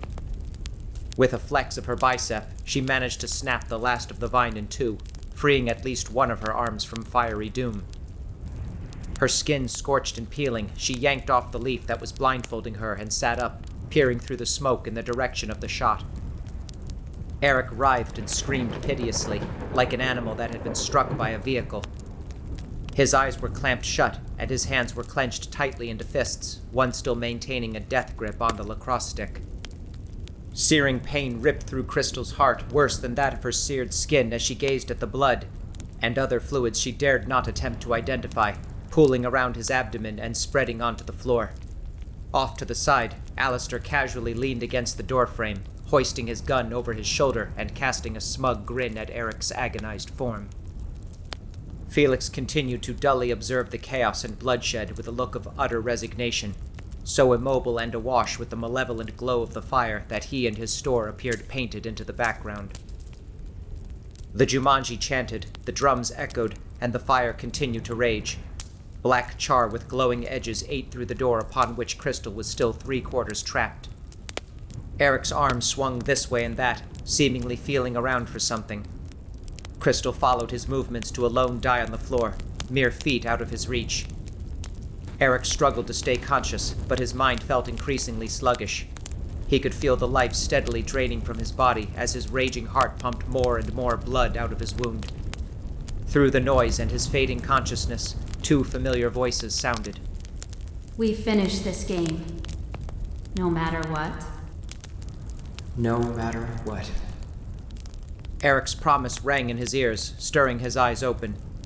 Fixing his gaze on Krystyl, he nearly shut them again at the sight of her scorched and blistered body, her hair burned down to its roots. She suddenly twisted her body left and right, but she made no attempt to continue freeing herself. She seemed to be looking for something. She turned back to him and wildly pointed her free arm in the direction of the smashed-up wall of the garage.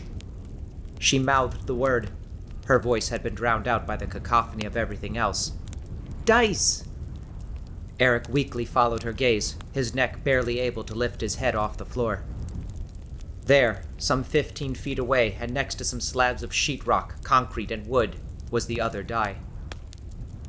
But what could he do? He did not have the strength or mobility to stand, and most of Krystyl was still tightly bound.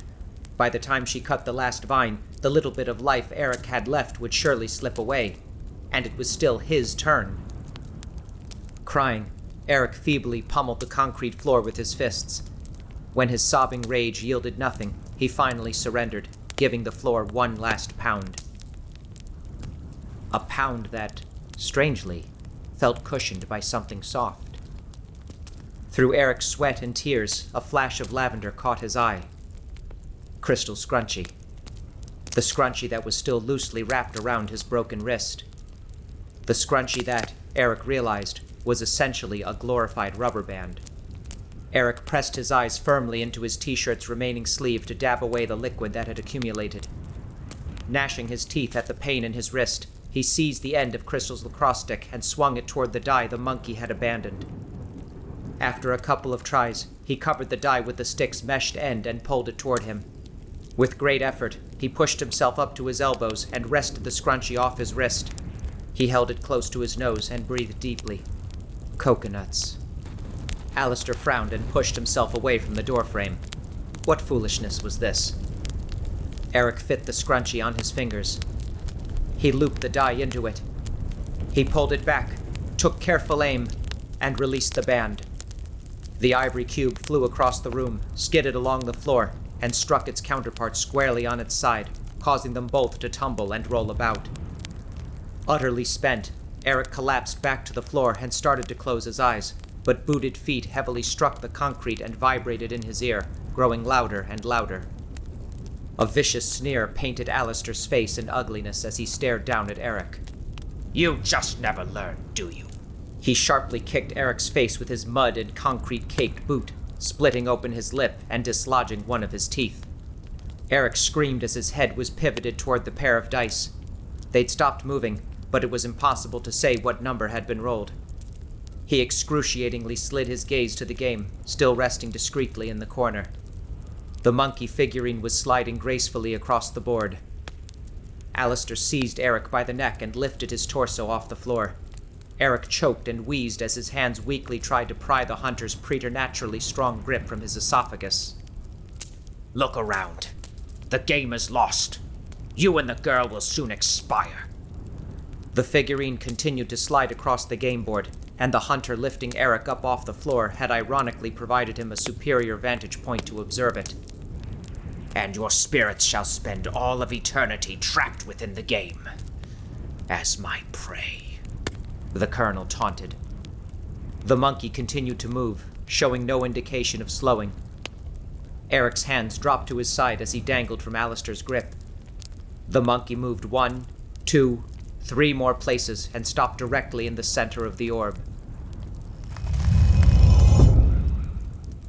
A single word swirled in green. Jumanji. Any last words, boy? Alistair hissed.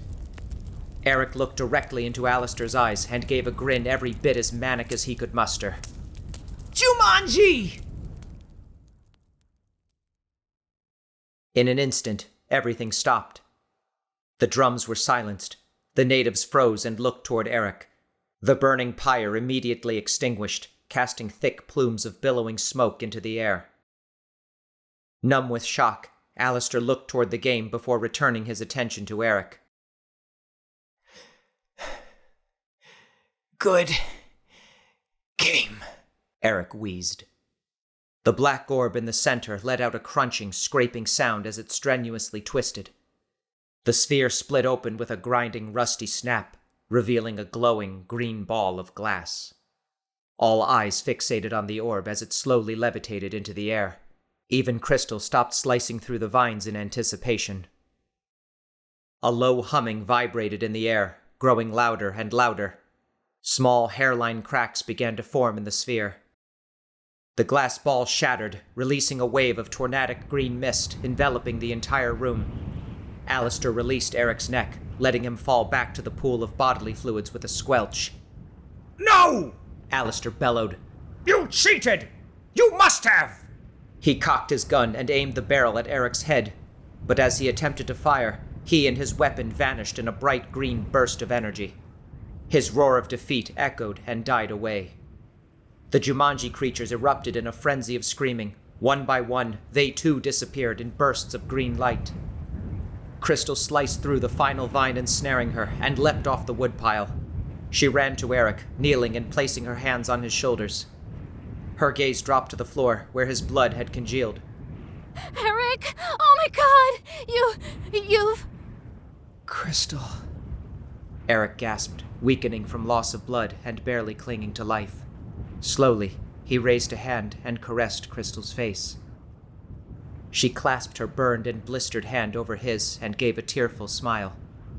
Eric opened his eyes, nearly on the verge of speech, but then closed them and breathed his final breath. His hand dropped limply to the floor. Eric... Krystyl quietly pleaded. The vein in his neck pulsed once, twice, and then no more. No... At the back of the garage, oblivious to the frenzied screams of the natives and animals, as well as the vortex of green mist that seemed to be picking up speed, Felix hummed merrily to himself. He had left his emporium and was closing the enormous shutters in front with a flourish. He locked them into place and, after rummaging in his vest for a moment, produced a terribly faded, handmade sign that read, "Closed." Wiping off a bit of dust and giving it a quick peck with his lips, he prominently affixed the sign to his store. He took a step back to admire his work. He turned around. Thank you, he declared. to the both of you. But... we destroyed your world. Krystyl sniffled as tears filled her eyes. Her heart hung heavy with grief. Felix smiled sagely and shook his head.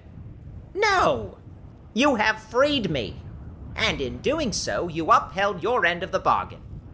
I never doubted either of you, not for an instant. With a final Cheshire cat grin, he tipped his hat and laughed as his emporium vanished in a burst of green energy. Farewell, my friends. Though your adventure is at its end, kindly remember the products and services offered to you by the one and only Felix J. Kaufman. In a flash, he too disappeared into the swirling mist. The green tornado continued to whip through the garage. Krystyl gripped Eric's lifeless hand, desperately savoring what little warmth remained. Tears streaming down her face, she gently laid down and entwined her limbs around his corpse, ready to be his Juliet as he was evermore her Romeo. The green mist began to slow so suddenly that it was alarming. Krystyl could see the mist becoming less amorphous, as if being molded like clay by an enormous pair of invisible hands. And there before her, the mist began to take shape until something was solidly defined. It was a face, a horrible, frightening, hellish face, with hatred and evil etched into every line of its nightmarish visage. The Jumanji's Peppo, its otherworldly protector and master, opened its mouth and let out a roar that sent shockwaves throughout Krystyl's body and began to push her toward unconsciousness. She gave one last sob as a light shone from the Peppo's hollow eyes that grew brighter and brighter, dissolving she and Eric into the sheer brilliance of its glow.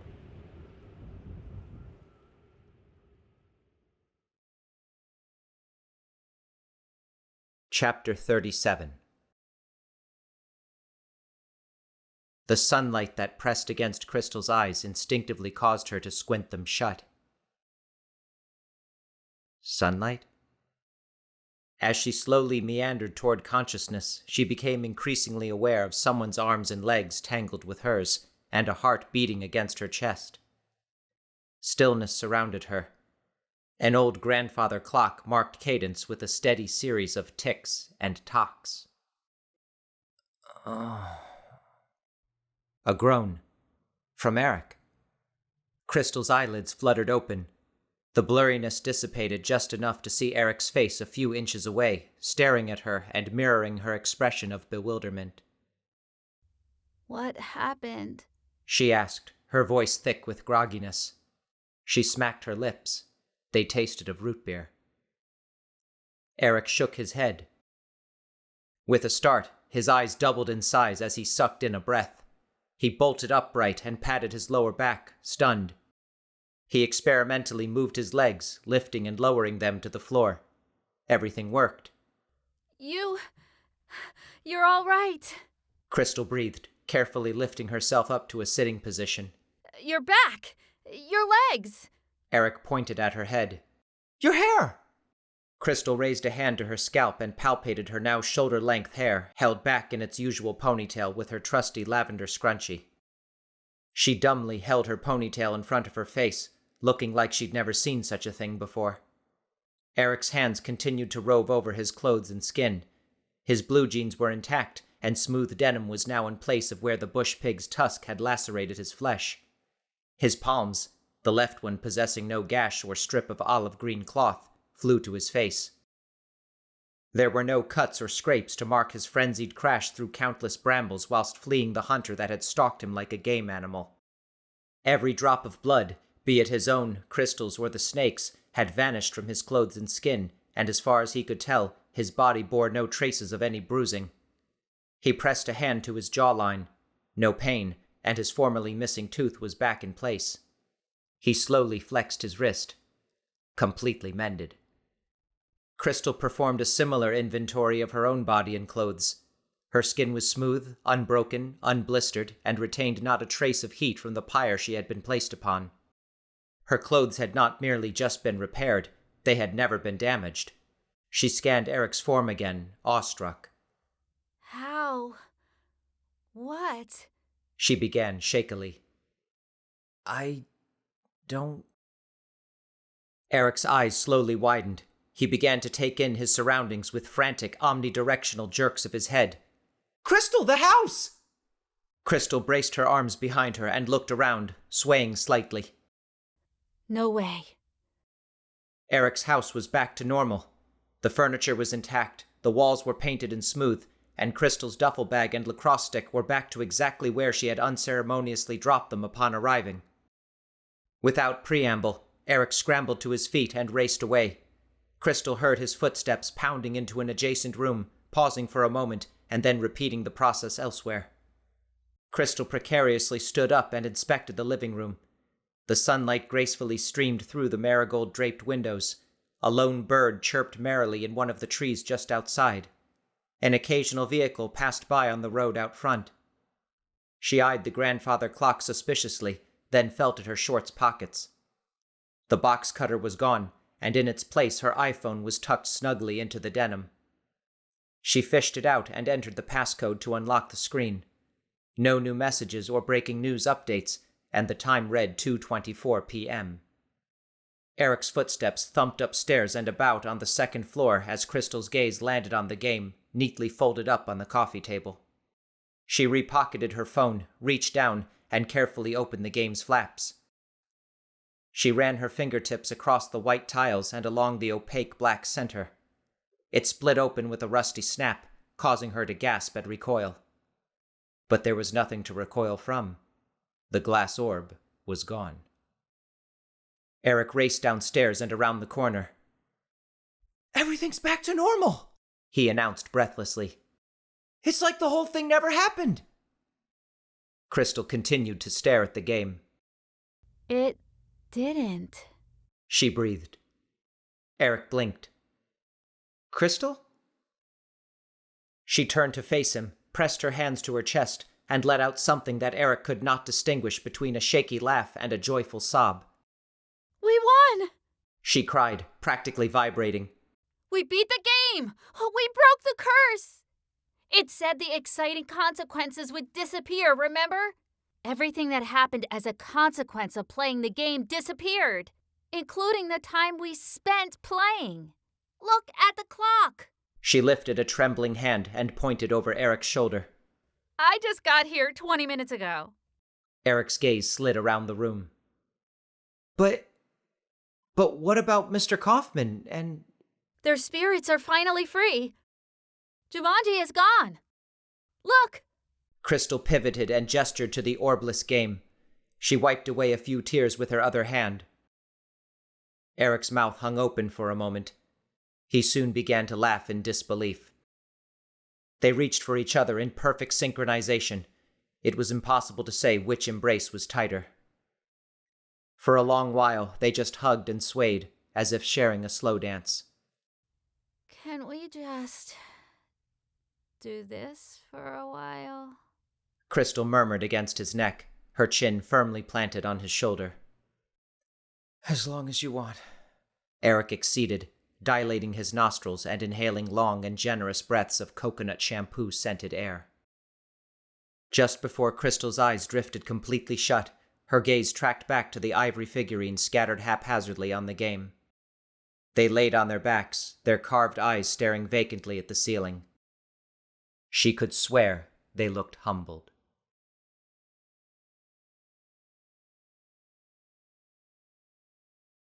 Chapter 38.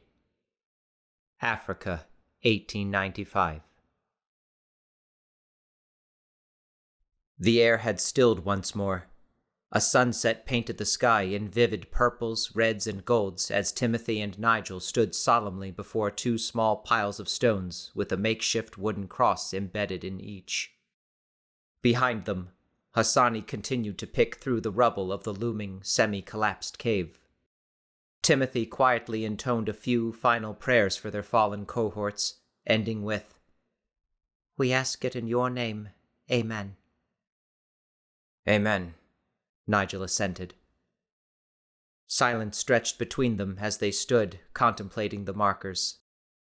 Finally, Timothy shook his head, alternating his eyes on each of the two crosses.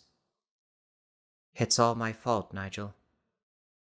Nigel's lips parted, nearly on the verge of speech, but he remained silent. "We couldn't even find their bodies to give them a proper burial," Timothy lamented. Nigel still did not speak, but he declined his head further and sighed. Slowly and cautiously, making sure not to draw the men too far out of their respects, Hassani walked up and held out what appeared to be a long, folded wooden box. Upon meeting Nigel's eyes, he spoke a few hushed sentences in his native tongue. "What's he got there?" Timothy asked, nodding at the object Hassani clutched in his hands. "He says he found it buried in the rubble," Nigel interpreted. "Says it belonged to Felix." Timothy reached for the folded box. A slight tremor shot into his hands, followed by an inexplicable sense of discomfort. He glanced about at the sky, searching for signs of inclement weather, then at the ground for any precursors to an earthquake, then shook his head to dispel his unease. He turned the box over in his hands. "He must have been working on this in secret. A novelty item for his store, no doubt." He ran his hand over the etched words in crisp white letters. "Jumanji? Huh. Rather ambitious of him, don't you think?" "Not unlike ourselves," Nigel suggested pointedly. Timothy's eyes squinted shut with a pained nod. "Seek happiness in tranquility and avoid ambition, even it be only the apparently innocent one of distinguishing yourself in science and discoveries," he quoted poignantly. Nigel nodded. "Mary Shelley's Frankenstein." "I quite agree." Timothy crouched, removed a cloth bag from his knapsack, and slipped the box inside. "In fact, I think as testament to our failed expedition, this too shall remain forever unopened and hidden away." He tied the cloth bag shut and slipped it into his rucksack. "Let us leave this miserable place, Professor Dawson. I dare say it is time for me to put my explorer ways aside." Nigel nodded in understanding, then motioned for Hassani to follow. The three walked back to the hole in the brush from before. Hassani made a gesture with his hand, a prayer of sorts, toward the grave markers and then toward the sky. The three men walked through the brush, leaving the ruins behind. Before Timothy exited, he cast one last contemplative look at the wasteland. "Perhaps some things are best left undiscovered." Timothy followed the others as they began to trek down the path that would hopefully lead them to suitable ground to pitch their camp before darkness fell.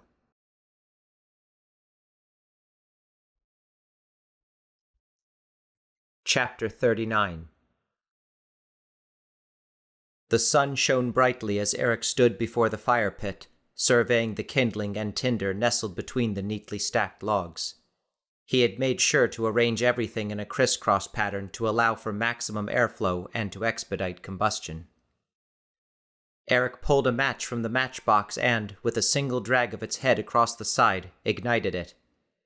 He held the matchstick to the tinder he'd stuffed between the kindling. Tiny flames danced to life, consuming the wood and soon provoking the pile into burning with strength. Satisfied, he turned to Krystyl, who stood behind him holding the game with both hands close to her chest. "Okay, it's going," he reported. "Ready?" An unspoken agreement simmered between them as he studied her. Krystyl nodded and handed him the game. They let their gaze linger on each other a while longer than necessary. As Krystyl quirked a smile, something else seemed to simmer between them as well, making Eric feel slightly woozy for a moment. Eric bit his lip. Finally, he wrenched his gaze away and turned back to the fire, game in hand. Just as he was about to pitch the game into the flames, Krystyl called out. Wait! Eric turned around, startled. "What's wrong?" Krystyl stepped closer, opened the game's flaps, and gently removed the ivory figurines and dice. She carefully placed them in her pockets and reverently reclosed the flaps. Okay. She affirmed. Eric smiled approvingly and placed the game atop the pit. He quickly withdrew his hands and stepped back a few paces to stand next to Krystyl. The faded paint blistered and cindered as flames licked at the etching. They watched in fascination as the fire spread and enveloped the aged, dried wood. The wafting smoke's aroma was intoxicating, like burning incense. It was only when Eric felt Krystyl's hand gently grasp his own that he was drawn away from the sight. He entwined his fingers with hers and turned his head to regard her with a questioning gaze. Krystyl's shoulders fell away from her ears. We're a good team. Once more, something like monkeys leaped about in Eric's chest, and his face relaxed into a smile. "We are," he agreed. She gave his hand a quick squeeze. He gave hers a quick squeeze in return. The late afternoon sun warmed their bodies and made her hair shine, if possible, even brighter. Eric let his eyes linger over Krystyl. Her adorable smile, her linen white skin, her beautiful blue eyes, and the way she gently tugged on her shirt whilst keeping her fingers perfectly entwined with his own. His body acting of its own accord, Eric pivoted to face her and gently tugged at her hand so that her body did likewise. He drew Krystyl in for a hug, which she reciprocated immediately. "Thank you," he said, leaning back and staring past her shoulder at the fire. For... She whispered, settling her hands at the small of his back and pressing her body so tightly to his that he could discern her heartbeat more than his own. Eric shut his eyes tightly and let out a sigh of gratitude. "Everything." Krystyl hummed in pleased acceptance, her breaths growing shallower. Eric suddenly felt Krystyl's body shift in his arms. Before he could readjust his hold to accommodate her, she pressed her lips to his cheek in a quick, robust kiss. Eric's mouth immediately parched, and his body felt awkward and gangly, like the bones and muscles were held together by frayed string. Despite the late afternoon sun and the fire that burned mere feet away, he was not sure that either could be blamed for the heat he felt spreading throughout his face and neck. Krystyl pulled him closer, squeezing him tightly and gently rubbing his back with one of her hands. Eric felt his heart begin to race. He was again visited by that strange, untraceable sensation he'd experienced during their game. The one that had spellbound him when gazing upon her form after they'd pulled themselves free from the quicksand. It was a light, pleasant feeling that both frightened and paradoxically emboldened him. They gently broke apart, keeping their arms loosely wrapped around each other's waists. Their gazes tangled until Eric felt like he was about to fall from a cliff. He gave a quick little shake of his head, though the feeling was only slightly mitigated. Krystyl smiled the way she had, or rather, technically, hadn't, when Eric held her close after their encounter with the snake. I understand. Closing his eyes, Eric reclaimed her into his embrace. Krystyl reached her arms up to encircle his neck, pulled him close, and pressed her lips firmly against his.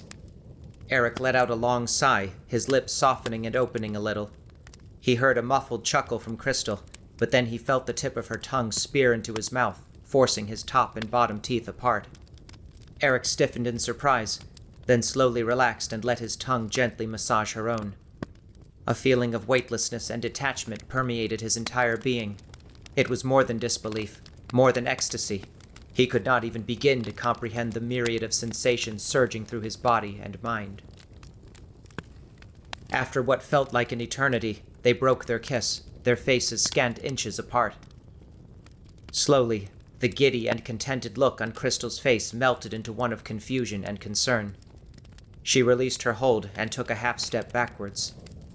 Eric tensed. Had they both just turned their keys and jettisoned their friendship? "What's wrong?" he asked nervously. Looking more than a little unsettled, Krystyl stared fixedly at his lips and then into his eyes with vague recollection. Have we done that before? Eric furrowed his brow, disquiet flitting across his face for a moment before he gently shook his head. "I think we'd remember something like that." Krystyl did not respond at first, her face still frozen in uncertainty. But then she gave an impish grin and giggled, reclaiming his hands back into hers. Yeah, you're right. I'm being silly. Eric relaxed, clearing his throat and playfully pulling at her hands. "Want to try again, just to make sure? Might jog your memory." Krystyl tipped her head down and looked up at him through her long lashes in a smoldering gaze that made Eric feel strangely hungry. Worth a try. Once more, he lowered his lips to hers. Before them, the flames had completely consumed the game, slowly burning it to nothingness. But the blaze between Eric and Krystyl had only just begun.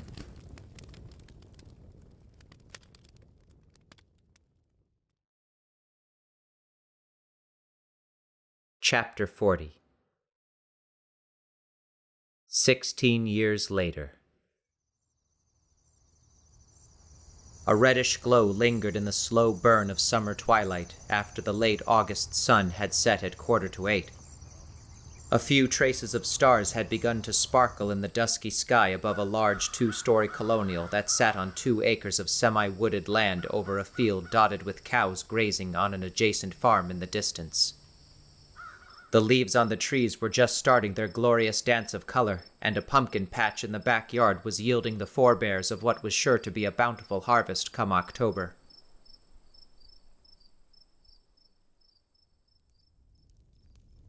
Within the home, Eric sat on the bluish-gray sofa, a laptop propped on his thighs as a warm fire burned before him in the living room's sturdy brick fireplace.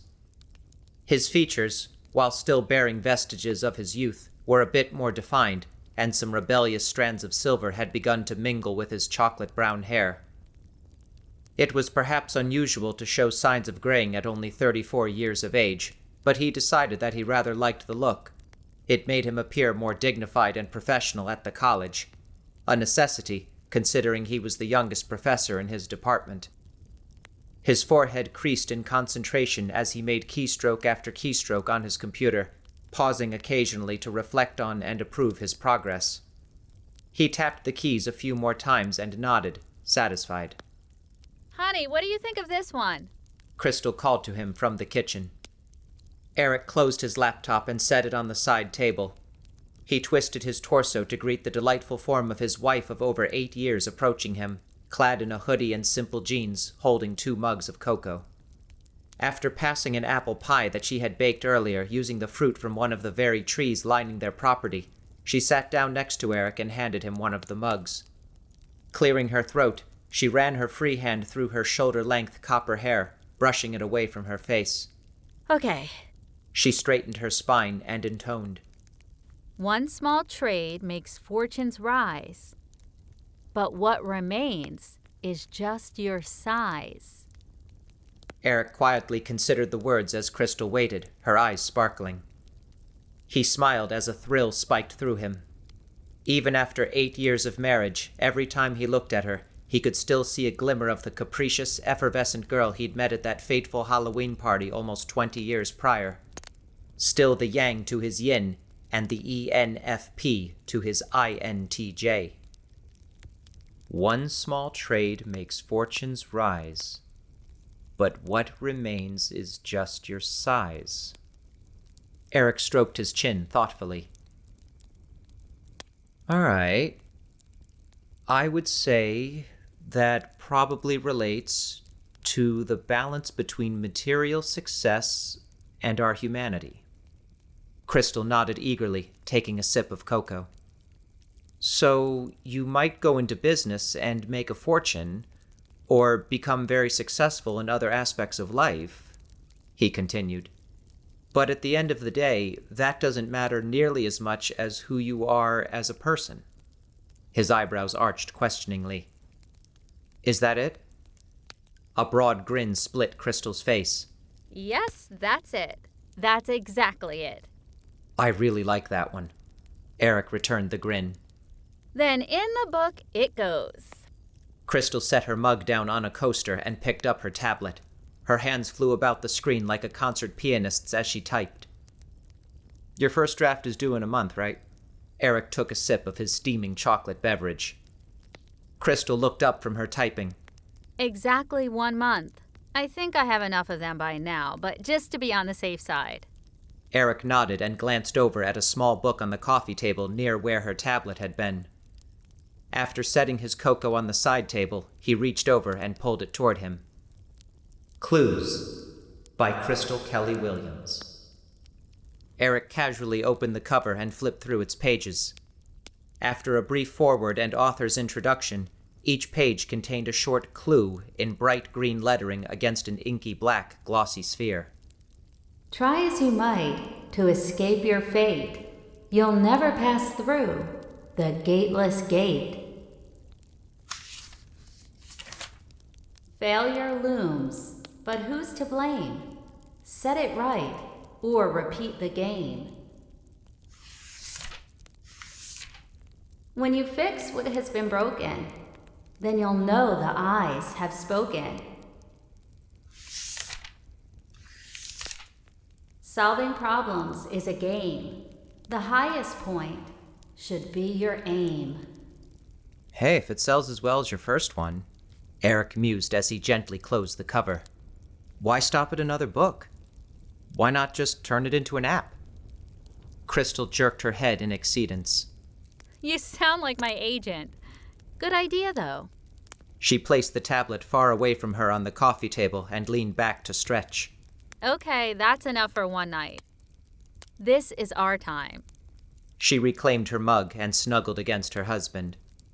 Eric smiled appreciatively and wrapped an arm around her shoulders before planting a kiss on her smooth cheek. He felt the heat rise from her skin as she sighed contentedly. They relaxed in pleasant silence for several long moments to the sounds of the crackling fire and an unobtrusive chorus of cicadas and crickets that drifted in from an open window. They sipped their drinks and occasionally shifted their bodies, cuddling ever closer together. All set for next week? Krystyl finally asked. Eric gestured toward his laptop. Yeah, the first week is mostly just orientation anyway. Then I think we'll start with internet memes, social media, and fake news. I hope you have another great bunch of students this term. Krystyl said encouragingly. She traced her finger around the rim of her mug and slowly licked off the chocolate residue. She felt Eric's body tense in response. Last semester's gonna be pretty hard to top, but I can always get him excited by the second week. Eric picked up a lock of her hair, twirling the glossy strands around his finger. Well, I hope you don't have any lazy ones. Krystyl cocked an eyebrow. Eric grunted.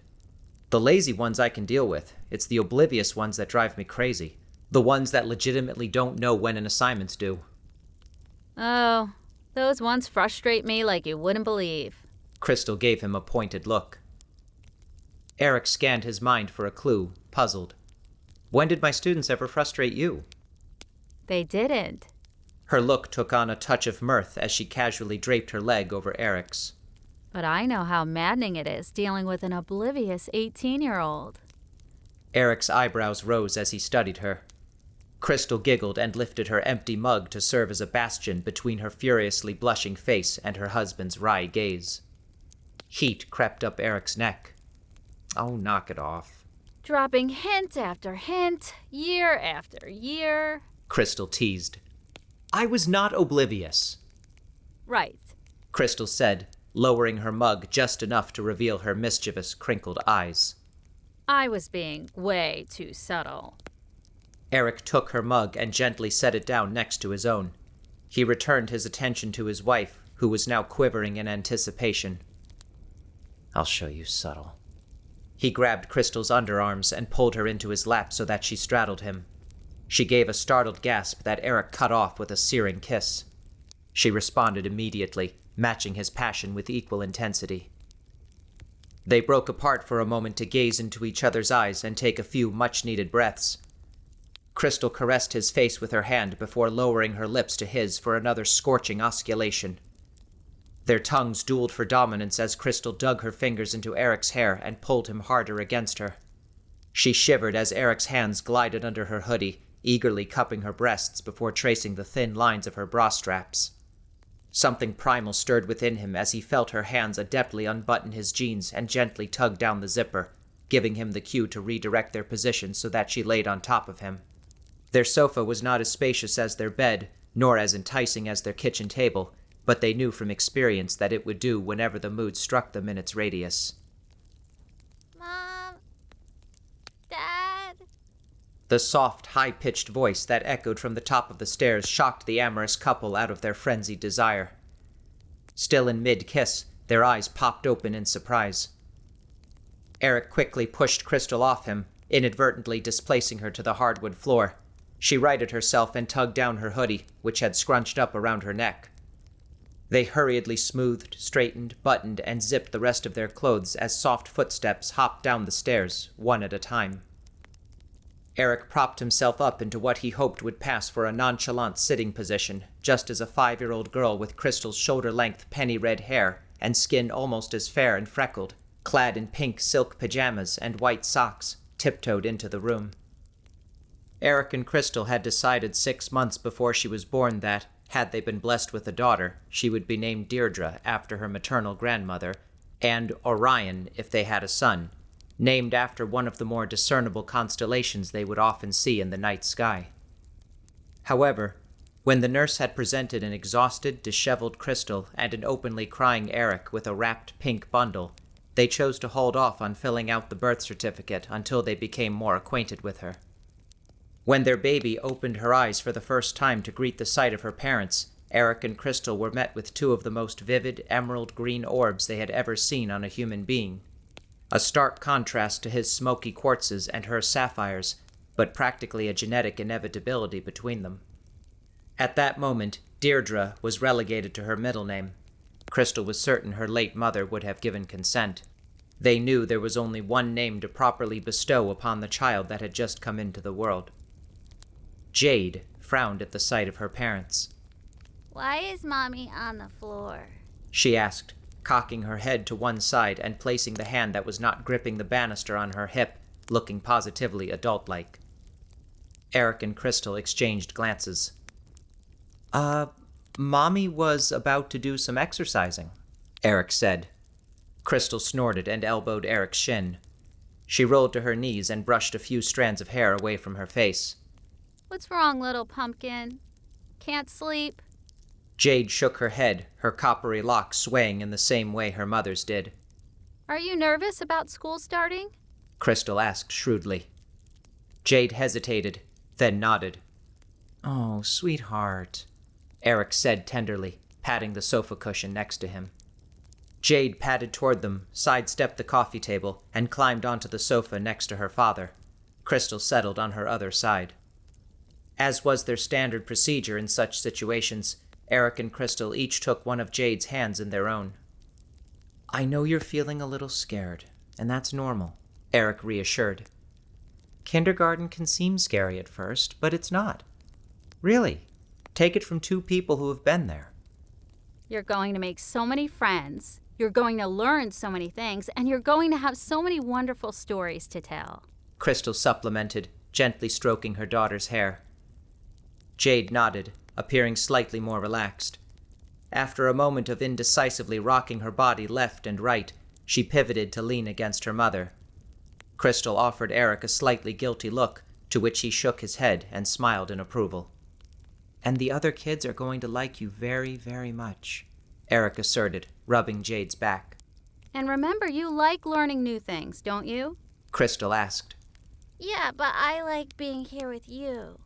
Jade burrowed deeper into her mother like a kitten. We know you do, and we love having you here. Eric tickled Jade's sides, making her giggle and squirm. But there's a whole world out there you haven't seen yet. A world full of adventure and excitement and magic. Magic? Jade said at the same time as Krystyl. Well, to you it'll seem like magic. Yeah. Eric's expression turned serious as his eyes flitted toward the book on the coffee table before them. We all have to live in this world. It doesn't do us any good to be afraid of it. Krystyl smirked. She scooped up Jade in her arms and stood. Come on, little pumpkin. I'll stay with you until you can sleep. Eric glanced at his sweet daughter, already heading toward dreamland on her mama's shoulder. Daddy's exaggerating a little, Krystyl said, climbing the stairs. but he's right about the adventure and excitement part. Kindergarten, life. She stopped at the Patamar, turned to lock eyes with Eric, and arched her eyebrows. It's a jungle out there. She turned and disappeared up the stairs. Eric smiled thoughtfully. As the sound of her footsteps dissipated, he rose and trekked to his and Krystyl's shared home office. He stepped around his desk and pushed aside his chair to access a large, sturdy wall safe they had installed when they first moved in. After typing in 06012030, his and Krystyl's wedding date, and hearing its affirmatory beep, he swung open the heavy door and felt around.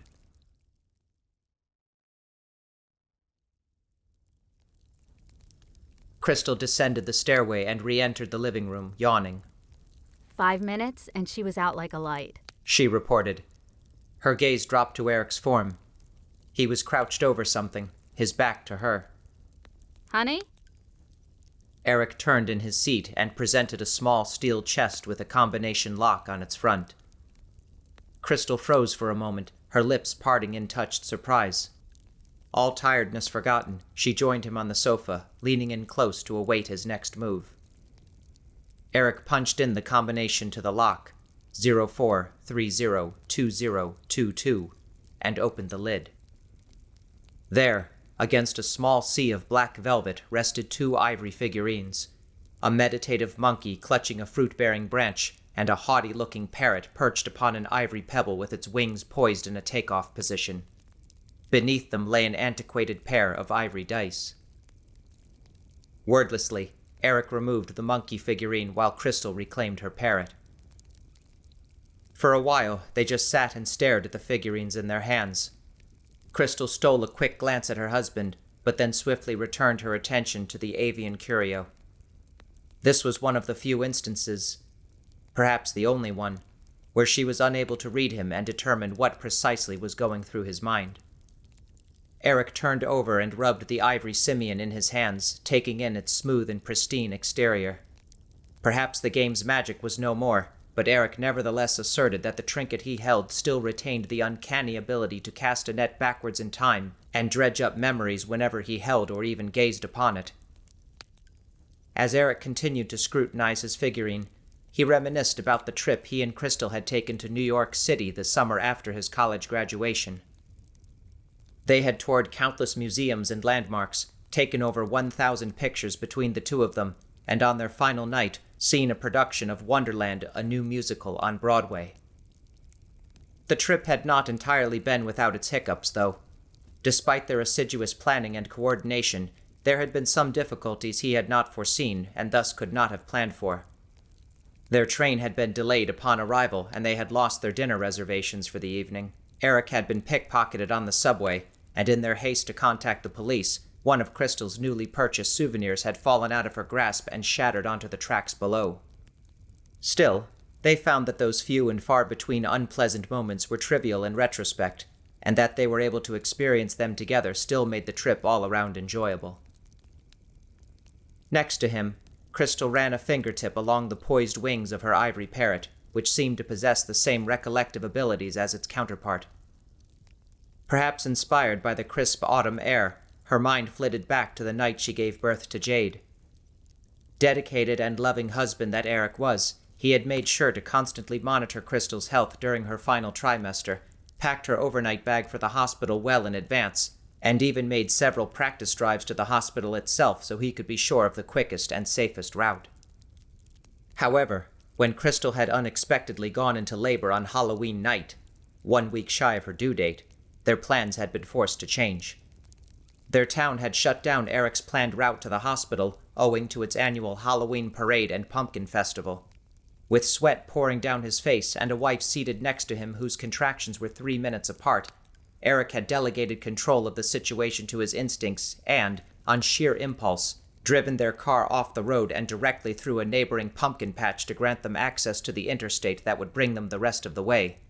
Most of the pumpkins had already been harvested, but their vehicle did come alarmingly close to being stuck in the soil and ensnared by a few odd vines. It was only when Eric and Krystyl left the hospital with their daughter that they discovered a single pumpkin still attached to its vine, which was in turn attached to their car's axle. It was all the new parents could do not to give themselves over to a hysterical fit of laughter on the ride home so as to not wake Jade, who was sleeping peacefully in her car seat. It was all the inspiration Krystyl needed to bestow the term of endearment, Little Pumpkin, onto Jade, and to cultivate an annual backyard pumpkin patch as tribute. Krystyl blinked back a few tears at the memory. There had been so much unpredictability, id-driven snap decisions, and perhaps even divine intervention in bringing their child into the world, that Krystyl regarded the experience as more beautiful and wonderful than anything they could have planned. Finally, Krystyl lifted her gaze to her husband. We played quite a game, didn't we? Eric returned her gaze and nodded. They sat in silence, each one waiting to be prompted by the other. Eric decided to take the lead. It all started with the scorpions. Krystyl giggled. Yes, and you rushing in to save the day with a vacuum cleaner. Eric's visage suddenly hardened. Those wild monkeys tearing up my room. Krystyl laughed openly, then immediately sobered. Those pigs smashing up your house. Oh, and the leopard chasing us. That was exciting. The snake. Krystyl shuddered.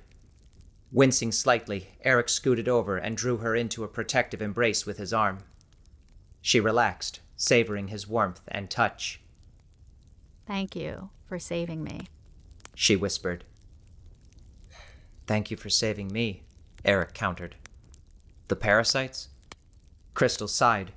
And how I traded my hair to get that weird stuff from Felix J. Kaufman. She reminisced, impersonating the merchant's over-the-top voice and making Eric chuckle. She patted her shoulder-length hair. You know, in retrospect, that wasn't a bad look for me. No, but please don't get any ideas and cut it short again. Eric flashed her a saucy grin and kissed her knuckles. I like it when you run your hair across my... I know you do. Krystyl blushed and clapped her hand over Eric's mouth.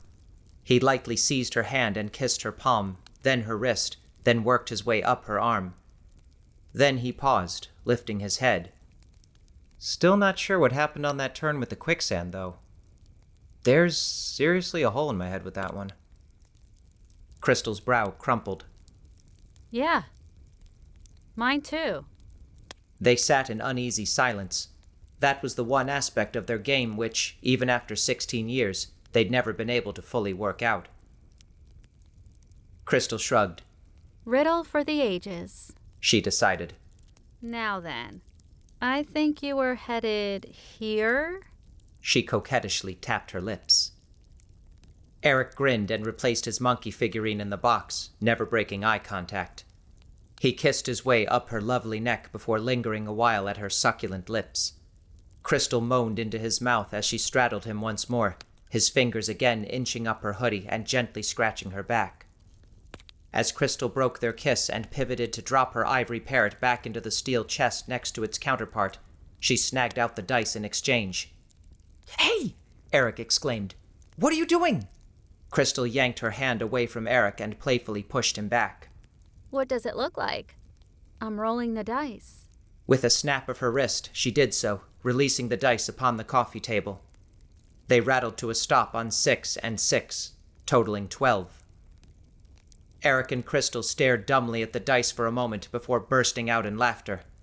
Krystyl leaned into Eric, pressing her forehead to his chin. Now? I rolled the 12 I needed. Eric grinned. Could you have predicted that? Nope.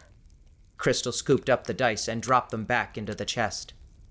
Me neither, Eric admitted. Krystyl turned back to him with a sage smile. Exactly. She lowered her head and met his lips with her own. His eyes drifting shut, Eric reached over and closed the lid on the chest and shoved it aside to redirect his focus toward all the ways he intended to show Krystyl how much she meant to him. Today, and every day, and for the rest of his life. The end.